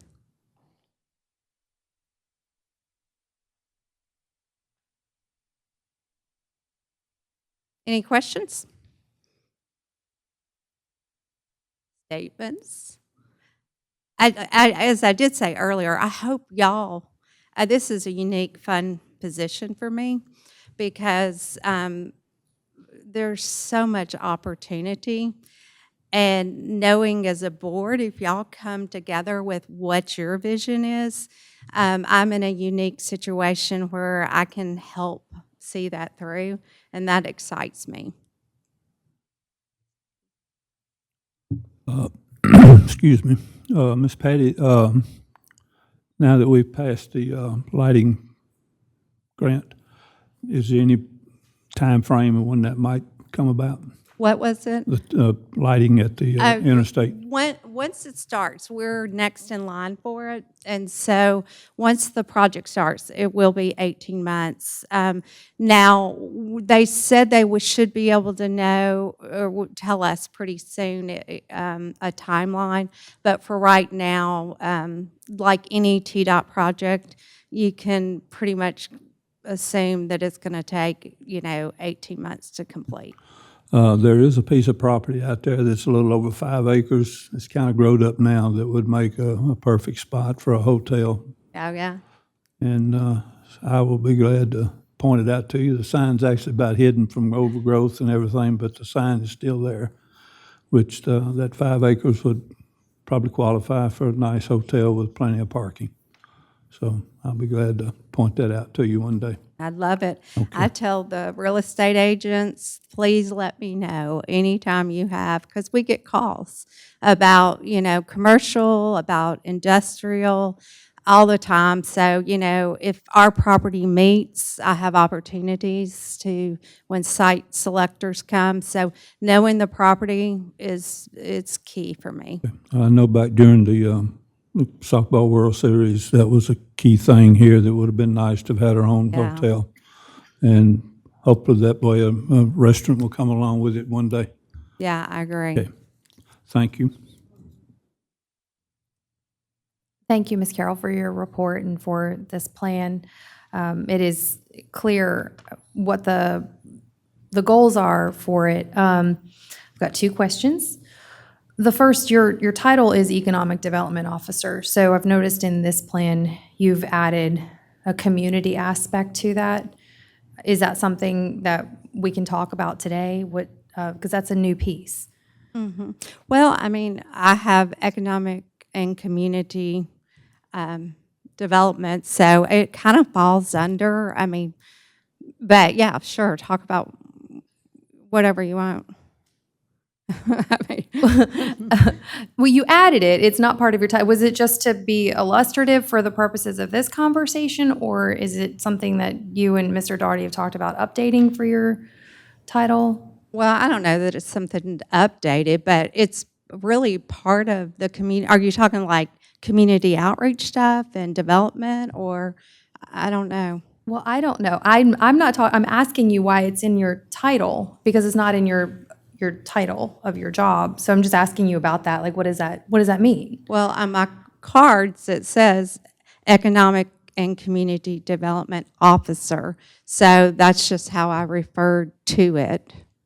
Okay, I've never seen it referred to that way on the website. It doesn't say that on any other like structure. I've never seen that. So it just looked new to me. So I was just asking what that signified. And then you've got your times listed out here. Seems like a lot of things are 1 year. So could you tell us what to expect, maybe in order of implementation? Well, yeah, I'll do my best for today without just sitting down and writing out. But, I would do it all this year if I could. But I have to be realistic in the fact that, I do have factors that will hinder me getting everything done. But, obviously, number 1 is coming up with the strategic plan, doing the SWOTs. Those are all things that, I've submitted different ideas to Tom, and we're working on them. So that's a definite, timeline. He presented in the report last week. We're already in the stages. I submitted a fundraising proposal. It was something that Ethan and Tom both have brought up. Let's look for opportunities to allow people, knowing that not everything can be funded by a yearly budget. So how could we do, a partnership with the public projects? So if y'all came out of this meeting and said, the one thing we need this year is the fishing pier in Veterans Park, then we can do a fundraising initiative. I do think before we launch anything, we need to have clear guidelines and then also a clear direction. Normally, the decisions I make are based off of either the project list that is we're all working on, or from the 2040 plan. So. Thank you. Carol, I appreciate everything that's going on in the city of Fairview and everything that's coming in, all the new businesses. How do we know what businesses you're responsible for bringing in? My biggest concern is just basically return on investment. So based off of 5 years of you going to be working here, that's a little over $600,000 of city investment. How do we get that back on investment? And also accountability. How many businesses are you going to be responsible for bringing in over those 5 years, and who's keeping accountability of that? How do we know it's not just a real estate agent bringing it in? If you can explain a little bit more of your role for that. Yeah. And how the return on investment over your next five years will be based on $600,000 of a salary. Yeah. Thank you so much for that question. I actually track, when I talk to people. Now, I can't come in front of y'all every time and say, hey, I'm talking to so-and-so and they're coming, because as we've explained before, there's the process of we cannot let it out because there's the reason of, property owners could jack up their price thinking it was a Starbucks or some big, chain. There's the fact of sometimes I don't know. It's a site selector and I have no idea. I just provide the property. Yes, we have this properties. They'll say this is the demographics, and basically these are our needs, and then I provide them the property that matches that. So obviously I'm tracking that too. And I guarantee you, when I get a big score, you're going to be the first person that will know. I'll be happy to let the board know when something can be announced. It's like even the interchange lighting grant, I couldn't say anything until we had the done deal. Like, y'all obviously had to vote on it, so it wasn't done until it was done. But, it was not something that happened overnight. It was spring, actually, when the first conversations. So those kind of things that, yes, you may not know right when it's happening, but as soon as you can know, that's exactly when you're going to know. I kind of keep track of if, like right now, I'm working with the business finding a location. We have a business that's going to open across the street. They met with me, and I've given needs assessment. Y'all have heard me talk about healthcare. I met with a major healthcare provider that wanted a needs assessment. What do you think would be good? Can't say that yet, but as soon as it comes, I'm going to let you know I met with them. And so that's just kind of where it is. But I think you're right to ask that. That's a great question, because it's basically, I will be able, as time moves on, to give you a dollar amount or who they were. And I can't claim every business that comes in, because there's some businesses that are just going to come. But if my hands have touched it, if I've helped them in the process, I will definitely let y'all know. So you will see, and sometimes it's as small as we have the community mortgage company up and across the street. They initially met with me. They did a needs assessment. They want to build one day, but they first are opening a branch here. So I will be able to say, yes, I was seeing them through this process. So, I mean, it's something that'll be well tracked because I want the win. I mean, honestly. Oh, it's a win for Fairview. Yeah, not just for you, 100%. Wilfred. Yeah. One of the what's hindering you from discussing with the board about what you're working on? Right. Well, I mean, the stuff that I'm working on, you can't say the name. I'm talking like just to the board or something so that we understand what you're doing, what you're working on, just for accountability purposes. Right. You don't necessarily have to say a name, but like I am in deep with a medical facility or a movie theater or anything. I'm just saying. Well, I do think that even in the, I think that's something that I was sure to put in the report last month, even though I was not able to present it. But I do think that's something that I've been trying to do, like the medical. I mean, I'm telling you right now, I have met with a large medical company that seeks to know what we need in our community. I have been in works with a manufacturer identifying what property, and they are surveying the property right now. That kind of stuff I can tell you. It's general, but it's not done. The contracts aren't signed. They haven't pulled, but I can tell you that. Now, the downside of that is, obviously people in the community are going to get excited about something that may fall through in the process. So, but no, I mean, as I'm working on stuff, I can tell the board even if I can't say who or what. Now, some of the stuff that come from site selectors, I have no idea. They don't tell me.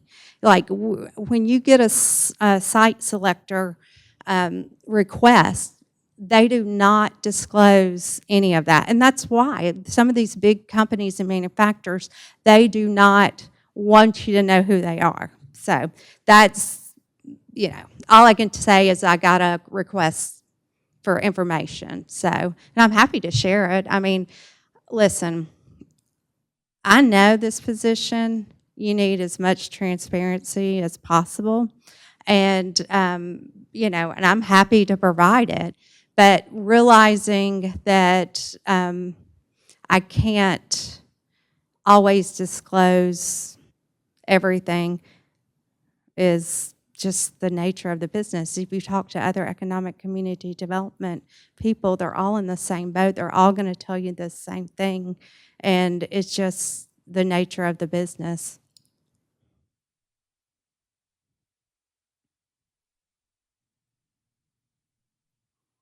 I might add that you and I both were instrumental in bringing the medical center from TriStar out the road. Of course, you were the mayor at the time, and I was the city manager, but we've always pushed economic development for this community. And if you remember, Mayor Toddy challenged both of us to continue what she wanted done with having, a development area for Fairview, because it was hard getting our name out years ago. So we tried to continue that, but you and I both were very instrumental in getting the medical center we have out there now. Thank you. Well, and Commissioner Hall, the fun part is it's way different now. They come to us, but I remember us knocking on doors just trying to get them to pay attention. Thank you. Mm-hmm. And just to piggyback on what Commissioner Buffalini was getting at with ROI, we also have heard from you in previous reports that you attend a lot of different types of conferences and luncheons and that sort of thing. I think it would be helpful incorporating what the value is of those in addition to the other pieces of the report that you have. So maybe tying all of that together would help draw a picture of what this evolving and building role looks like so that we can see what the investment is, because those have registration fees, those have a time investment. If you're doing that, you're not doing something else. So it's helpful for us to understand. And the reason there's so much emphasis on this is because it is a new area and there is so much opportunity. Fairview's fertile ground, and there's so much opportunity. And I think this board, previous boards, future boards are going to have a lot of engagement with the work that economic development is doing. To the extent that we can support it, we can perhaps direct it, but also just help to share the word out in the rest of the community. So I would like to see more reporting on those investments of time and taxpayer dollars, also on like what we're doing with those. Yeah. Now, I don't have a problem. I know you've said a couple times you would like a summary when I attend an event or whatever, and I don't have, that's, wonderful. I'm happy to do it. But here's the thing. There's a lot of community events that I may not see the initial benefit.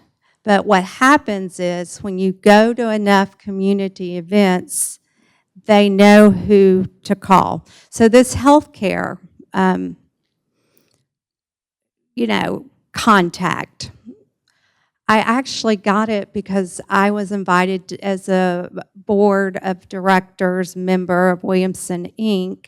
I was invited to a community or an event, a luncheon, the mayor was invited to.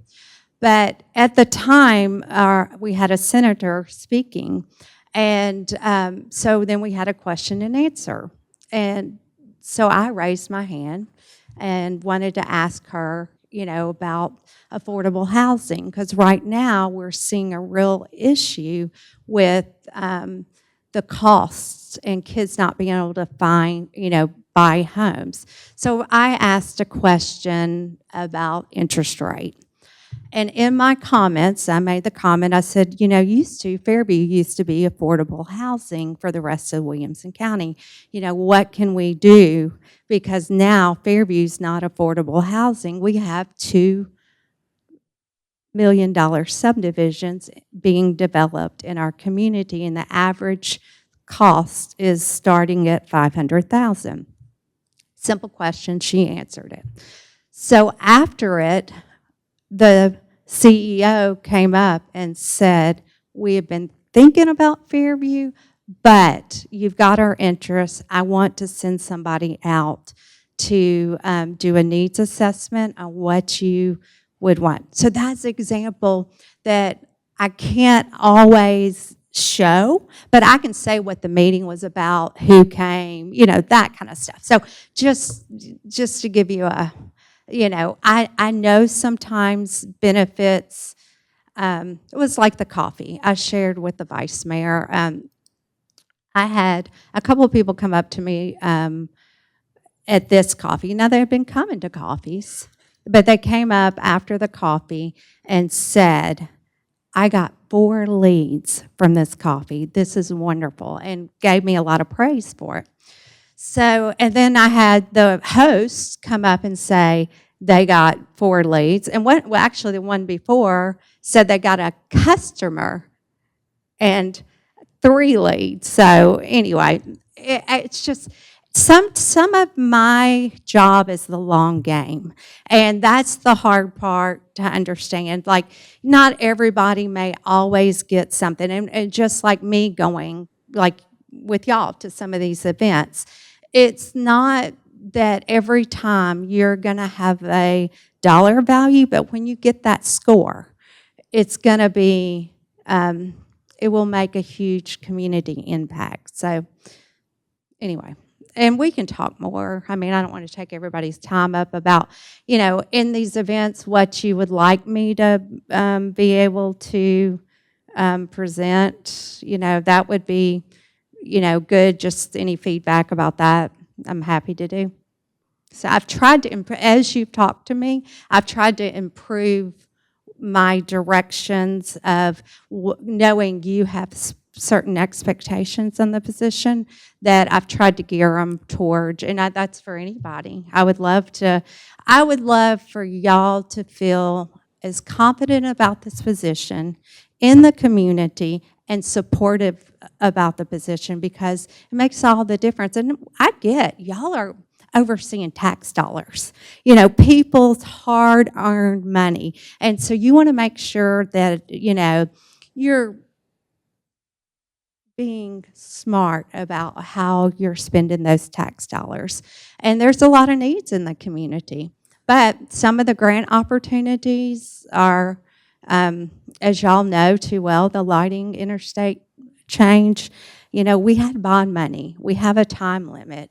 The Northwest Highway was not going to be completed. So to be able to offer something that adds value is huge for the community. May not been exactly what you were thinking of or dreaming of, but sometimes opportunities fall in your lap, and you've got to seize the moment, and everything was right for it. And it's because I went to these meetings. It's because I know who to call. It's, I had several, since I've started, I have several in-person meetings or Zoom meetings, one-on-one with GNRC, economic development people from GNRC, TDOT. I mean, we had TDOT rooting for us, trying to get everything they could. And that's a long way. When I came in, April, I remember one of the first meetings we sat in was, the vice mayor at the time, Butler, had invited in TDOT to question the Cumberland Road. So I had knowledge from my prior experience. And so after listening and engaging in these conversations with the board, I was able to contact TDOT, and I was able to get Representative Whitson in the room, and we all sat down. He brought everybody that was left. We found out it wasn't a fully funded project for whatever reasons. And by the end of that meeting, we had funding again.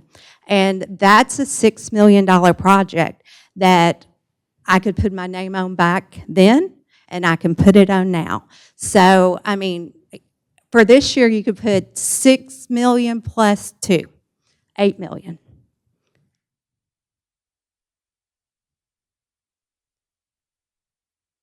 Anything else?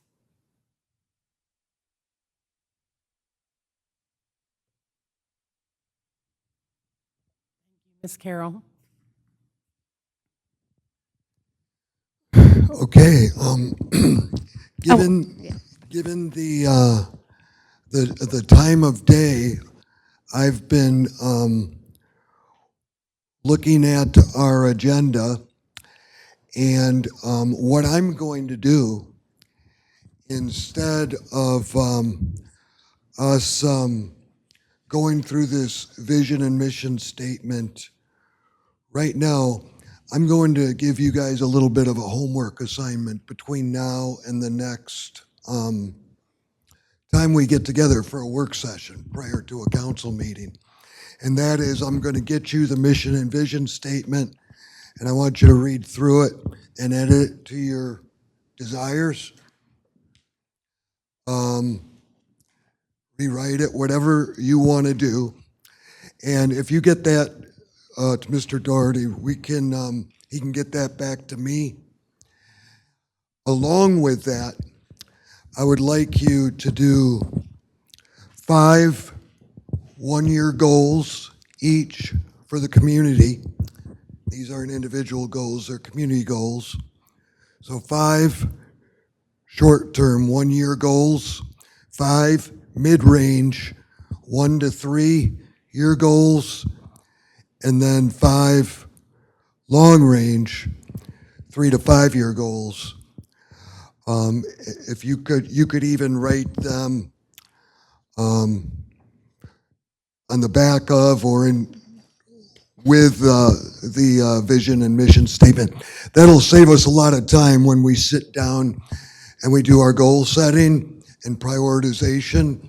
And if you would work on those individually, please, and so that we do get to hear everybody's goals. That last one. 5-year long range, 3 to 5 years. A strategic So we're plan, doing 5 each, right? yeah, 5 1 year, 5 1 to 3 year, and 5 long term. correct. Thank you. This will save a heck of a lot of time when we sit down at that next work session. I'll have everything listed. We'll be able to talk about them, group them, prioritize them.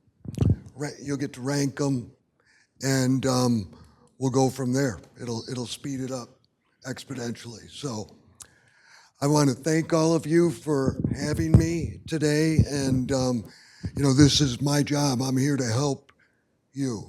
The state of Tennessee funds these positions through your sales tax dollars, and so that's how your services are paid for.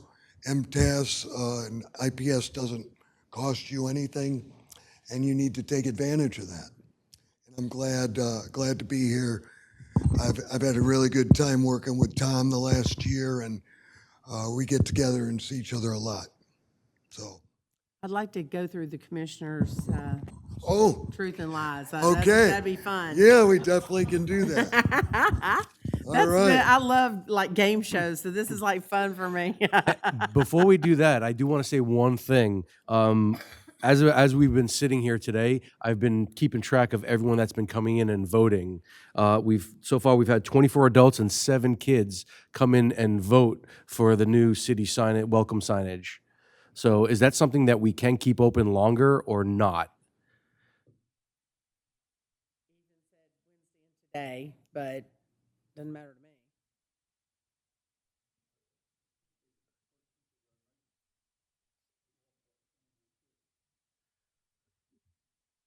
He did say that it would have to be in this room. It cannot be, because that just keeps the continuity. It Right. can't be like brought in by one. It has to be each individual come to this, like to a meeting or something like that to do it here. Do we maybe want to send him a message and ask him and go through this next little thing, and then hopefully we'll have his answer by the time the end, if there's a reason it can't be continued?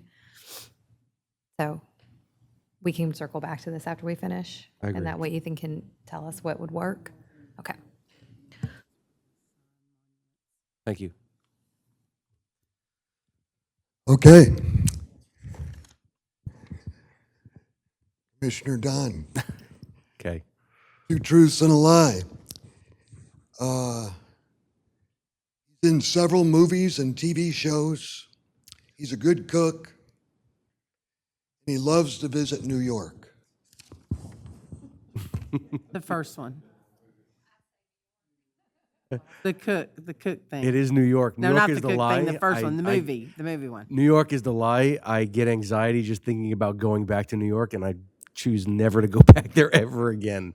Okay. So that is the lie. And I have been in movies and TV shows, and I think I'm a good cook.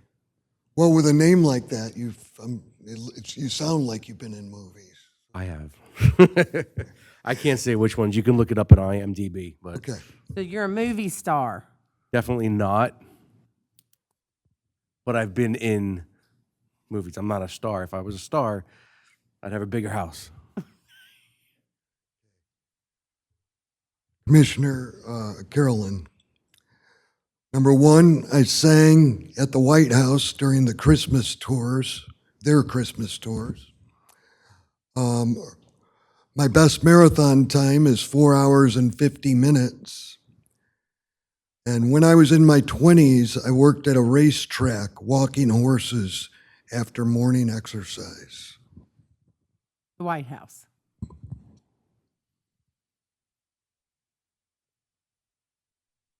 I'm thinking best time.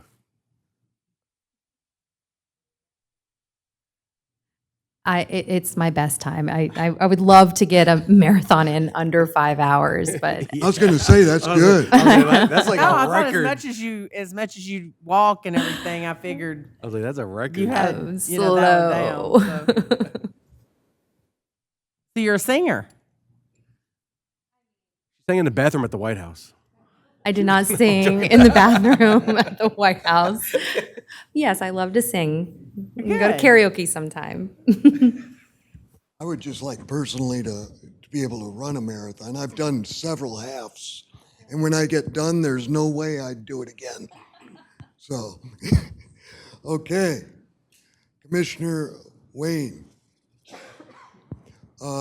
dedicated to telling the truth, graduated high school in Fort Hood, Texas, and you purchased a horse at an auction and you paid excessive amounts of money for it. Fort Hood, Texas. For sure. Texas.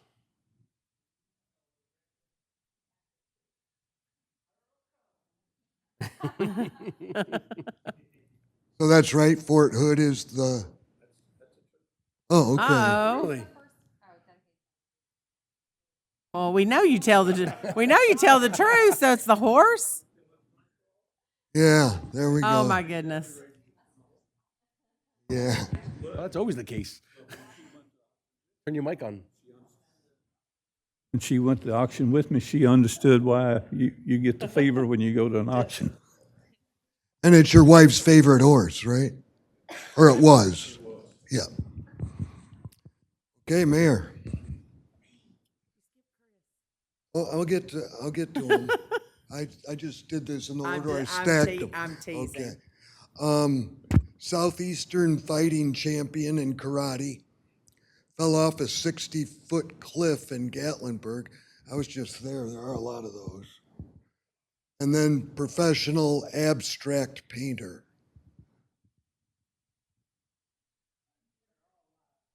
That's what I was like. They're I was not. like, oh, wow. Any other guess? Three. Y'all all think that I fell off a cliff in Gatlinburg? That would explain a lot. And that would explain a lot. So you're Okay, a so karate champion. I was a Southeastern fighting karate champion in my 20s. I did fall off a 60-foot cliff in Gatlinburg, landed in a creek below. Thank God that saved my life. I can't paint. You and me both. If it was, it would be abstract because That's what I'm no thinking. one would know what it was. What's the most believable? Let's scribble. Okay, Chris. Commissioner Chris. He's been pepper sprayed in France. He's a realtor, and he's flown a plane. Pepper sprayed? I think he's lying about being a realtor. He's been a realtor. Oh, do you mean present He said time or has currently, been? yeah. Well, I mean, you've been a realtor. Currently So is you've been not. pepper sprayed? I don't think you've flown a plane. Yeah.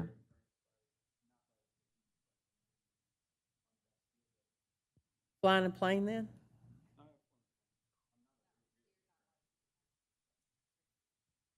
That was tricky.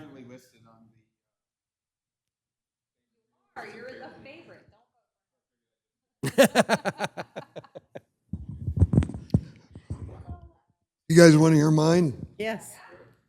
Okay. I was a two-sport athlete in college, baseball and wrestling. I was inducted into my college athletic hall of fame, and I was a high school hockey player. High school hockey Hockey. player. Hockey. Yep, I didn't play hockey. Yeah. Yeah. No. Although being at 6'3", Yeah, I should have put on there I was 6'3". Basketball player. Okay. All right. Well, thank you all. And I'll get together with Tom and we'll coordinate. Yep. And you guys all have your homework assignments? So just let everybody know, today is the last day to vote for the sign. He has to have it in.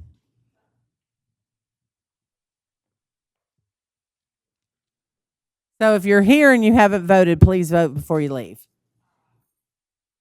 And thank you so much to Mr. Marsh for everything you've done.